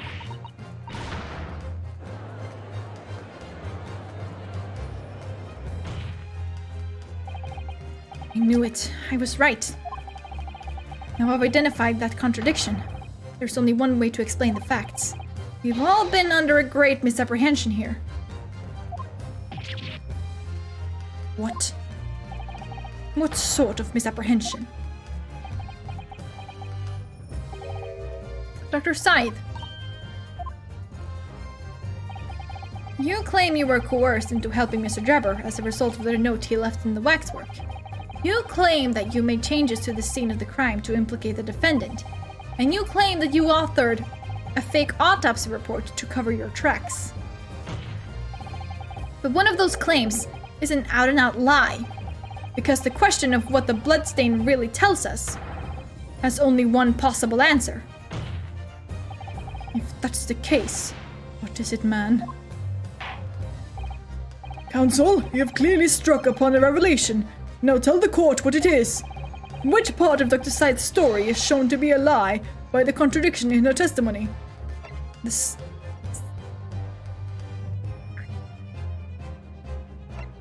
How she was coerced. Dr. Scythe, clearly you weren't really coerced by some letter at all.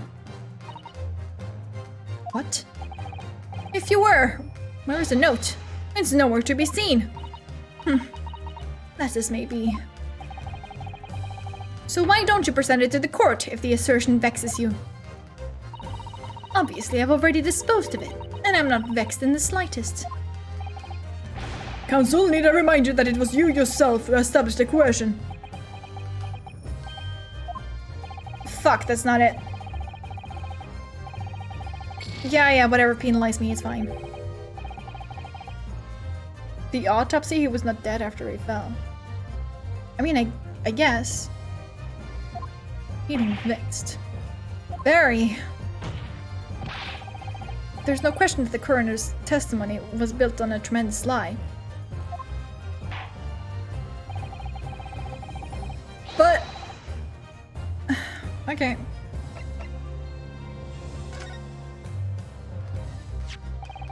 You say that you examined the body and wrote this report based on your findings. But that's a blatant lie, isn't it? I'm sorry, but I simply can't fathom what you're attempting to say. The truth is, you had your subordinates do the work for you, and they authored the report. But then you wielded your superiority over them, and claimed the credit for yourself. No, that's not it. Can you honestly say that's not what happened? Yes, I can honestly say, okay, whatever. Well, good. Glad to hear it! Stop!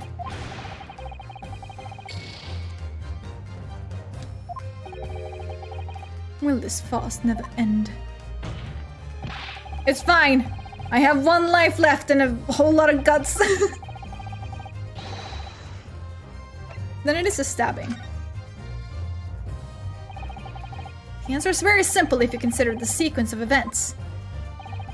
If, when the victim was stabbed, the blood from the wound seeped downwards as it did, we can be sure that the victim must have been either sitting or standing upright at the time. But as you rightly pointed out, the birdcage would have fallen on its side when it fell beneath the stage. Yes, it would, which tells us that the victim must have been in that position of his own accord. Objection! It's impossible. The man was dead, remember? No! That is the misapprehension. But that would mean that she literally killed a man. And would she do that if she was being coerced? I don't know. Like, I was thinking they were gonna flip the entire thing on its head by making her, like, the actual mastermind. And... yeah. I don't know.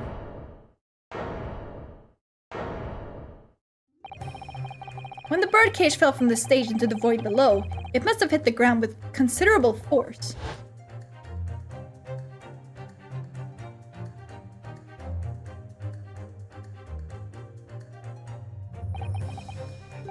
But Mr. Assman didn't die in the fall.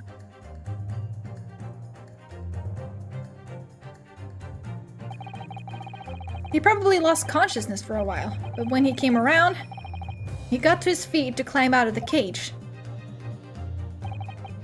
Just as Dr. Scythe appeared.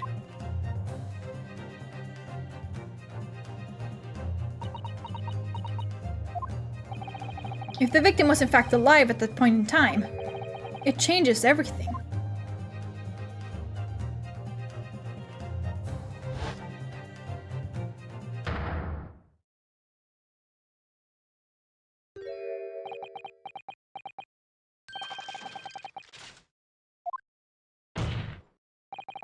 Mr. Odie Assman's killer wasn't the defendant, Professor Clement Limone, nor was it the mastermind behind the stage trickery, Mr. Enoch Drebber.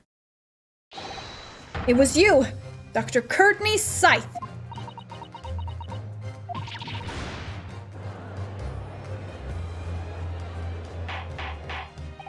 Order!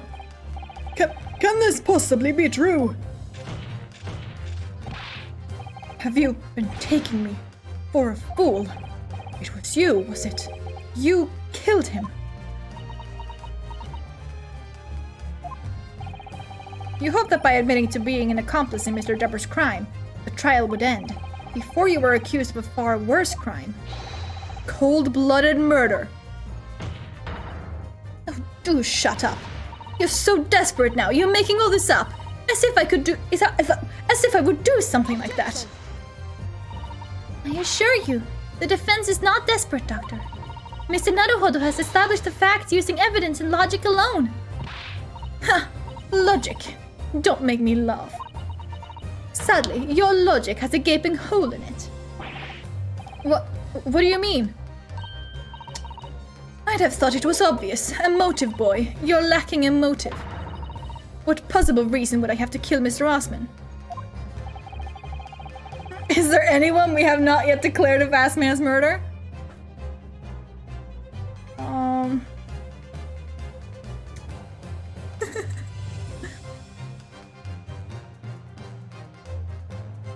Accused, yeah, accused. Osman was involved in any number of criminal activities, from coercion to theft to murder. But there is no known connection to Dr. Scythe there. I'm rather relieved to say it does seem somewhat far-fetched. True, there's no obvious motive, but there's still something in the back of my mind. I feel sure I've seen something somewhere that hints at why the coroner might have done this. Yes, I might have tampered with the crime scene and concocted a fake report, but murdering someone for no reason is a very different story.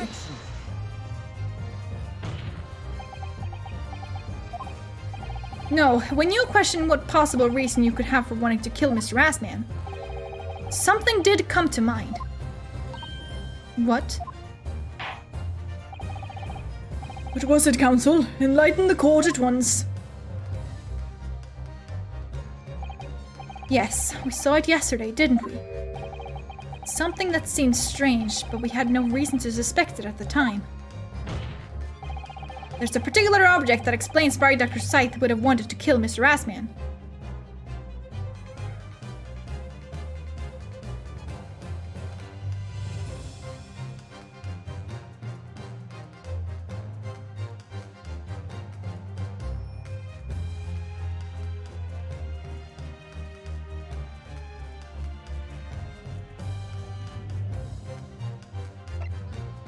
The 500 scalpels a month? Yeah, what was that? And how do those tie together?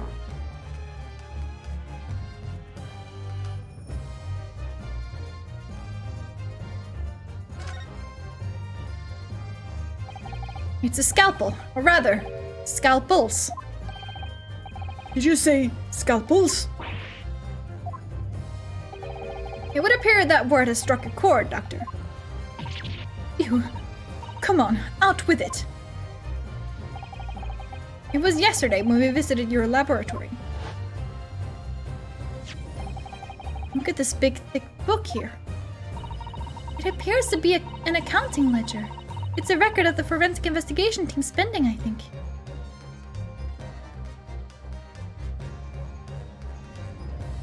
The 500 scalpels a month is probably a cover for the blackmail money.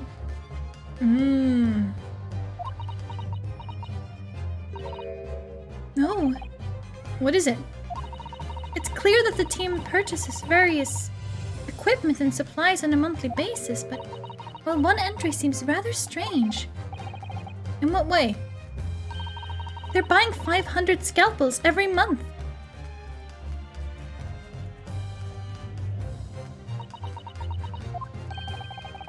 $500 scalpels? A month? At first, I wondered what on earth you could be using that many scalpels for. But actually, I realize now it's not the scalpels themselves that are significant. It's the money for them, disappearing every month from the department's accounts. Osmond's criminal organization relied heavily on extortion for its funding. Tracing the money from the forensic investigation team's account to find out where it was going would be extremely straightforward.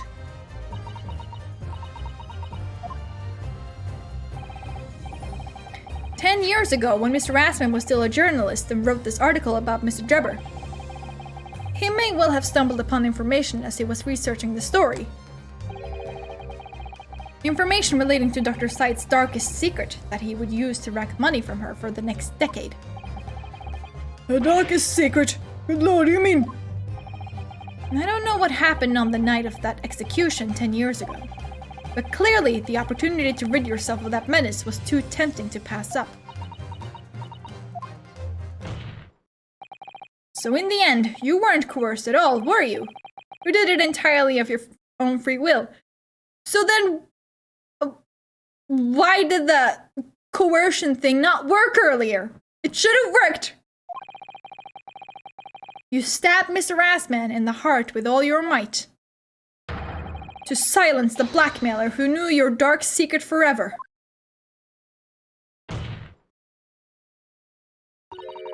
You'll never understand. None of you. What we've had to keep covered up all these long years.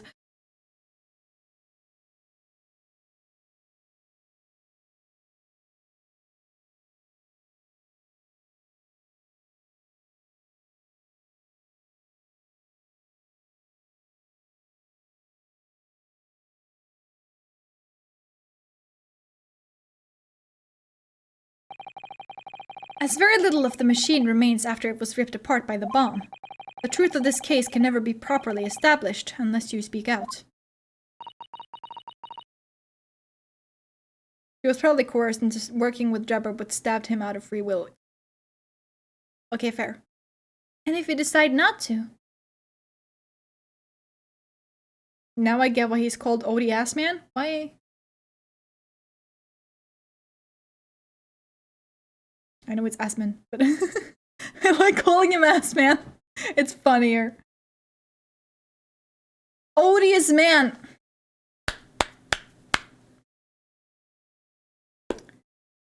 Clever. God, I fucking hate the names in this in this franchise. It's very possible that Courtney Scythe will escape punishment for her crimes. Please, sir, own up to what you've done and tell the court the truth about what happened.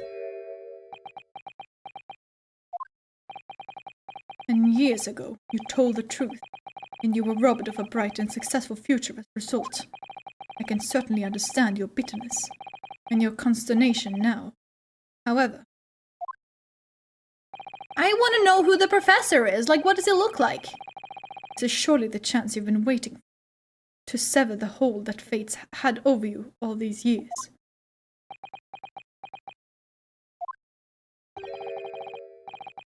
Super high voltage instantaneous kinesis. I mean, really.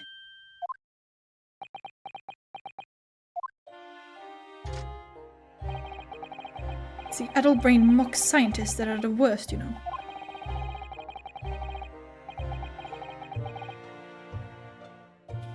They don't recognize the fact that they don't have talent. They can't even get that right.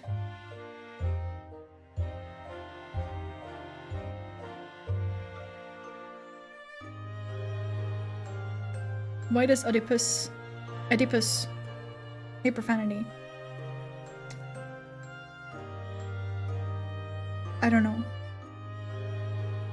I can't tell if you're setting up for a joke or not. Like, I guess you are. He kisses his mother with that mouth. No, stop!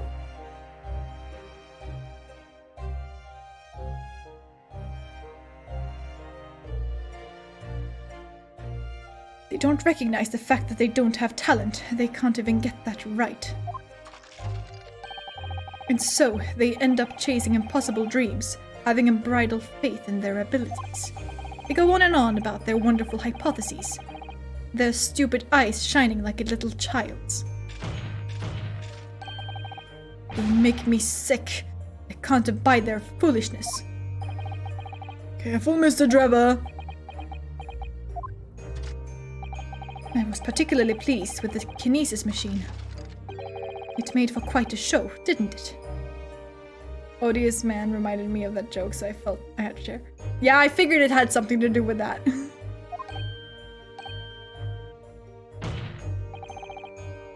So you admit it? You admit that it was nothing more than a sham made for the purpose of killing the victim? Yes. I admit it.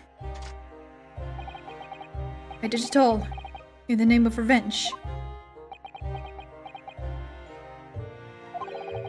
Revenge for the future that Mr. Rassman's article had deprived you of 10 years earlier. But the revenge you sought didn't stop at Assman, did it? Which is where that very particular waxwork comes in. Yes, I see. The condemned convict that you saw rising from the grave in Lowgate Cemetery 10 years ago. If your account of those events was all true, then obviously Scotland Yard couldn't afford to acknowledge what had happened. Even if it meant discrediting a bright young man and crushing any future career he might have had. So your plan required that you abduct that particular waxwork model, in order to exact your revenge on Scotland Yard as well. Or on Dr. Scythe, to be precise.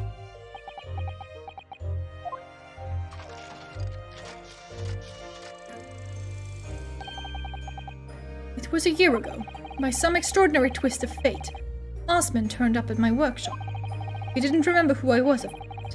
He just wanted to employ my services as an engineer. And he happened to have a paper with him. An article on the front page caught my eye. About the coroner who had handled the bogus autopsy being appointed head of the new forensic team. When I learned that news, my cognitive processes started to devise the plan. What a horrid tale! He robbed me of my future, so I wanted to use the man's own wiles against him, for revenge. And have that rotten Scotland Yard eating out of my hand at the same time. I wanted them all to suffer the same humiliation I'd had to suffer.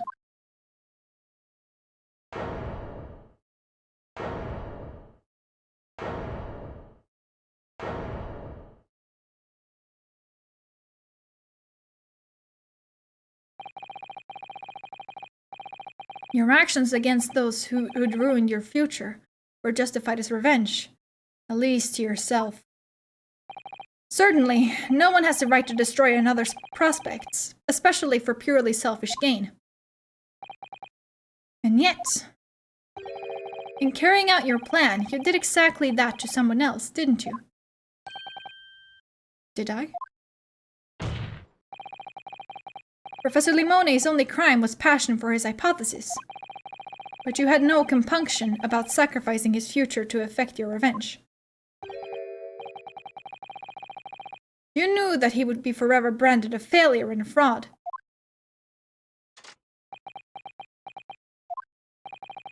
Perhaps life treated you unfairly 10 years ago, and others' misconduct left your life in tatters. But remember this.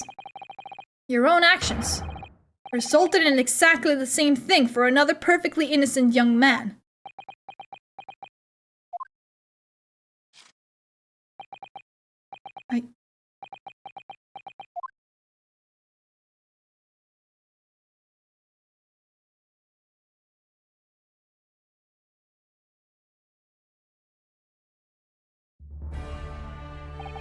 Lord Van Zieks, what of Dr. Scythe, sorry?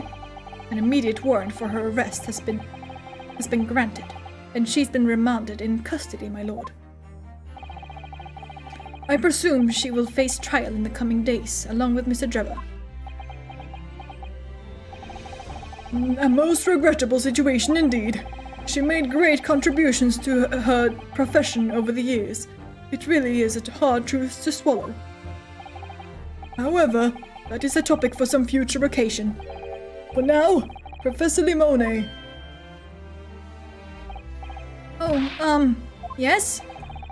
It seems there was a great deal more to your experiment than you realized. However, I think we can assume now that all the sordid details have been brought to light. This has been a very long and profound trial, but I am pleased to say you are absolved of all guilt. But what did the professor look like? You can't just tell us about the professor and then be like, no, we're not going to show you what he looks like. This whole experience has taught me a very great but painful lesson. Me, this dedicated scientist, this devotee of natural philosophy. I've been selfish and self-centered, and above all, a fool. Professor,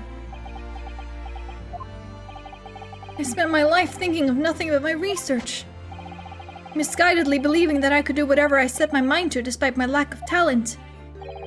And the worst of it is, in the process, I've caused others pain and misery. They take off the mask and it's Larry Butts! Now that would be a plot twist.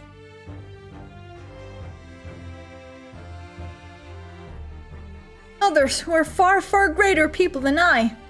That would be nightmare fuel right there. Turns out he wasn't lying about that time machine after all. No, Professor, that's not true. What? Don't tar yourself with the same brush as Drebber. What happened was his doing and his alone. This outcome is his fate. Is his fate, not yours. You were not to blame in any way. Lord Van Zieks. And the derision with which he referred to you earlier, calling you a fool, talentless even. The man has no idea. To believe in yourself and work your fingers to the bone to realize your dreams, that's laudable, not laughable. No one has the right to deride another for such choices. Oh. Thank you, Barak. So, ladies and gentlemen of the jury. Yes, my lord. It is this court's expectation that you find the defendant not guilty of the charge of which he stands accused. I presume there are no objections?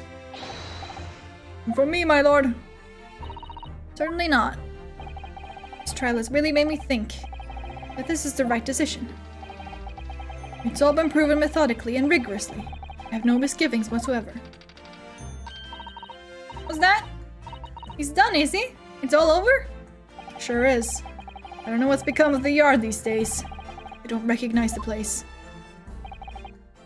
Very well. In that case, I hereby pronounce the defendant not guilty. Let's go.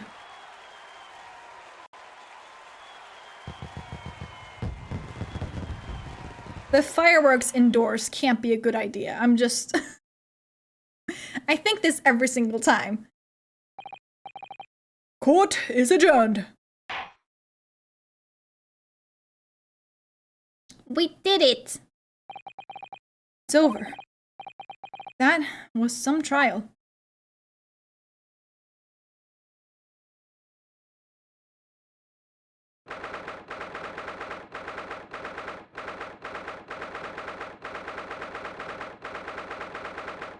I swear. I just want to bring up Chekhov's gun right now because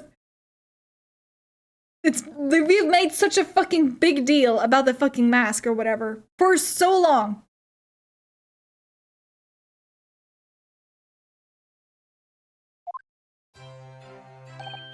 Professor! What a splendid outcome, isn't it? Oh, it is! Congratulations, Professor Limone. God, struggling to say words. Miss Naruhodo. Miss Usato. I am truly beside myself with gratitude. How can I ever thank you enough? I'm just glad to see it's all been cleared up, that you realized you were just caught up in a bad situation. Right now, you know, if I had that research grant money, I'd give the whole lot to you, every penny. Well, that's very kind, but I'm just a student, so... We must find out more about it now, right? They can't just drop. Yeah! There is no way. If not now, sometime in like the coming chapters or whatever. We don't need any financial reward. Your acquittal is more than enough. No, you do need money. Oh dear. Oh, what can I do? Aha! How about this as a memento? The paper about my hypotheses is inside. Well, just as a memento then. Thank you. And I've been wondering, Professor, what are you going to do now? Oh my, yes. What am I going to do? And what about the Cosmo mystery? Yeah. My hypotheses and my great machine lie in ruins. But still, it's been too long since I was last in London, so perhaps I'll enjoy some sightseeing. I must explore the Great Exhibition whilst I'm here too, and see if new inspiration hits me. Oh yes, that's a wonderful idea. Can't allow that? I figured it was you. Lord Van Zieks! What are you doing in here? Rock! I'm sorry you had to go through that, Clement. Well, if I'm honest, it was terrifying. You were like a great demon beast behind your bench there, snarling down on your prey. You're one of the few true friends I have. Couldn't leave it to anybody else to handle the prosecution. Or the defense. Sorry? Or the defense. Did I just hear that right? I always knew that you have my best interest at heart. Don't worry. How about you show me around while I'm here in town? It's been a long time since we left the university. We have a lot to catch up on. Listen, Clement. In a few days, your acquittal will be made official. When that happens, you must head straight to Dover. I'll accompany you. What? From there, you'll cross the channel and make your way back to France. I've already purchased the tickets. But no! Hold on a minute, Baroque. What about the Great Exhibition? This is the chance of a lifetime for me. I want to look around. No sightseeing, Clement. Give up on the idea. Sometimes it's hard to see any warmth in those eyes, Baroque. Lord Van Zieks? What's all this about? A necessary precaution. Yes, I think I understand. You do? You don't? Well, Iris told me that when you met Lord Van Zieks at his office some days ago, he asked how Mr. Natsume was doing. Yes, that's right. I remember being surprised at the time and thinking it was nice of him to ask. The point is, Mr. Natsume is still alive and well. Even though it's been more than 6 months now since they stood trial with the Reaper as the prosecutor. You mean the Reaper's influence doesn't stretch overseas? Those in the Reaper's sights meet their ends days or sometimes months after their acquittal. That's been the pattern up to now. But of course, we know that both Mr. Natsume and Gina were completely innocent. True, and perhaps that governs the Reaper's actions. The truly innocent are spared. But I don't want to take any chances with a close personal friend. Barak! Like the mustached Nipponese, this man should leave the country without delay. That's why I'm packing him off to France at once. Right. Does your friendship package get any say in it? Goodness! Was this your intention all along then, Lord Van Zieks? In court, where people think of him as the Reaper, this man seems absolutely merciless. And yet, sometimes I feel as though I don't understand him at all. It's time to go, Clement. Back to the prison for the time being. Ah, yes. Alright. Well then, Mr. Naruhodo. Thank you so much for everything. Not at all, Professor. It was a pleasure getting to know you. Best wishes, Professor Limone. Well, once the dust is settled, you must come and visit me in France. Anyway, goodbye for now.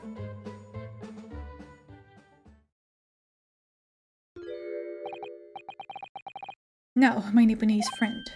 Oh, yes? I thought you'd gone too. We have matters to discuss. Can you spare me some time? You want to talk? With me? I'll be waiting in the courtroom in 10 minutes.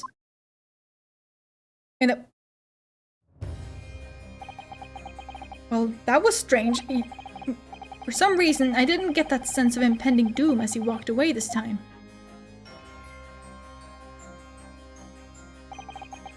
The enigma, Barak Van Zieks. What does he want to discuss, I wonder? The answer awaits in the courtroom, I suppose. Here goes, then.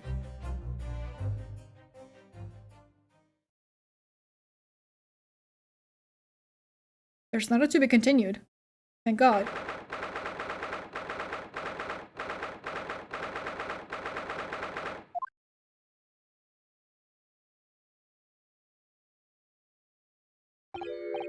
So, are you satisfied? You saved a guileless scientist from a great injustice. Yes, I think so. I'm relieved, at least, that the man's innocence could be proven. Anyway, I imagine you've been wondering where my animosity towards you Nipponese comes from. Oh! Lore! Lore! It's lore! Well, at first I thought you just didn't like me. I imagined you saw me as a pretentious child from an unimportant land who had no business being here. But now, I think differently. You clearly know our ways. So I would guess that some specific incident led to your thorough dislike of my race. Will you tell me what happened, please? The professor. Thought I'd never hear that name in this courtroom again, to be honest. Took your brother's life. Clint, my brother, was Clint Van Zieks. 16 years ago, when I was still just in my teens, he was already the director of prosecutions and a key member of the judiciary. I looked up to him. He was everything I aspired to be. He was involved in the establishment of justice systems in foreign countries as well. There were exchange programs between Britain and other nations then too, to share knowledge and ideas. As part of one of those programs, 3 judicial students came to Britain from your homeland, the Empire of Japan. I cannot get over that his brother's name is Clint.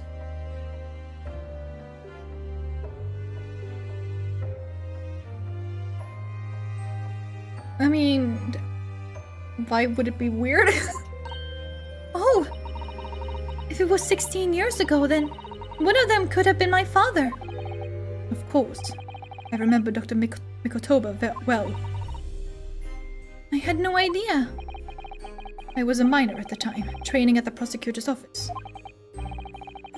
One day Clint introduced me to the 3 visiting Nipponese. So, you've actually met my father. He and his colleagues were polite and amicable. They were adept at their work and exacting in their standards. It was my first encounter with the Nipponese spirit, and it made a very great impression upon me. But 6 years later, that's when it happened. The investigation was going nowhere. There were no suspects even, just an ever-growing list of victims. And in the end, my brother became one of them. The last, in fact, before the case was finally resolved. I'm so sorry, Lord Van Zieks. Truly. Clint was always ready to put his life on the line for justice anyway, so he wouldn't have wanted it any other way. He lost his life to the killer, but it was his victory in the end. For me personally, though, it was a great loss. I found myself in a very dark place indeed. When I finally found out the killer's identity, the reason why no one had been able to catch the man sooner ceased to be such a mystery. He'd been hiding in plain sight all the time. In plain sight? Are you aware of political events 10 years ago?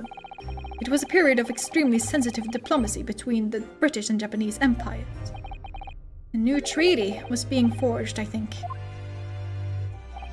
Correct. The Anglo-Japanese Treaty of Friendship and Navigation was being concluded. The leaders of both countries were deep in extensive political discussions. Which is why this particular killer's appearance in court was conducted as a closed trial. If the British public had known the identity of the killer, not only would the treaty have been in jeopardy, but our 2 nations could very well have ended up at war. What? What? A war between Britain and Japan? That would mean... My! You mean to say the professor was...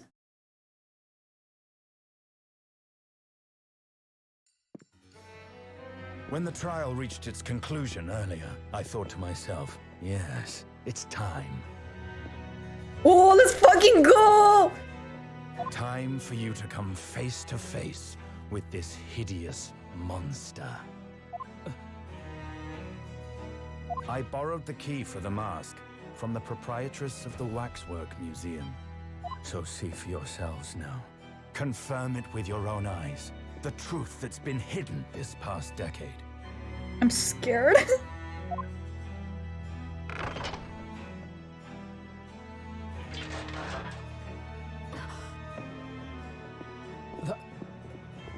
That's the professor? Yes, that's him. Until now, a thought never even crossed my mind. That the mass murderer, whose crimes shook Britain as never before, was Japanese. Wait a minute. That face. I feel as though I've seen it somewhere. It's strangely familiar. Let's go, Larry Butts.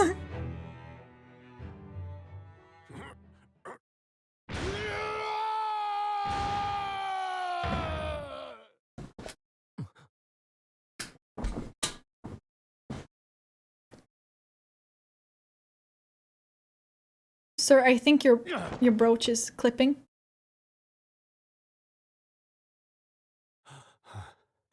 Father. Oh! Fuck. What? Father?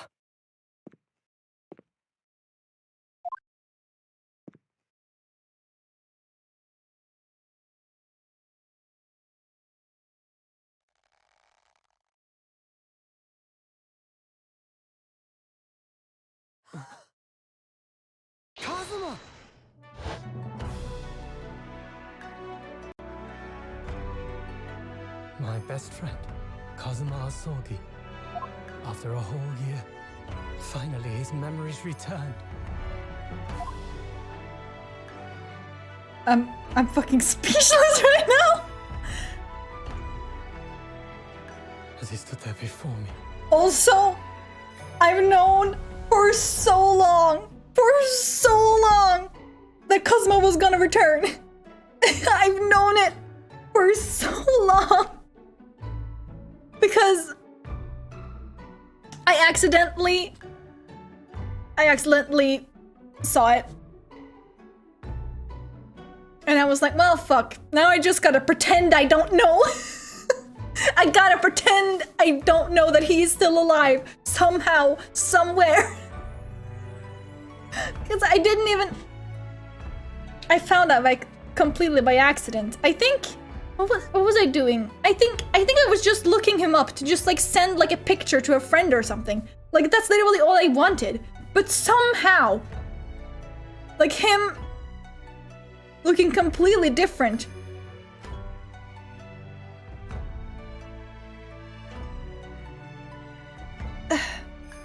And just looking completely different or whatever. I don't remember exactly which one I saw, whether it was him in the mask or whatever. I think it probably was him in the mask, to be honest. But I saw that and I was like, oh, well, fuck me then, I guess. I mean, I didn't read anything about it, but also, like, literally, last fucking week, I was just on Twitter, just scrolling through the Ace Attorney tag or whatever, as I sometimes do. And I was like, oh, that's a kind of cute art of Ryunosuke and Kazuma. And then I read the caption, and it was just spoilers, and I was like, well, fuck you then. I didn't even know it was a spoiler until you said it. Fuck. Anyways, yes, I've known for quite a while. Pretended not to know. So anytime anyone brought up Kazuma, I would just be like, yes. Just kind of ignore what's going on. Ah.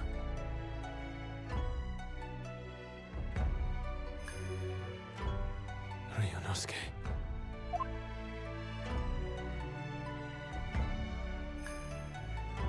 Hello again. My friend. Kazuma-sama!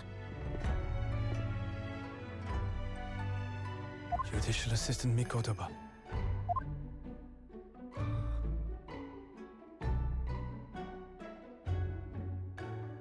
It's been a very long road. Thank you. Thank you for guiding my friend here when I could not. I demand to see his headband mysteriously flapping in the wind. It was an honor.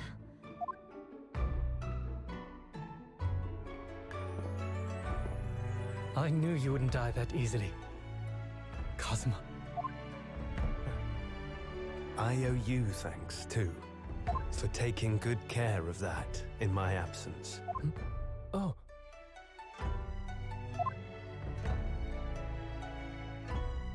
Karuma, the great blade of the Asogi clan, passed down through the generations.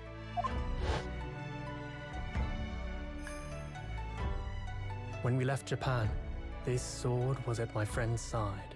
A Japanese man's katana is his soul. He couldn't be parted from it.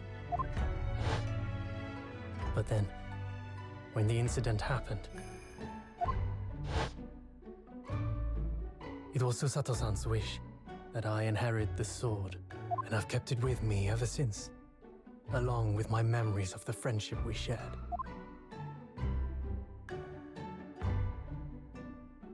With this by my side, I always felt that you were watching over me somehow.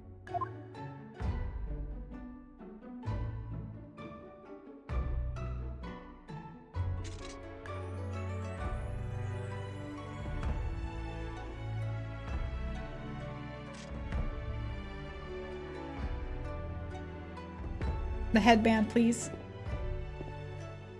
I've made it. At last. Father. So his goal was to find his father. I guess. Are you saying... Surely not. You mean you knew all this time? I'm looking at it, but I still can't believe it. This mass murderer is Kazuma's father.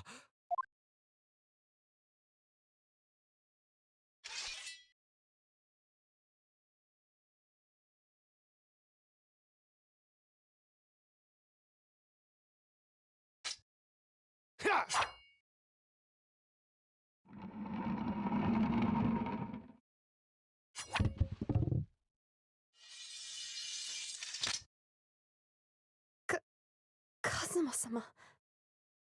Sir, that's expensive. Yeah, I was thinking just like, someone spent a lot of time and effort making that.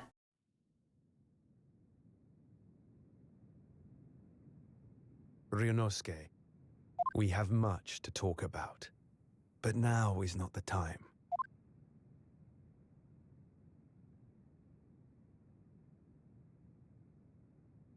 I'll be seeing you.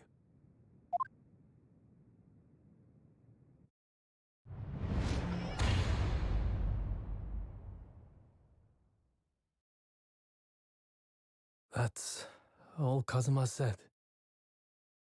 Is Fancy just standing there, hello chalice in hand, absorbing the drama? I hope so.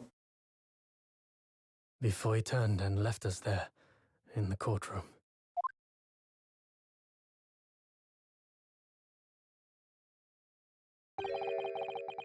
So he's the living afterimage of the man who took my brother's life, is he? Yes, Kazuma Asogi, my best friend. 3 months ago, when Lord Strongheart introduced us, I had an inkling there was something there. Some connection. But why did Lord Strongheart do that? Why did he make Kazuma Lord Van Ziek's apprentice? And when he was suffering amnesia too? The man was apprehended, even executed. But his legacy just won't die. That's the sad truth. Anyway, that's all I had to say. I thank you for meeting with me as I asked.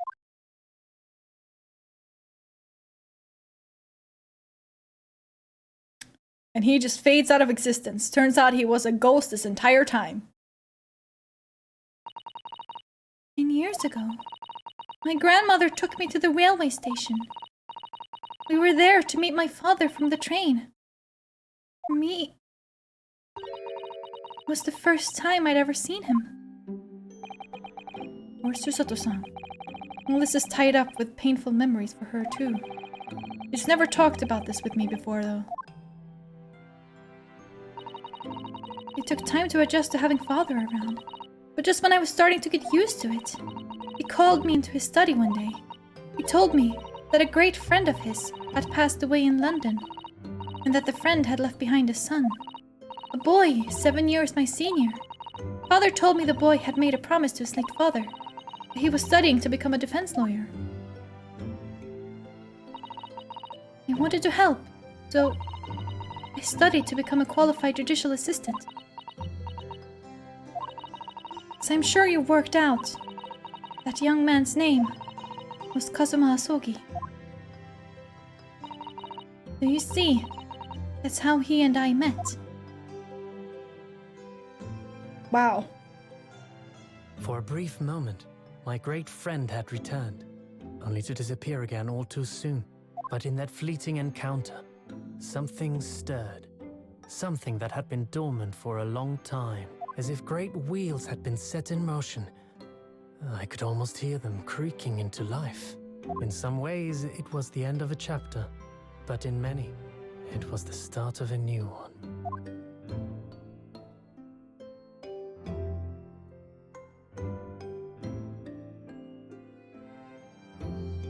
And yes.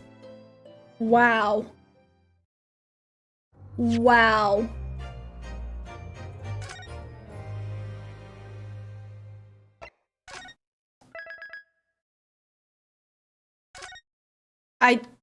I just, wow. I can't. Why do promising defense attorneys with daddy issues become prosecutors?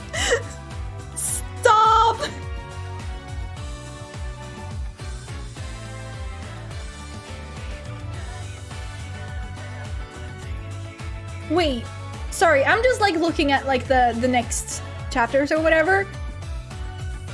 Or episodes. They're short. Like they're 4 parts each. And this one alone was 6. The previous one to that was 5.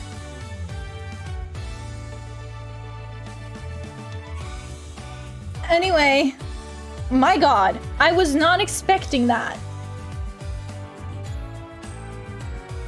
I am very upset that I got spoiled that Kazuma would return. Luckily, I didn't know why or how or anything around that, but it felt kind of sucky to know that he would return. I would rather just like live in the uncertainty, you know, and be like, is he gonna return? Is he not gonna return? Is that Kazuma? But instead, I saw him and I was like, ah, I see, that's Kazuma. But I couldn't say anything. Ah. Anyways.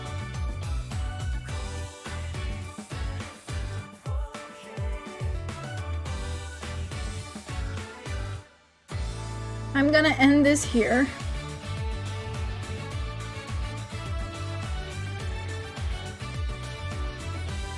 So yeah, if you caught a glimpse at the save file now, episode 4 is Twisted Karma and his last vow.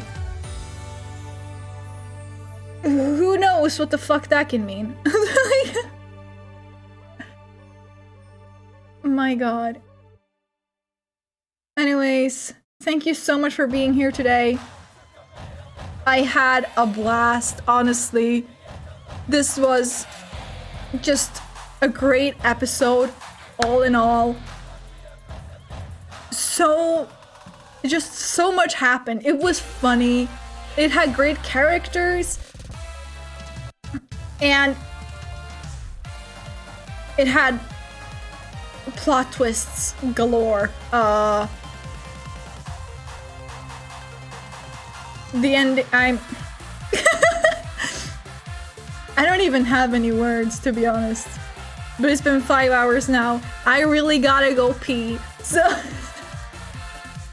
I hope you have a great rest of your day. And I hope to see you again on Thursday. I just looked at my clock and was like, it's Wednesday? Fuck, did I stream on the wrong day? No, it's literally past 12, you idiot. I hope to see you on Tuesday. No, Thursday. God. And I hope you have a great rest of your day. Okay, bye-bye. Thank you so much for being here. Bye-bye.